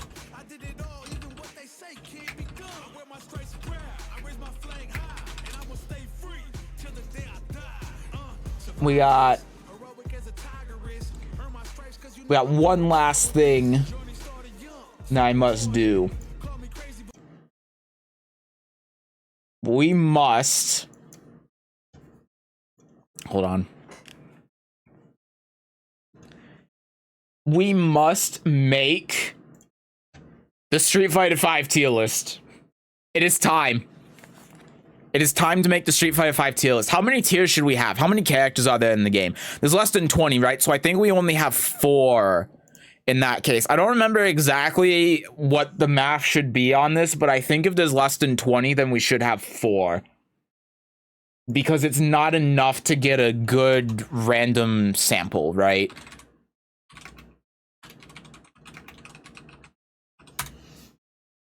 So, because it's been a while, if you don't know how this works, I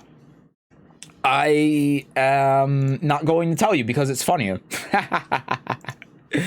And if you do know how it works, then you said Street Fighter V tier list twice in a row. Shut up. Street Fighter 6 tier list. 6, 7, 8, 9, 10, 11, 12, 13, 14, 15, 16, 17. There are 18 characters. All right. So we got 18 characters. We got 4 tiers. If you know how it works, then you know how this works. If you don't know how this works, I'm not going to tell you because it's funnier that way. So I have not played this game online once yet. I'm going to tell you the tiers of all of the characters in this game. We are going to start with Luke, our resident zoomer, the cover boy, the modern day Ryu. Luke, I would say, is A tier. Luke's A tier.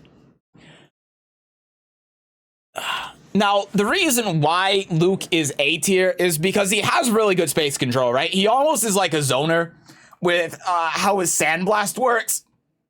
I think it's really good for keeping out characters like Jury, for example, that have really strong like drive rush, and it's good for keeping characters away that want to get close. And at the same time, his command dash allows him to kind of dictate the pace of the match, right? That's what it feels like to me. But he definitely has some weaknesses though. Like when the opponent is up close, I mean, a lot of his strength comes from being able to use that keep out and that space control. And so when the opponent is close, he doesn't have access to that anymore. And he does obviously have tools that work at close range. It's not like he doesn't. But at the same time, it does make him lose a lot of the advantages he has. And he doesn't have anything that's particularly exceptional at close range. So if a character like, you know, Jury, or if a grappler like Zangief does get close to him, he doesn't have anything that's too strong to deal with that situation.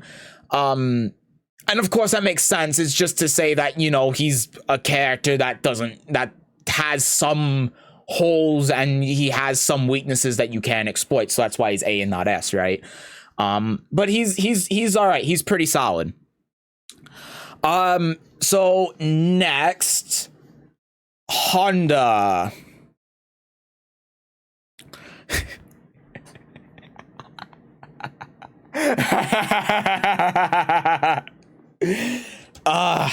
Right, so Honda is S tier.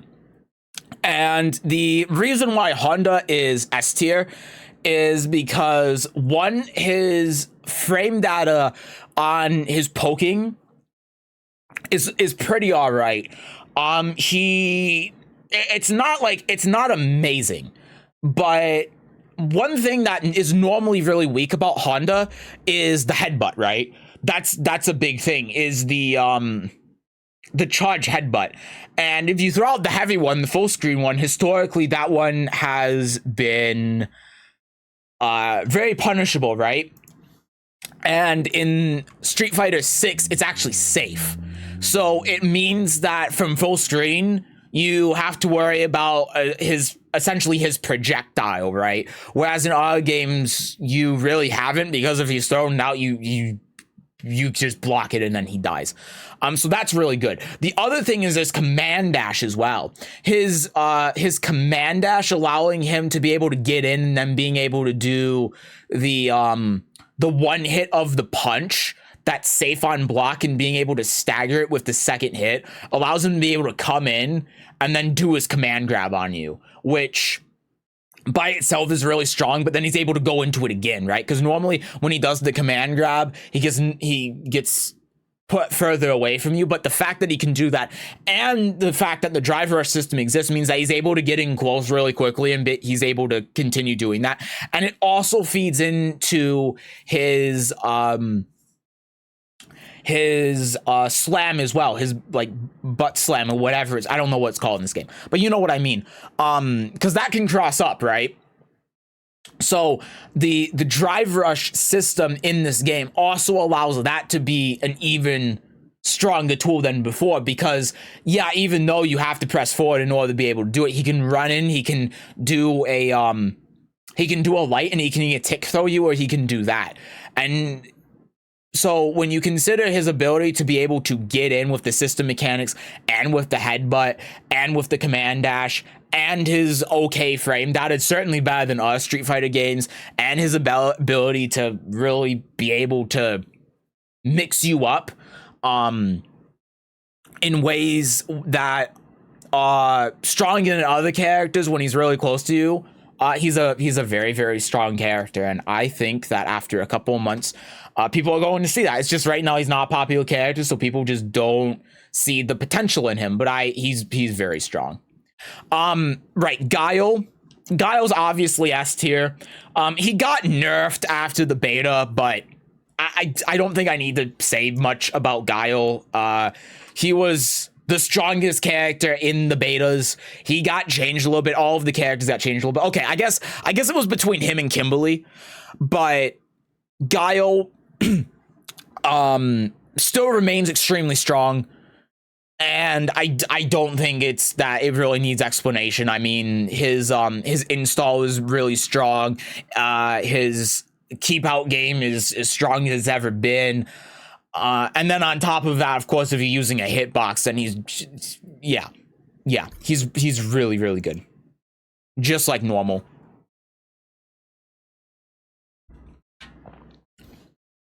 Ugh. All right, Cammy. Cammy, I'm going is going to be the first one I put in B tier. I don't think she's necessarily bad, right? I don't think that she's that bad. The problem, though, that I have with Cammy is, what can she really do that other characters in this game can't do, right? She has the spiral arrow. She has the DP. She has the demon flip now, right? But the thing is, at least with the demon flip is relatively slow. So what stops someone from like parrying it or drive impacting it? It's like, okay, well, you have the grab where you can do the fast fall. But with her being the attacker, does that really leave her at an advantage with the system mechanics? Yeah, maybe it does. Maybe good Cammy players will find something that I just don't know about. But I don't really see how it's going to function in a way that really benefits Cammy, especially with the parrying system. But drive impact does it as well. And then on top of that, when you consider her being a rushdown character, you have a lot of characters in this game that have really strong keep out tools, and they have to be able to counter drive rush in this game, right? And then on top of that, every character in this game can at times be a rushdown character because of drive rush. I mean, it's in the name. So what does Cammy really bring to the table that other characters don't is the question. And the answer is, I don't think much. I think the main idea is supposed to be a demon flip, essentially. But it has problems. It has issues. And I don't think it's enough to really make her to carry her up to the top, at least right now. I think that they could certainly make adjustments to it, and they could make it so that it is a lot better and she is very scary. But right now, I just don't see anything that's that threatening with her. So she's not bad. She's not bad. I'm not saying that this stuff is unusable or anything. I'm just saying that there are flaws with it, and she's a flawed character, so that's why she's B.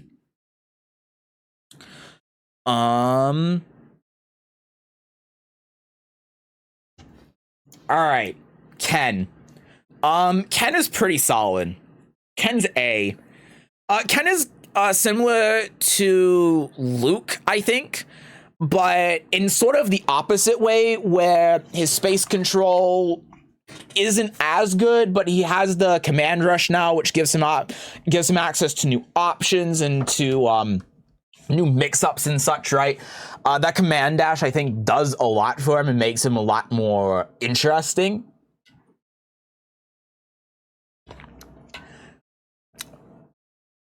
And I don't think he's a bad character at all. I mean, it just kind of boils down to the same things I said as Luke, except it's in the opposite direction, where it's like Luke is really good at space control, but not so good at far away. Ken can do a lot when he's like mid-range to close, but when he's super far and he's fighting a character like JP or Guile or something, he's going to have problems being able to get past that. He doesn't have anything that's like projectile invulnerable or anything like that, like some of these other characters do. So he doesn't have like teleports like Kimberly or anything like that. So it's more or less the same thing as Luke, right? It's more or less the same thing as Luke. All right, DJ. DJ is A. Now, DJ is a little bit different because DJ can kind of do everything. DJ is a very all-around character. He has decent zoning. He has some cool cancels. He can do stuff at close range and far range. He has some really good movement options. The biggest problem, though, with DJ is that he's a little bit too gimmicky. And his gimmicks are good, don't get me wrong. But he can do a lot of stuff. He can do a lot of stuff, and he plays neutral really well, and he has pretty much a tool for any neutral situation, right? But the main way that DJ is supposed to open you up is by confusing you. And in most instances, when you have a character that's supposed to, especially in a 2D game, open you up by confusing you, it isn't very effective against more experienced players. There are exceptions to this. Yoshimitsu is that kind of character, and obviously Yoshimitsu is very good in Tekken, at least Tekken 7. But in DJ's case, a lot of these things don't feel like they're that practical. For example, the fake DP kick, the charged light kick, right? That fake out, in theory, is interesting because it launches him in the air. It looks like he's doing the DP, but he's not. And then he's able to do an air move. He's able to potentially cross you up or something. And in theory, yes, that can be interesting because it can lead to cross-ups when your opponent's waiting for you to punish the DP. But against a more experienced player, are they really going to wait for you to land on the ground, or are they going to see that you've done the fake and then punish you by hitting you out of the air or something? And even if they don't, are the air trajectory is so predictable that are they really going to get crossed up by you? I don't think so. And he has things that will work for sure. I think the fireball cancel in particular is one that will definitely work. But the problem is that a lot of the things don't. And I think a lot of the main tools you're supposed to use for opening up your opponent are a little bit too gimmicky. So I think a lot of what he's going to have to rely on is just throwing, right? And I don't think that's going to be very effective because that's just something every character in the game can do. But the big difference with DJ is that he has more opportunities to be able to do that, right? He has better ways to be able to do it, so he's able to do it more frequently, and his ability to play at all ranges, and his ability to, since he has a tool for every situation and every matchup, at least it seems like, that really helps him a lot. It's just a lot of things I think that are intended for him to be able to use are very gimmicky, and I think it's going to rely a lot more on good neutral play than actually opening up the opponent. Right, Manon. Manon is B. And Manon's damage is obviously insane, right? Manon's damage, when she gets all of those medals, is really, really good. And I think this is one of those characters. I think this is one of those characters where she's going to be very different in tournament than online. What do I mean by that? Manon does fuck all outside of close range. She can't do anything. She does basically nothing. So if you're playing a character that wants to be close to the opponent, or closer to the opponent, like Jamie, for instance, right? Jamie most of the time wants to be closer to the opponent. Manon, I feel like, is going to have a bad matchup on them. However, I think that Manon has more glaring weaknesses than most characters in the game because she's basically a one-trick pony. And because of that, it's going to be very easy to counterpick her. Manon playing against like Dulcim, for example, I think would be really, really difficult. I think even Chun-Li would be difficult just because of her slow fireballs. I think that she's one of those characters where if you're playing against someone who does play multiple characters, yeah, you play game one against Manon, maybe she wins, maybe she loses. But when you go into that game two and you switch to a counter pick, she's going to struggle. And I think because of that, Manon players might want to have a secondary as well. It's a weird one. It's a weird one. For sure. I think that the problem is, at the end of the day, her weaknesses are just so huge that they can't go ignored, that she's B. She's bordering on C, I think, but I think for now, until we see more, she's at least B, because she definitely has some strengths, and her strengths are really strong. But yeah, for now, B. Right, speaking of grapplers, Zangief. Zangief is insane. I mean, the biggest thing here is the range that Zangief has. Zangief's range, he can throw out a light before a lot of characters in this game can throw out a medium. You know what I mean? It's like I was saying when I was looking at Zangief.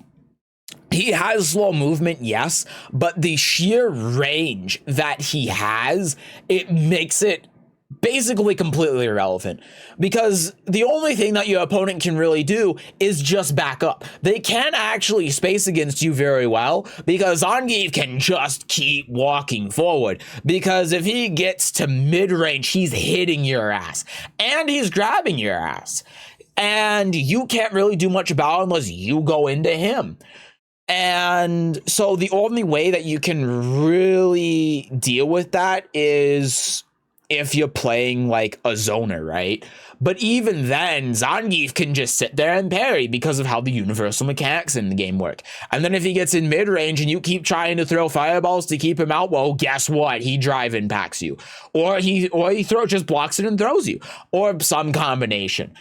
And I think that's the biggest thing, is just his range, right? His ability to chop your ass with a light from like mid-screen. is really, really strong. And on top of that, his command normals seem really good as well. And then his super being, well, really a true mix-up, right? For as far as supers go, yeah, it's a level 3. If you jump over it, he gets punished really hard because he loses all of his meat. But what if you jump? Right now, we're in a Sam show situation where he does his anti-air super, or fuck, he doesn't even do the super if he doesn't have meter, and he just jumps at you and does the command grab. And then what? It's a character that's supposed to have a weakness. Traditionally, grapplers in 2D fighting games have weaknesses because of how slow they are. But Zangief, yes, he's slow, but with his range, does that really matter? And really, I don't think it does. And then you add on top of that the fact that he can use Drive Rush. Yeah.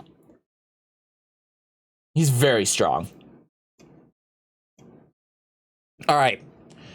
Jamie. There's been a lot of naysayers about Jamie in the beta. I'm here to tell you you're all wrong. I'm here to tell you that Jamie is a different Street Fighter character. Yes. You have to play him differently. Yes. He has layers to him. And I think a lot of people just don't understand these layers. I think people that were playing Jamie in the beta just don't know how to play Jamie, because he does take effort. He does take time to understand and to know matchup specific ways to be able to get into your higher levels of your drink meter. I think that's the main problem, is that for the most part, a lot of Jamie players are just going like, okay, well, you do this one thing to go into this drink, and you go this to this, and this to this, and this to this. And instead, they're not looking at the bigger picture. They're not looking at the fact that, no, it's not like he just gets access to this one tool that's better than the others to put him in the drink. He has access to all of the tools. And some of them are going to be better in certain matchups than others. Some of them are going to be better against certain players than others. Some of them are going to be better in certain situations than others. And a lot of people are just looking at it as a game plan that has step 1, step 2, step 3, and then step 4. And in reality, it's not like that. It's that you get access to more powerful tools that also increase your drink. But you can use all of them. And some of them are going to be stronger than others depending on the situation. Like his command grab, for instance, is going to be stronger against a character like Luke than it is against Manon, right? Because if you're playing against Manon or you're playing against Zangief, you don't want to be at that range in the first place. So why would you ever want to get into a situation where you're using the command grab? Even though you get it at 3, yeah, if you can get it off, that's great, but why do you don't want to be there in the first place? Whereas if you're playing against Luke, what the hell is Luke going to do? Sandblast. Like, he's not going to do shit. Yeah, jump at his ass and then do an empty jump and then grab him, right? I think that's what a lot of people are missing with Jamie. And then when he gets to level 4, his damage does increase substantially as well. But I think the odd problem is a lot of people are tunnel visioning on, oh, I gotta get the drink. Because yeah, a lot of things increase substantially, and it does make him a lot better. But if you can win without doing it, then just win without doing it. That's the other thing too. Like, again, if you're playing against Manon, for example, why are you risking getting into a range and getting command grabbed when you can just not? So I think he's very strong. I think a lot of people just don't know how to play the character, and he's going to get bad with time.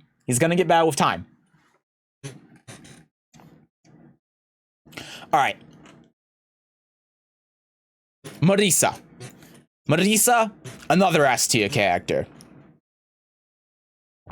Marisa is another S tier character. So Marisa is very unique, right? Marisa is unique because you remember how these two idiots over here that were like, oh, I'm good at keep out and poking in long range, but I don't really have anything up close. And then Ken's like, oh, I can't do shit against Zonas, but when I get in their ass, I beat them up. Marisa just, at all times, on all points of the screen, is able to punch you.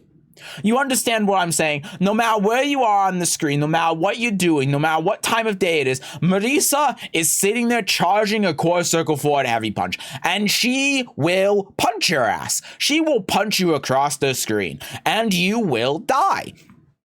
That's as simple as it is, because all of these tools that Marisa has are the same in close range as they are at long range, because they're all just punches. It's not specialized. It's not designed for long range or short range. It's designed for both. It is a short range move that hits the entire stage. She just winds up that punch, she hits you, and you're fucking dead. That's it. That's what she is. And on top of that, she has a parry too. Her charge attacks can go through drive impact, so you can just throw that shit out while you're charging it from mid-screen. What are they going to do? Oh, I hit the DI button because I think she's going to do it. Yeah, and you're dead because it absorbs it. Nice one, genius. Oh, I'm going to driver so I can get it. What? She punched you. She already punched you. And then if she combos you and she hits you with the level 3, then she puts you in the corner, and oh my god, in the corner? Now all of a sudden, her big kicks, her boots are wall splatting. It's insane. She's crazy. Easy S tier.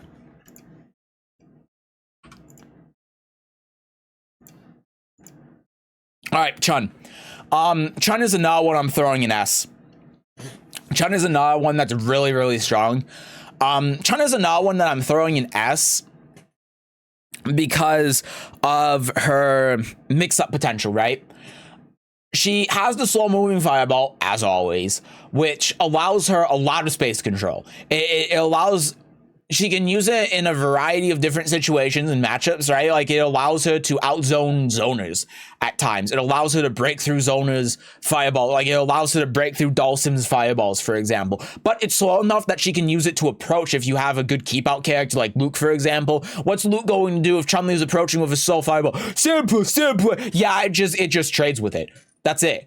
And then if you sandblast while she does the EX1, your ass gets knocked down, and then what? She's close to you.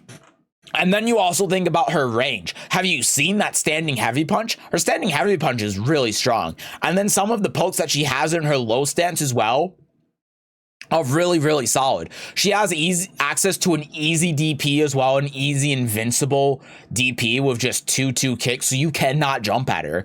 If you think that she's going to do a Kokoken, then you better be right, because if you are wrong, then she is going to blast your ass into the moon.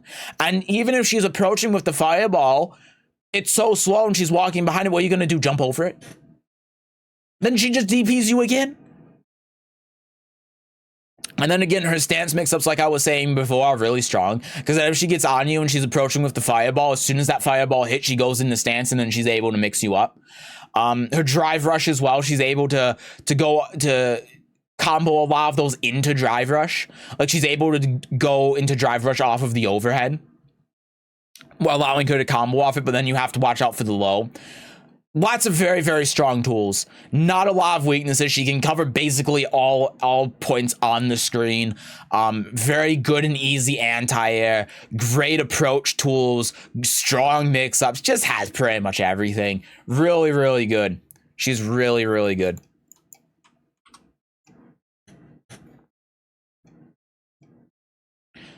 All right, Dhalsim. Dhalsim is going in S as well.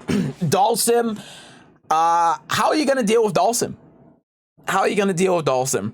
I think the thing is with Dhalsim, he is just... Because, okay, here's the thing. Dhalsim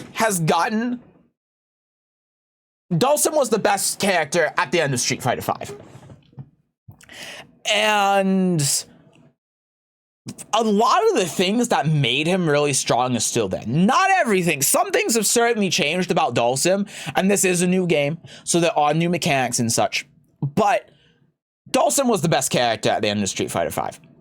And now when we're going into Street Fighter 6, a lot of the reasons why he was so strong are still there. Like his teleport, not being on a DP, able to give you easy teleports, his ability to cross you up and do high-low mix-ups off of teleport, easier than ever. His zoning is still really strong. If he's playing as a character like Jury, who lives and dies based on running at your ass.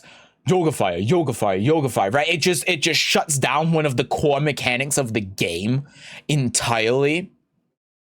And then on top of that, his fire breath goes through drive impact. So if you think, oh, I'm so smart, I'm going to get through the Dhalsim by using the drive impact at mid-range. Yoga flame. And then what? Oh, now you got hit out of drive rush. Oh, okay. And then that's not even going into typical Dhalsim stuff of like how he can poke you, which is also something that just counters drive rush.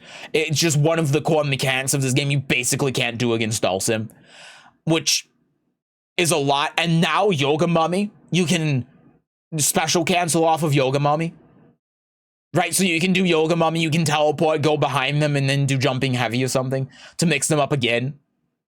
And now he has this new throw that tosses your ass all the way. So even if you manage to get close to him, he gets one grab on you, he tosses you to the other end of the stage. Yoga fire, yoga fire, yoga fire. Insane.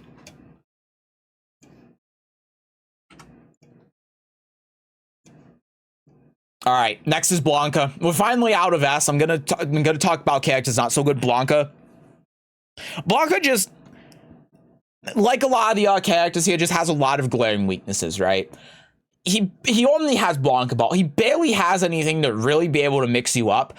The only thing that he really has that can do much of anything is when he's in his install, but it costs 2 balls a meter, so is it ever worth going in the install to be able to do multiple Blanca Balls? Maybe in certain combos, maybe, but like in neutral, just throwing that out there, not really. He has the new Blanca doll, which does lead to some interesting pressure situations, which does allow him to do a little bit more because he can use the Blanca doll. He can force block stun, he can jump across and then try doing some cross-up shenanigans. But it's also very gimmicky. I mean, it's the classic, like, online Blanca thing that we've seen before. It's just now you have like a setup to be able to do it, but it's not realistically very reliable at high levels of play. So and again, he doesn't really have any good way to be able to mix you up. It's basically just Blanca balls and really strong neutral play, and that's kind of it. What does he really do outside of that? Okay, sure, he can do the Blanca ball from full screen. Like, he can do normal Blanca stuff. Okay, I get it, but I think with the given how this game is, I don't think it's enough for him to really be that strong. All right, Jury. Jury's a solid ass. Have you seen? She has the best mix-up potential in the game. She has the best mix-up potential in the entire game, right? She has the best drive rush in the game. She has the best movement in the game. She has the slow approaching fireball like Chun-Li on top of having the best drive rush and the best mix-ups in the game. And then her install super is actually really strong and gives her so much damage, and it gives her so much pressure as well. She does have one small problem though, and that is similar to other characters like Ken from full screen, right? From full screen, she has to use a little bit of effort to approach. That is true, but the difference between her and a character like Ken is that her movement is so good that it doesn't matter that much, and plus she can nullify fireballs and just store her whatever the hell it's called. So she's being thrown in S. Okay, Ryu.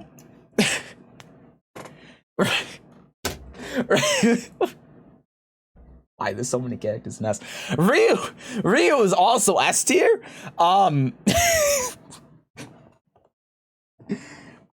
Cause okay, Ryu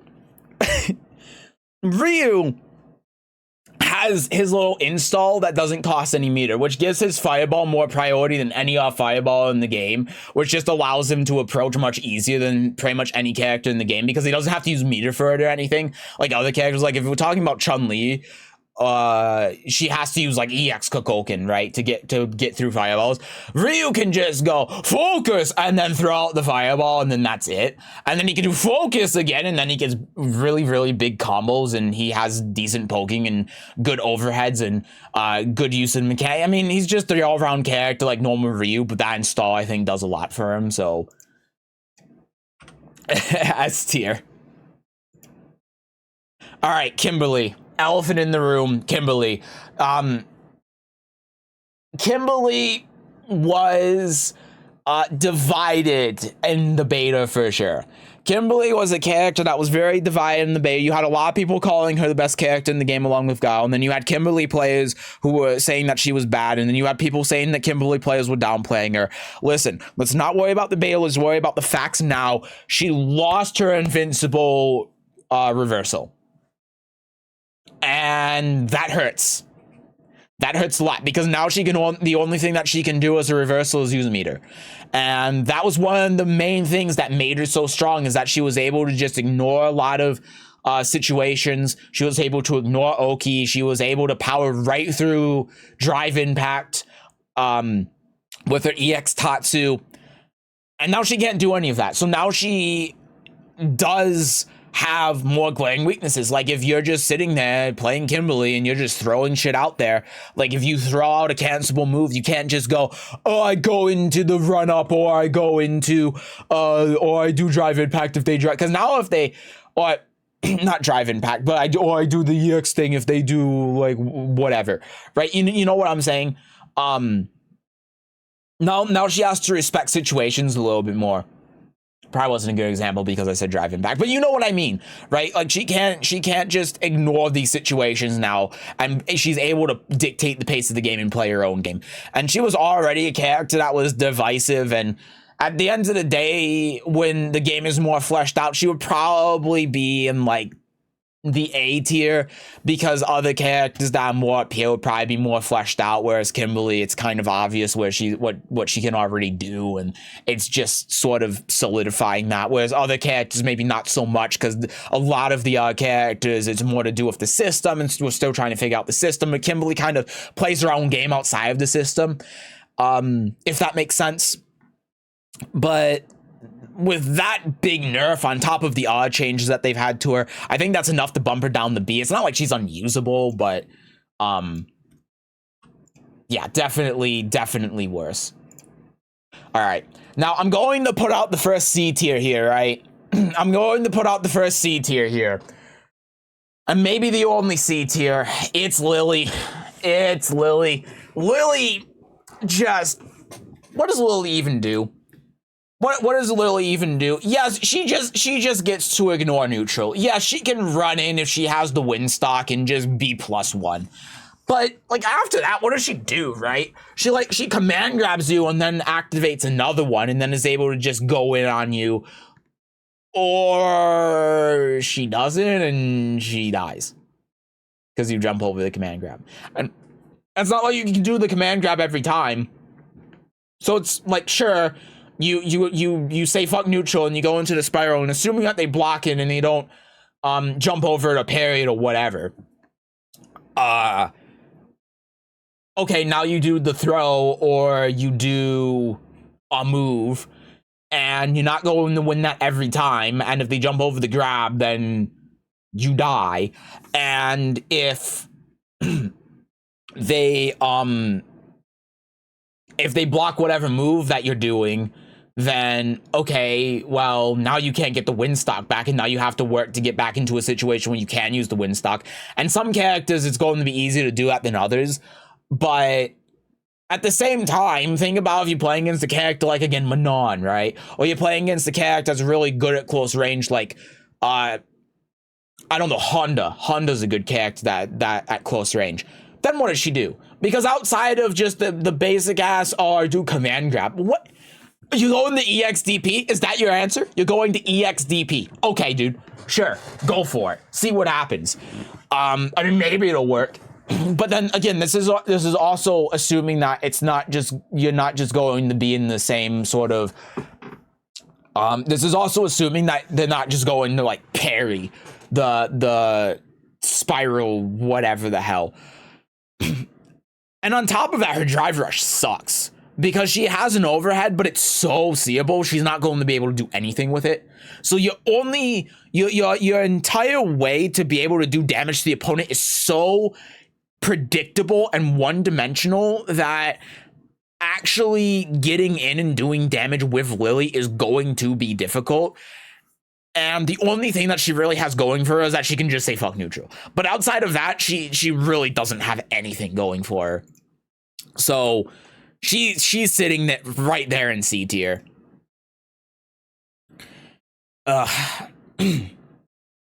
Right. And the last character, and a character that I've also just now decided is going in C tier, JP. Now, JP, you might think, oh, that's a bit of a weird one, right? Why is JP in C tier? He seems really good. He seems really strong. And that's because there are a lot of unknowns with JP. I've thought about this a lot. I think this character is going to be fun to play. Definitely. I'm going to try playing him. I think he's the most interesting character here. But a lot of the excitement for JP comes from the fact that he feels like a completely different character. Because a lot of these characters in this game kind of feel samey. And there's a lot to discover with JP. And I think a lot of people are going to think that JP is really, really good because there's so much potential for him to discover with him. And that is true. There's a lot of ways where if you catch an opponent with your projectiles or your zoning tools or whatever, there are a lot of ways to be able to convert off that. And there's a lot of creative things you can do. And you have your parry, for example, and your spikes and all of that. And there are different ways to convert off them. And that's very cool. But it relies on you hitting the opponent, right? Or parrying something. But it relies on you actually getting a hit on the opponent. That's the problem. And how exactly is JP supposed to get a hit on you? You know what I mean? The main way it seems like they're trying to approach it is that you have the overhead fireball and the low fireball. Except the overhead fireball and the low fireball, you can very clearly tell which one's which based on the fact that one is higher, one is lower. Okay. So then you have the command grab. And I can tell you from playing Soul Calibur that Ivy has this exact same thing. And it is seeable and it is reactable. And JP is more than other characters. His fireball grab is a complete gimmick. No one at high level, when they get experience of playing against this character, is going to fall for it. Because it is so telegraphed and it is so seeable, they're just going to jump over and punish JP for doing it. It is not a usable move at anything outside of low-level play. It is very, very seeable and very, very reactable. On top of that, JP doesn't have much that he can do at close range. The only thing that he really has is his get off me to and core circle back heavy punch, and specifically heavy punch because the light punch version is like minus 24 or something. Super punishable. So that's the only thing he has. In terms of normals and stuff, he doesn't really have much that he can do at close range, and he certainly can't set up anything at close range. Even if he gets a knockdown on the opponent, the projectiles take so long to be able to set up that the opponent is able to get up and take their turn, if not beat the shit out of JP by the time it's actually set up. So, yes, and after time, he will get plus frames off of it, but then what does he do? That's what this comes back down to. Then what does it do? Because even if we're saying, oh, do the grab fireball, it has such an obvious startup animation and it's so slow that you can react to it with jump before the projectile even comes out. So what is he supposed to do? And I think that this is one of those cases where at first he's going to seem really strong. I think he's going to seem very strong because people don't have the matchup knowledge. But what's going to happen is over time, as the game is playing, people learn the matchup more and people learn how to react to this stuff and how to deal with this stuff more. It's going to turn into oh, these are all gimmicks and they don't really do anything. It looks cool and it's flashy, but they don't really do anything. So, JPC tier. That's the tier list. That's the tier list for Street Fighter 6. We'll see how accurate this is. We'll see how accurate this is. Have you forgotten because it's been so long, and to be fair, it has been a long time. This was the random number generator tier list. So this is what RNG decided the tier list for Street Fighter 6 is. A lot of S tiers. I got a lot of S's in a row. That's why I started laughing. Like Honda was S tier and I started laughing because I'm like, okay, that's pretty dumb. But then it just gave me like 5 S tiers in a row, and then Ryu was S tier, and I couldn't hold it in anymore. That was I couldn't hold it in anymore. It was so good. I mean, surprisingly though, it's like this game is easier than most games, I feel, to be able to bullshit your way around why a character is strong or weak. I feel like even with Strive, like even with Strive, when I did the tier list the first time, when the game came out, it had me put Soul in D tier, and I was like, okay, I can't do that. I gotta change it because that's just wrong. I can't make up a reason for that. But I genuinely feel like even a character up here, like I could easily put like Chun-Li in C tier and give an explanation for it. It's so much easier in this game with these characters to just bullshit your way through a tier list. But that makes these things more fun for me anyway. I definitely gotta work on like condensing my thoughts. That's my problem with improv, is that like I'll just go on and on a little bit too much because new things will pop into my brain. As I'm going, I'm like, oh, that's a better point than what I said before, so let me say that, and it just kind of keeps going. That's definitely something I gotta work on, because I think this one took me like half an hour. Should have taken me like 15 minutes. But yeah, this one was fun. This one was definitely fun. All right, I wanna, before I go for today, there was an update actually for Idol Showdown. Did I get trading cards? I did get trading cards. There was an update for Idol Showdown, so I want to look at the patch notes.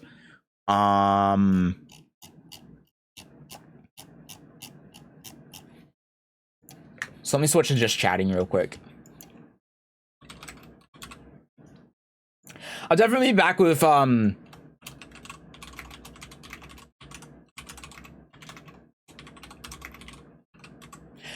definitely be back with Street Fighter. Actually, I don't know when. I'm probably not streaming tomorrow. So Monday, probably, maybe Tuesday, we'll see. I'll spend some time in practice mode learning a character. I don't know what character I'm going to play yet. I think I'm just going to play Chun for now. Because I think Chun's a character I'm familiar with enough where I can give her a fair and honest try. Because maybe my problem before was that I was playing Kimberly and it was just a character I didn't know how to play. So I'll go with a character that's a little bit more familiar to me, and Chun is very familiar to me. I mean, she was my first fighting game main. So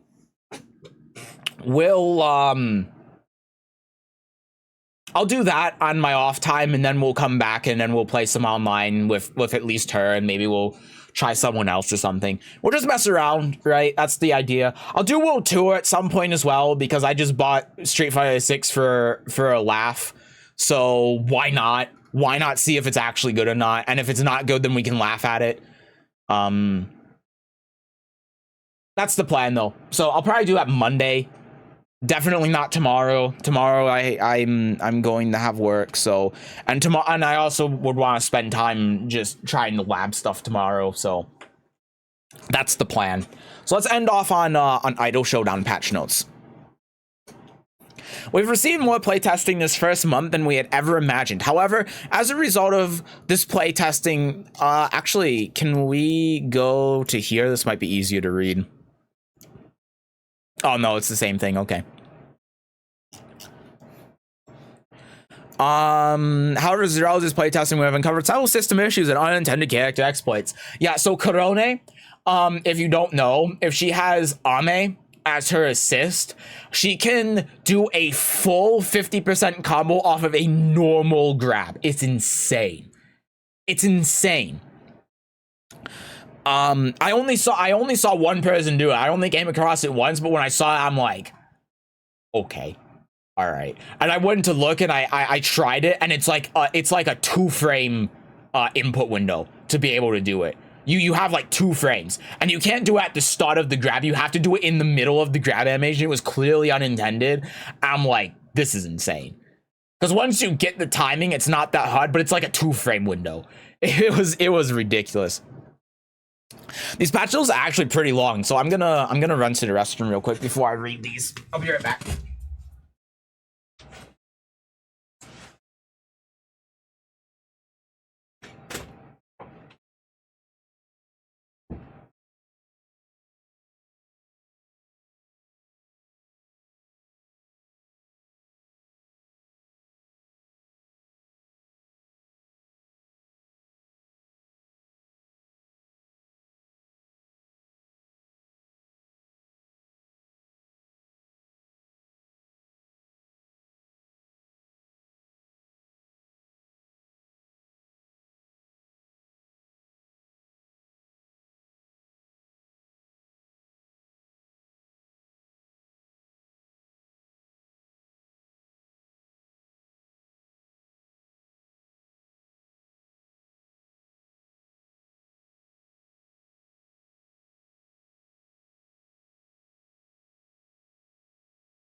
Oh, okay, I'm here.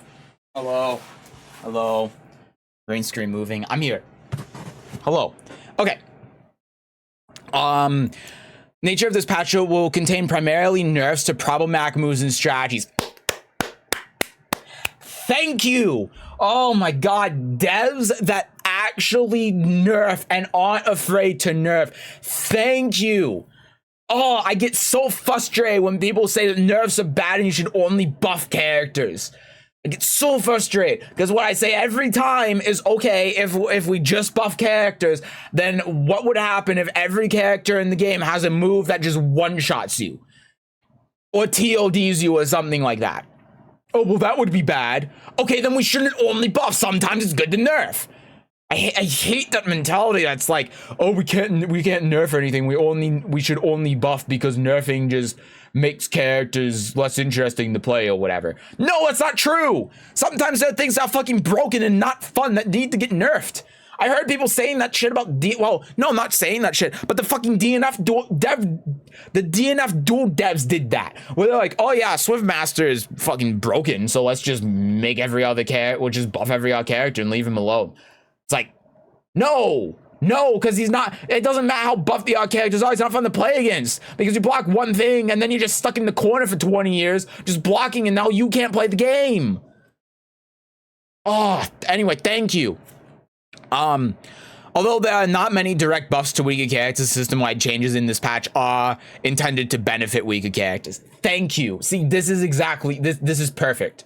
This is perfect. Because the other thing is, too, is that, like, I play Sora, right? And I don't know how strong Sora is, but Sora is not a character that a lot of people play. I don't think she's weak or anything, but I think if you do something like buff Sora, then it creates a situation where if you stop buffing her in a way, then it's going to make one thing in particular, like, really, really strong, and just make the rest of her other things that she can do just objectively worse, and then make her not as fun of a character. It happens all the time. Nerfing is good. I'm a nerf advocate. You should nerf characters when it makes sense. We wanted to first evaluate the new map before preemptively changing currently underutilized characters or moves. From that point onwards, we have a firm foundation on what we can build on. This is the way to do it. This is 100% the way to do it. New features and mechanics. We discovered that the system mechanics we had were very skewed against certain characters and playstyles, with certain characters receiving more resources to work with than others. As a result, many of these changes are intended to better balance resource gain and provide all characters similar opportunities. Although we expect there will be variation across characters, it should be a lot closer than before. Okay. New star meter changes. So this is the thing with Sora that I thought made Sora fucking broken, is that the fact that she throws out her projectile with a special and then cancels it with a special means that she gains super chat meter at an obscene rate. I mean, I have had games where well, actually, no, not just I have had games. Consistently, when I'm playing the game, if I'm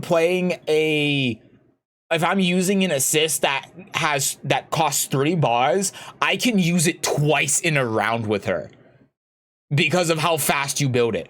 So what I started doing is I switched to Mio because Mio only costs 2, and I built that so fast that I can use Mio 3 times in a round, and she just debuffs the opponent and poisons them. So essentially what happens is I use zoning by throwing out the projectile and throwing out the lingering projectile that I explode, and then I build the meter so quickly I just summon her out, and even if they're just sitting back and doing nothing because I'm zoning them, now all of a sudden they're eating poison damage. It's absurd. It's ridiculous. It's unbelievably good. Anyway, one core issue of character balance and gameplay revolves around star maintenance and balance. There were 2 main issues with star meter gain that we're aiming to resolve. In the previous version, we felt star meter was overwhelmingly skewed towards the winning player, giving the losing player very little to play with. In addition, star meter was too imbalanced between characters. Many characters with long combos such as Aki and Boltan would gain many times more meter than other characters such as Coco. It's very true. Since the characters with long combos also were some of the strongest characters in the game, this change has a slight balancing effect as well. New star meter will work as follows. Meter gain will now scale down as the combo goes on. That makes sense. Meter gain on taking damage and blocking will be significantly higher from before. Okay. After performing a star special move, meter gain will be reduced to 0.3 times for 60 frames. Okay. After performing a superstar special move, meter gain will be reduced to 0.3 times for 120 frames.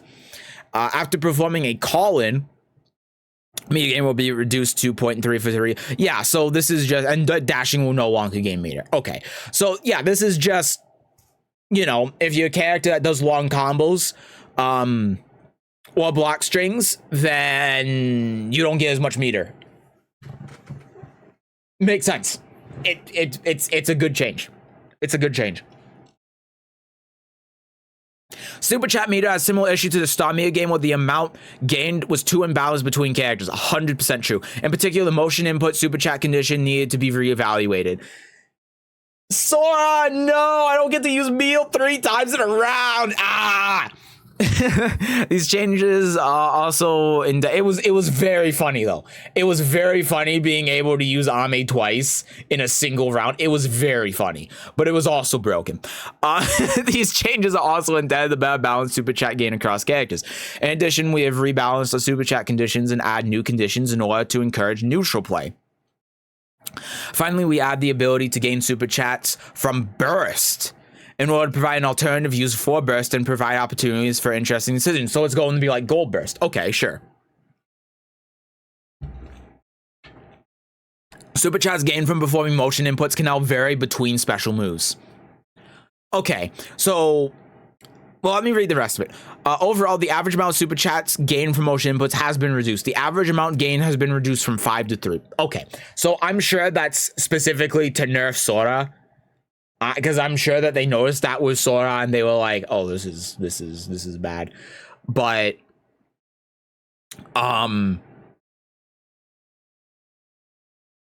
Yeah, I mean, it makes sense. It's like I was saying, like I abused the hell out of that with Sora.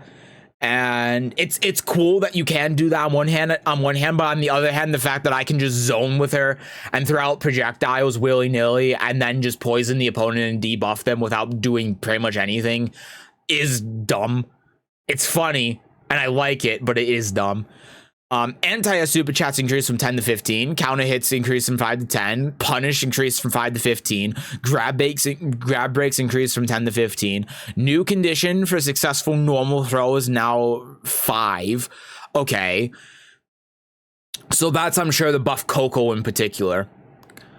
Landing a burst on the opponent in neutral will give 2 full bars of super chat meter, and landing a burst on an opponent who you are comboing will give 1 bar on an opponent you are comboing. So you can end a combo with burst if you want to throw out the burst, and then it'll give you a bar. I don't think that's very useful, but it's interesting. It's an interesting idea. I don't think you using burst for that is like worth it, but it's neat as an idea. In addition, the following changes were made to the super chat system. Super chat banner will now have the money value reflect the actual amount gained. Okay. That makes sense. Yeah, because I think before it just said like all of them were 25 basically or something like that. Idle skills in general give more than before. Okay. Counter hits, anti-air, and punish conditions no longer apply to projectiles. Okay, sure. HP values. Aki has 950 HP. Ayame has 950 HP. Damn. Damn.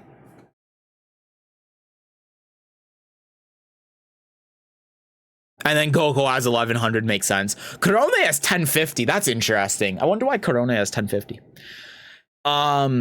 Instant block will now reduce block stun by 2 frames. More defensive mechanics. Thank you. That's so good. The thing is though, in this game, it's a lot like Strive where you delay your strings a lot. So I don't know if just doing instant block is that useful, because I mean, it's good in specific situations. It's definitely an improvement. It's just that a lot of the time I don't see it being that useful because of how much you delay stuff anyway. But sure, okay, it's good. When performing a burst in midair, you'll be unable to attack or block until you land on the ground. Thank you, because that just confused me before. That confused the hell out of me before, so that makes sense. All bursts now significantly more recovery. Thank you. Getting hit during backdash and dash will no longer result in a counter hit. No more run counters. Oh. No, I think that's good. New reversal indicator when performing an action on the first possible frame after being knocked down. You can no longer be hit out of a grab tech. You can be hit out of a grab tech? I guess with Ame, right? That would make sense. I don't think I saw that ever, but that makes sense. As a general change, invincible reversals that can be comboed off of will now have prorated damage. Okay, so I'm assuming that means that the scaling is different if you do an invincible reversal and you combo off of it, which is good, because that made like Korone's invincible reversal, for example, obscene, because you could just special cancel it into her air core circle back punch. Punch. Her air core circle back C or whatever, and then just do a full combo off of it. It was insane. And then adjusted voice lines, stage preview videos re-enabled, new unlock pop-up or underworld pair when you unlock. Okay. General bug fixes. Fix an issue with performing a move on reversal will not auto-orientate towards the enemy position. Okay.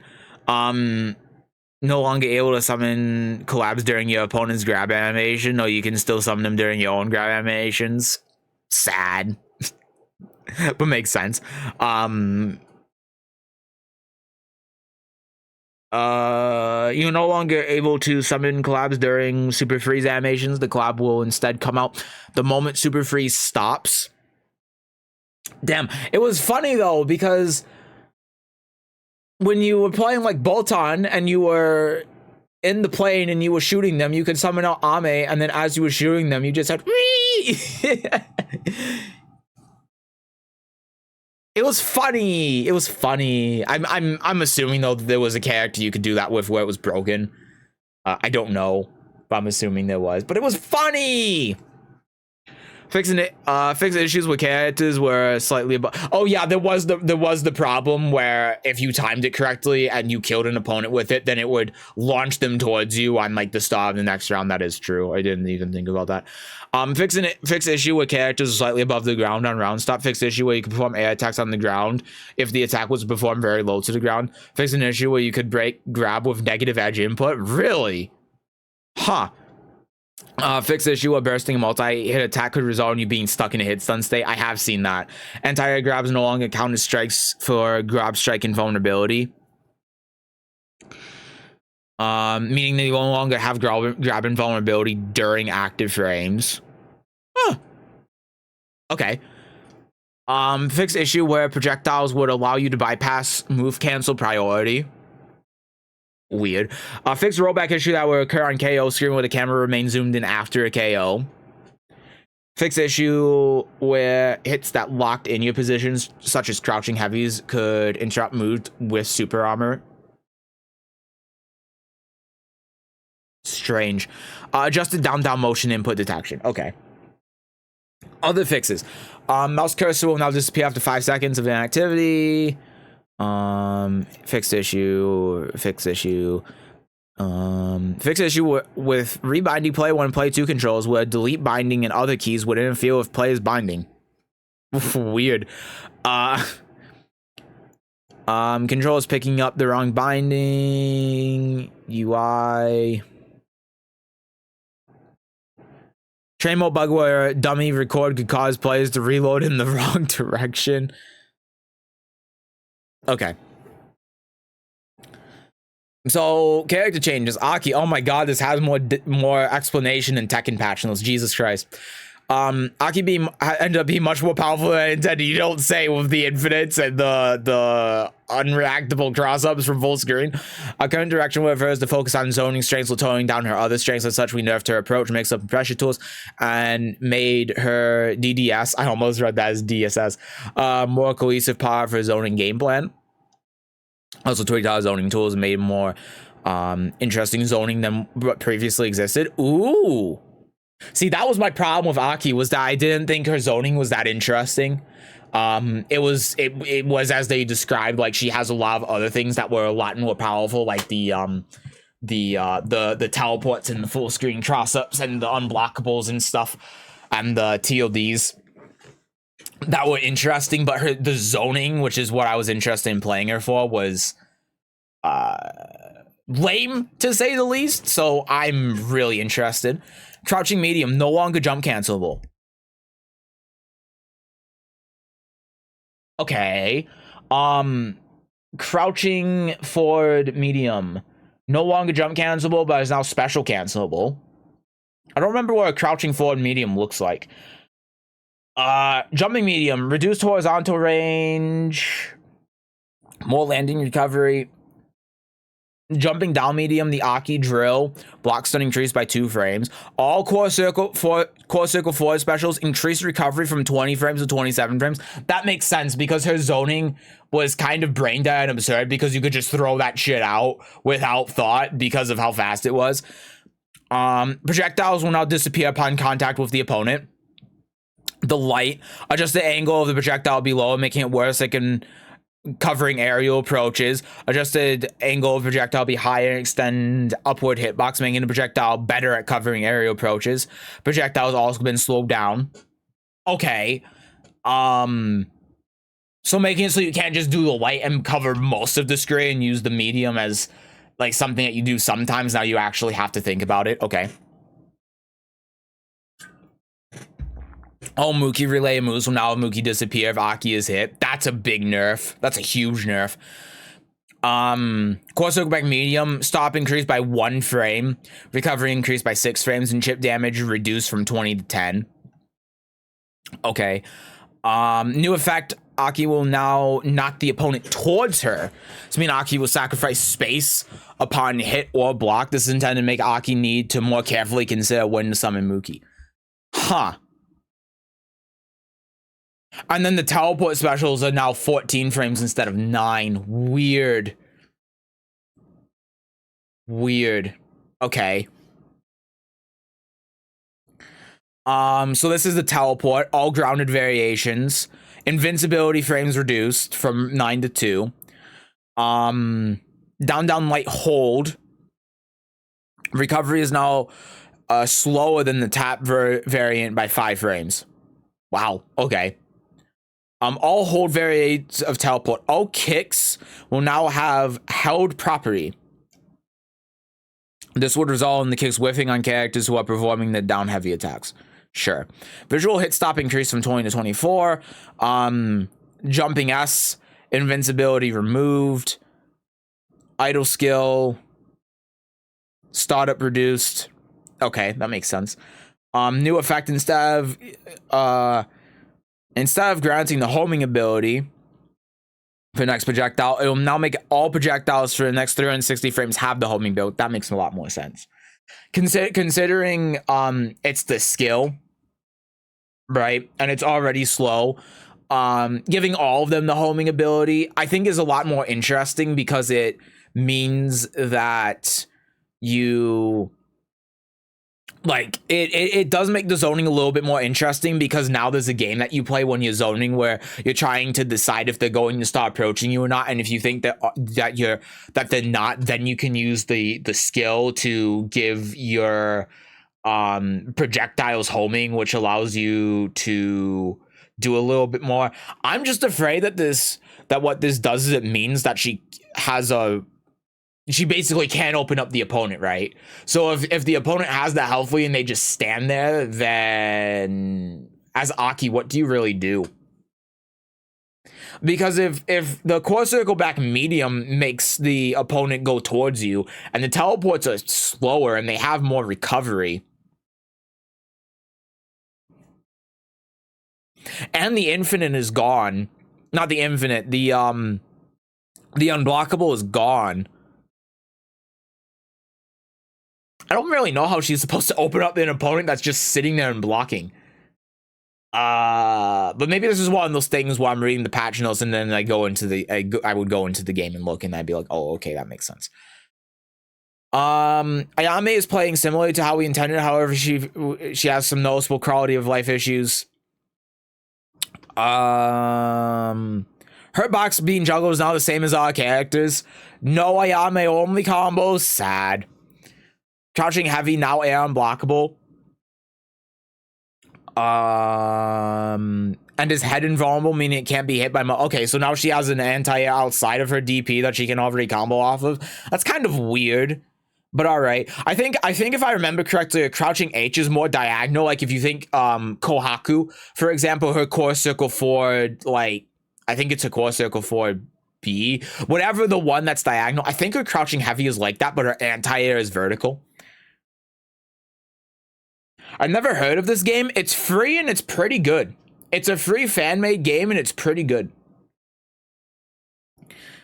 All core circle forward specials. So this is the one where she jumps towards you. Oh no, this is the Rekka. So she gets meter for doing the Rekka. I like that they're giving you more ways to be able to get the meter now. Like, she has a way to be able to get it. She has a way to be able to get it outside of the generic system stuff. That's nice. That's a really good change. If this is consistent across the board, then that's really good. Amount will decrease for each subsequent attack of the Rekka. Okay. And then bug fix. Continue the Rekka while attempting to cancel is all in a different special move. Weird. Light version, second hit will move Ayame forward more. Okay. Final hit will now have less recovery on the heavy version. Which means you can combo off it, right? I don't think you could combo off it before. I don't think you could. Right, the flip. The arcs have been adjusted. Can now cancel. Wow. Oh my god. You can actually special cancel the fucking flip now? Holy shit, that's insane. Oh, that's fucking insane. That's a huge buff. Jesus Christ, that is scary as hell. That is the one saving grace that I had with this character when I saw. I was like, if you can combo off of this, and I was surprised that you couldn't, but now you can if you spend the meter, and if you go into the record, then you're basically getting the meter back anyway. Holy shit, that's insane. That's insane. The light version, close. Will now be more safe on block. -1 or -2 depending on spacing. Wow. That's huge. Jumping special, increase hit stun and increase size of downwards hitbox.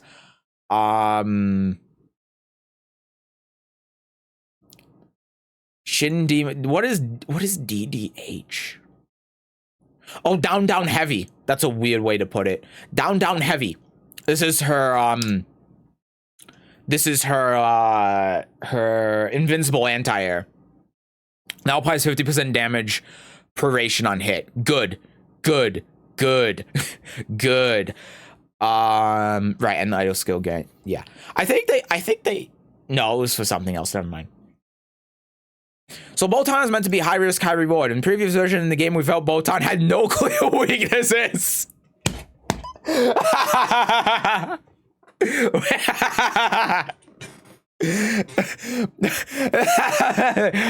No clear weaknesses. That's funny. We decided to increase the amount of risk on some of our more oppressive options. Oh, you know it's bad when the devs come in and would say, hey, so she was meant to be high risk, high reward. She didn't have any weaknesses. That's so funny. Increase the amount of risk on some of the more oppressive options, which some other characters had little to no options to deal with. That's true. In addition, we decreased the reward on her idle skill, which is used as her escape/reversal option. So the standing medium follow-up. All right, so this is the second hit. Increased recovery frames from 18 to 26. Hit stun and block stun also increased. Okay, so I imagine then this means that it's going to depend how it is in practice, but I imagine what it means is that you can't just do the demon flip of the roll just with no thought behind it, because they can catch you. And maybe characters specifically, they can option select both hits, but it means that you do have to special cancel it, probably, and you're going to have to go between the different options.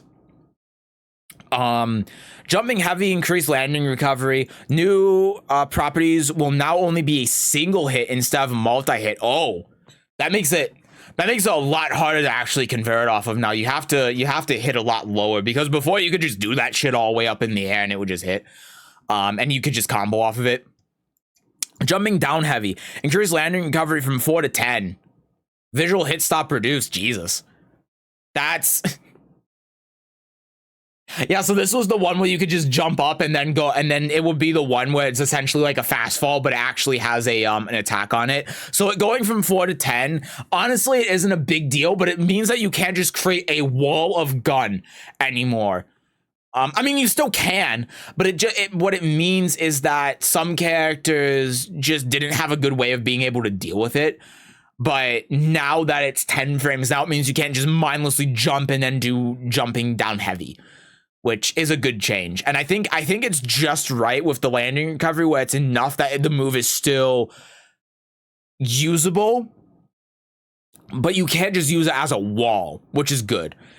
The universal overhead hit stop adjusted to be -1 on block from +1. Sure. I didn't even know it was -1. That's insane that it was -1. Why was it -1? Core circle forward light, the grenade.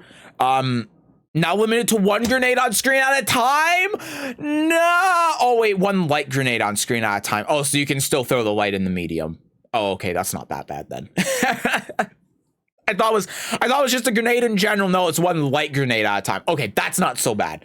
That's fine. I don't think that matters that much. Quick scope. Low profile is now consistent with the roll follow up low sniper. Low profile begins on frame 4. Projectile now spawns further forward. So the projectile now spawns further forward. Does that mean that if they're right on top of you, then the projectile will whiff like she shoots between your legs or something and the barrel doesn't hit you? Huh. Huh. So that means if you do, huh. Yeah, that could be rough, because that could mean then potentially that if you do that and they get a read and you do the roll, then the low quick scope, if they run up on top of you and they're right on you and you do the low and they'll just whiff and then they kill you. Huh. Yeah, that's a nerf. The high one will now whiff on crouching players outside point blank range. Okay, that's no big deal. If it's only crouching plays, that's no big deal. I mean, I'm sure that's a consistency thing. All right, trials. Increase start from 2 to 5. Now will give us 5 on execution. The properties of the attack have changed. It will now be a hard knockdown on the final hit. Thank God. This means you can no longer get free follow-up. However, her IO skills now can count as special cancel. This means that you can spend super chats to follow up from the attack. That is a phenomenal change. I think that's really good. I think that's really, really good. Rochelle Coco was not performing the way that she should in the previous version of the game. No, she was performing fine. She was a grappler that wasn't doing anything. That's how it should be.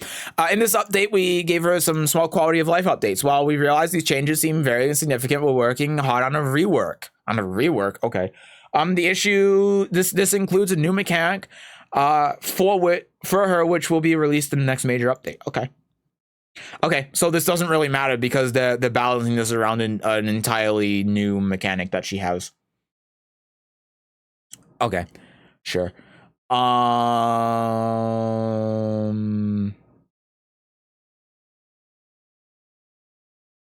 Okay. Fubuki.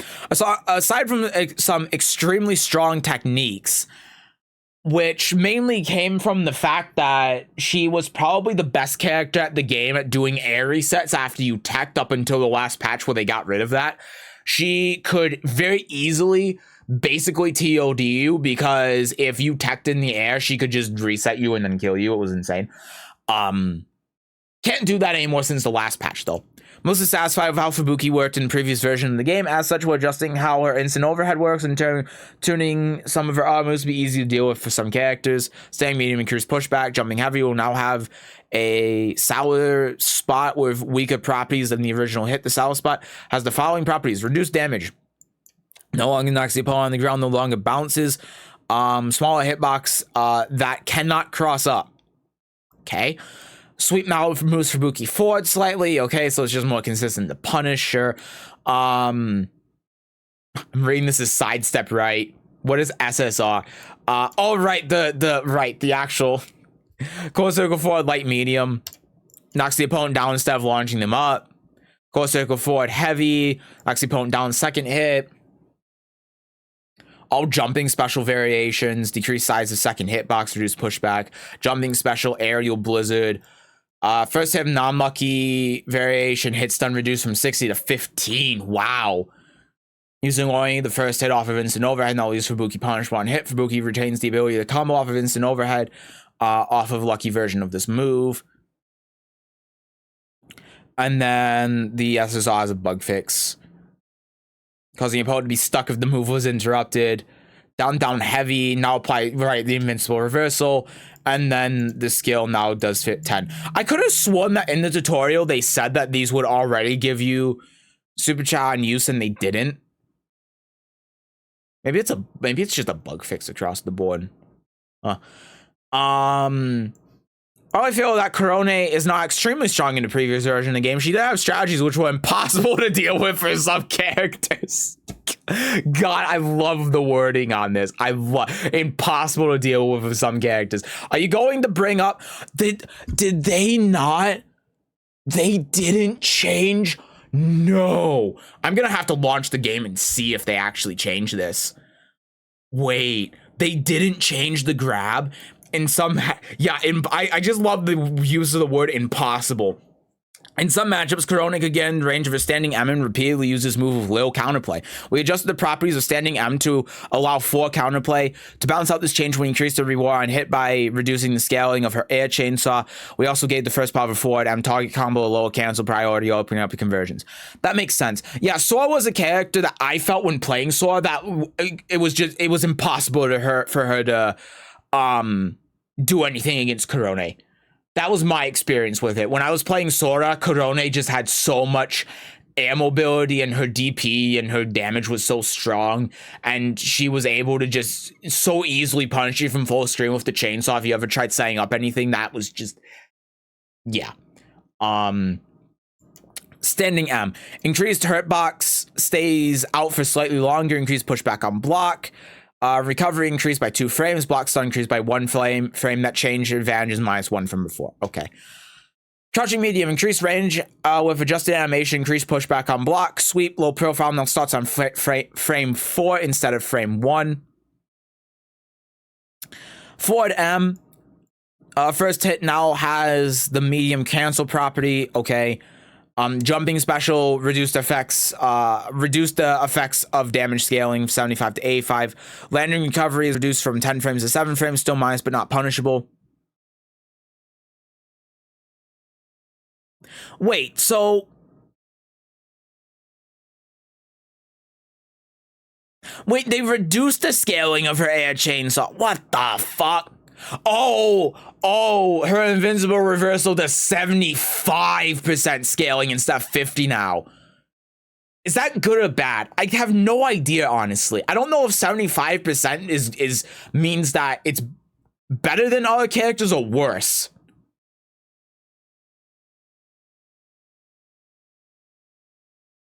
Wow, this is insane. Because they didn't change the grab. Oh, unless it's in the collab changes. That'll be the thing. All right, so this is my main at this point. Sora's changes are mostly centered around increasing quality of life rather than balance. Wanted to see how Sora was affected by changes to characters. We, however, realized that Sora's Rageous Reflector was unintentionally causing trade situations and nullified the opponent's offense, so we adjusted the move to be more interruptible. Sora also received a new special move. A new special? For me? Huh? Standing heavy, significantly increased range. Yes, yes, yes, yes. Oh, that's so good. Yes. Crouching medium, increased horizontal range on both hits. That's nice. Sweep now combos into replay, mind detonate.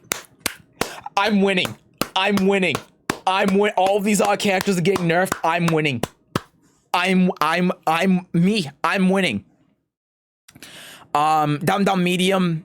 Agent will now appear later and go away upon Sora being hit. That makes sense. It was basically frame 1 before, so that makes sense. That's fine. New aerial special. Sora will now be able to manually detonate her mines when... Yes! Yes! Oh, I'm winning. Oh, I'm winning. I'm winning in this game that I don't really play. Oh, I'm winning so hard. Oh, yes. Oh, Sora is the best character in the game now. So I think Corona is up there as well, but Sora is the best character in the game now. That's insane. Attempting to detonate mines in midair with no mines out will result in a fairly animation. Okay, sure. IL skill, juggle trajectory adjusted for consistency, recovery reduced to 20 frames, range decreased, initial hitbox removed.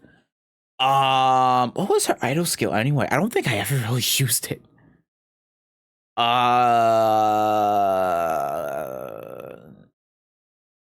I don't remember. Oh, I think no, I don't. I don't remember what it was. So they say, since Surisei's currently position is generally stable, we want to see how she was affected by other changes. Jumping special now counts as a head attack and will whiff against 2 heavy attacks. Thank God. Thank God. Collab change. They didn't change Ame. Risu was underperforming. Yeah, she was. Only crouching heavy will send the nuts upwards. And the truck will now hit OTG. Okay, that's good. The pirate will now stop from further behind. Okay. Kiara's call was meant to be a combo tool. See, that's what I thought as well, but it just didn't function that way. You couldn't do it that way. But the untechable time on the juggle was so low that was hard to use this way. The attack is now untechable and has larger window to build up with juggles. That's insane. Because I was trying to use this with some characters as well in combos, and you couldn't. You couldn't. That's really good. That's really, really good. This would be really strong on Sora, I think. I think this would be insane on Sora. And then Kanata remove super freeze frames. This was a great patch. This was an amazing patch. I want to boot up the game real quick and just...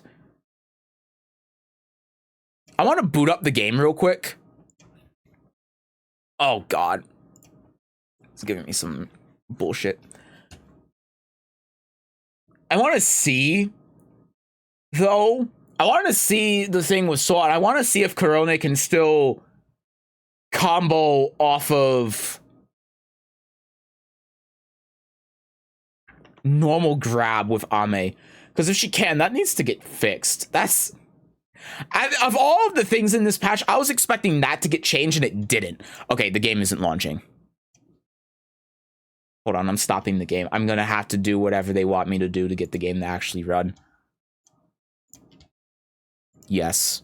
Yes, you can do whatever you want to my computer. Go ahead. See if I care.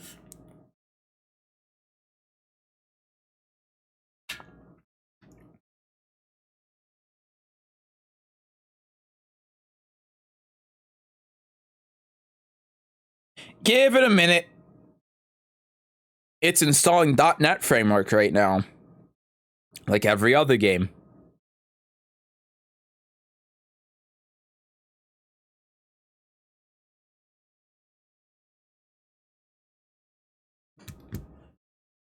Okay, it's launching now. I'm gonna switch to this until it's launched.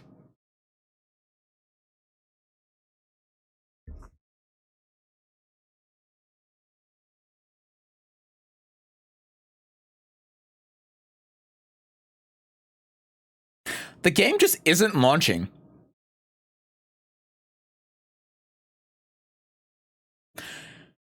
This is strange.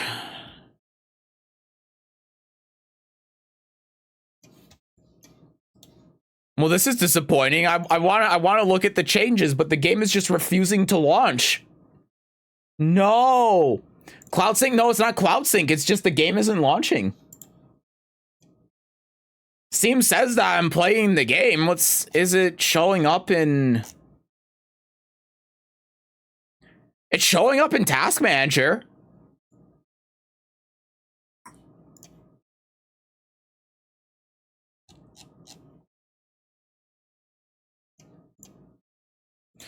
Well, let me reinstall the game real quick then. I don't even know what drive I have it on. Let me make sure I know what drive I have it on. Fuck, maybe I just put it on a different drive. It's less than a gig. The game is less than a gigabyte in size, so it's not like it's a big deal to reinstall it. Sure, let's put it on a new drive. Maybe it's something weird with the system files. It'll be done in 30 seconds.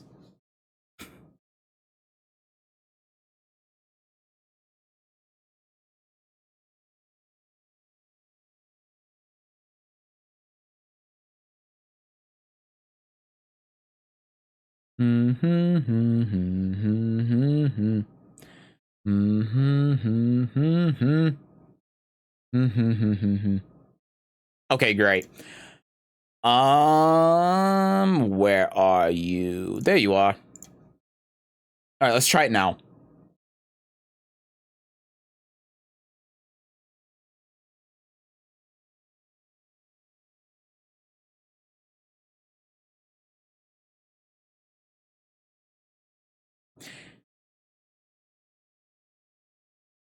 It's still not launching. Is there... Yeah, there's nothing... Keep in mind, this is a fresh install of Windows, and I just installed the game onto a brand new drive, so all of the files are new. Like, there are no lingering files or anything. They're all new. The This is weird. Is there anything in the discussions?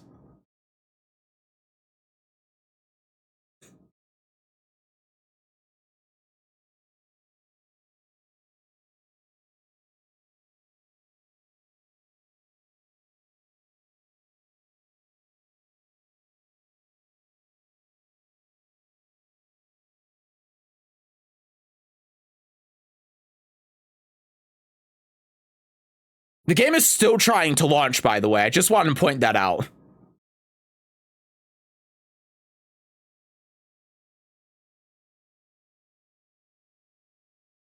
Something ain't right. Yeah, something ain't right. The game, like I said, in Task Manager, it's here. Like it's here.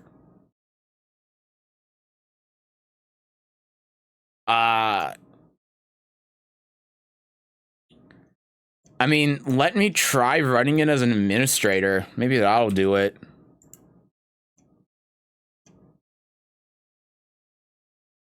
Really give myself a virus now.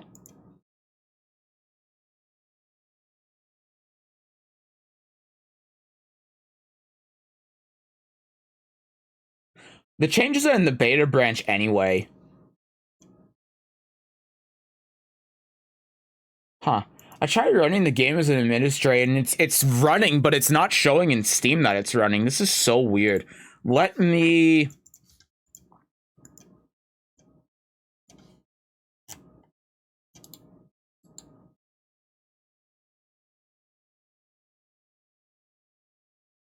How do I go to the beta branch?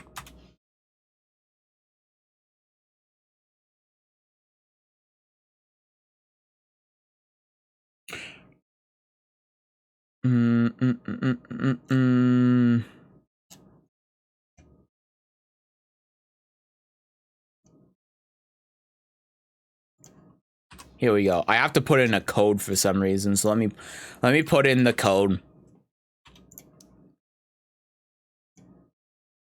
Okay, I've put in the code for the public beta for testing, so hopefully this works. I'm going to be so disappointed if the game just doesn't work. I got upset because GGPO was bad and the devs blacklisted me from playing the game.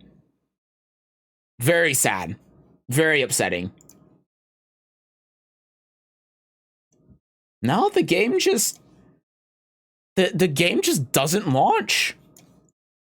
Yeah, I mean, there's nothing on my other monitor as well.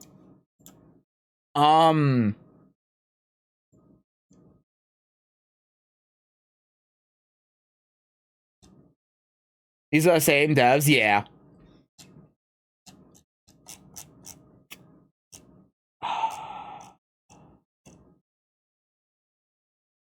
See, it's weird because in Task Manager, it's not showing up in like my processes. See, look, you can see it's not showing up anywhere in my processes, the game. See, it's nowhere in here at all. But if I go to details, it's right here. So I can't even try bringing it to focus because it's not in my processes.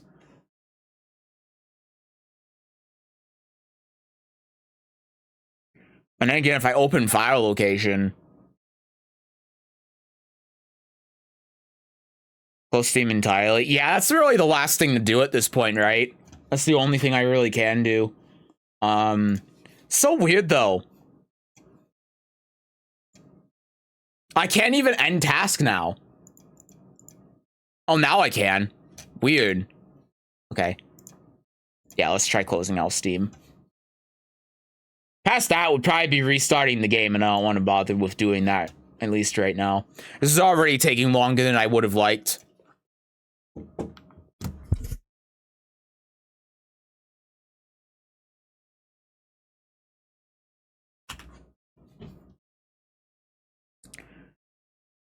Steam is launching. I hope. This could be one of those things. Sometimes Steam does this thing, although this was before I reinstalled my operating system, but it still does it, where it'll have issues launching a game, and then I'll try restarting Steam and it just won't work, and I'll have to restart my entire computer. I mean, that shouldn't happen now that I've reinstalled Windows, but at least in theory it shouldn't. No, Steam isn't launching now. Huh. Huh. So it is doing that. So it is Steam. Steam took a while to open earlier today. Let me try doing this. It's showing up in Task Manager.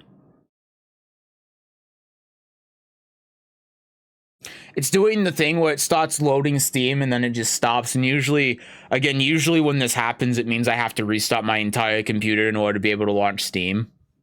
So that's a shame. This is a Steam issue. Damn, I really wanted to look at the changes.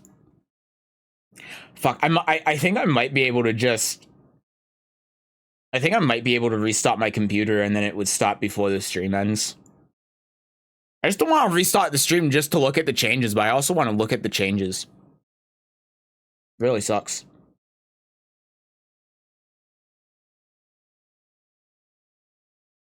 I clicked the app but nothing after a minute or two. Almost like the app didn't work. Weird. Maybe it's a Steam update then? I mean, every time this happens for me, though, I always have to restart my computer. I've had this happen before multiple times. And it's always when a game won't launch, like what's happening right now. When a game just won't launch, and then Steam won't open, it's always because I have to restart my computer. Almost always.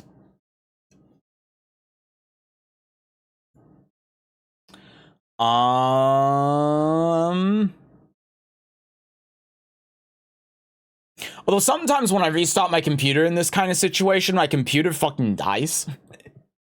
So that's another potential problem.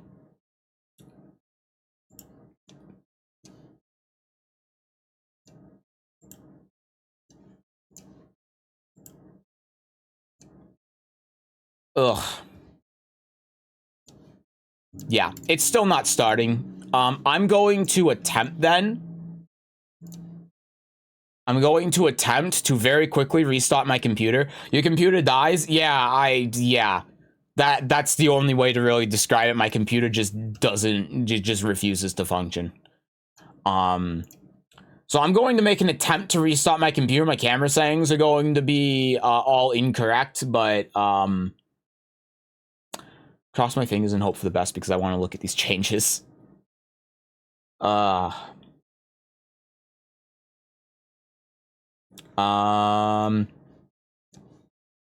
what? Actually, I'm just gonna look at 2 or 3 things anyway.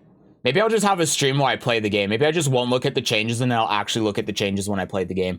I want to look at the changes, but restarting my whole computer and everything and crossing my fingers that the stream restarts and everything just doesn't make a lot of sense. Just because Steam won't start. So I'll do that next time. I'll play Idol Showdown. Well, actually it's in beta. I'll wait till the patch actually comes out and it's not in beta. And we'll play the game again then. I think that'll be the plan. We'll play Idol Showdown again and we'll see all of the changes that I want to look at when the game comes out. It's a shame that Steam is just deciding not to work. Very cool. Very annoying. Yeah. So I think I'll call it here for now then, unfortunately. Fucking Steam, man. Like I said earlier, I'll be back probably Monday. Playing Street Fighter Online. We'll see when the Idol Showdown patch comes out. What I've read is that it's usually like a week after the patch notes, and the patch notes came out today, so maybe we'll do that over next week. We'll see. We'll figure it out. I also gotta get back to the RPG. I still don't know how I'll pronounce the name of the game. So we'll play that a little bit next week as well.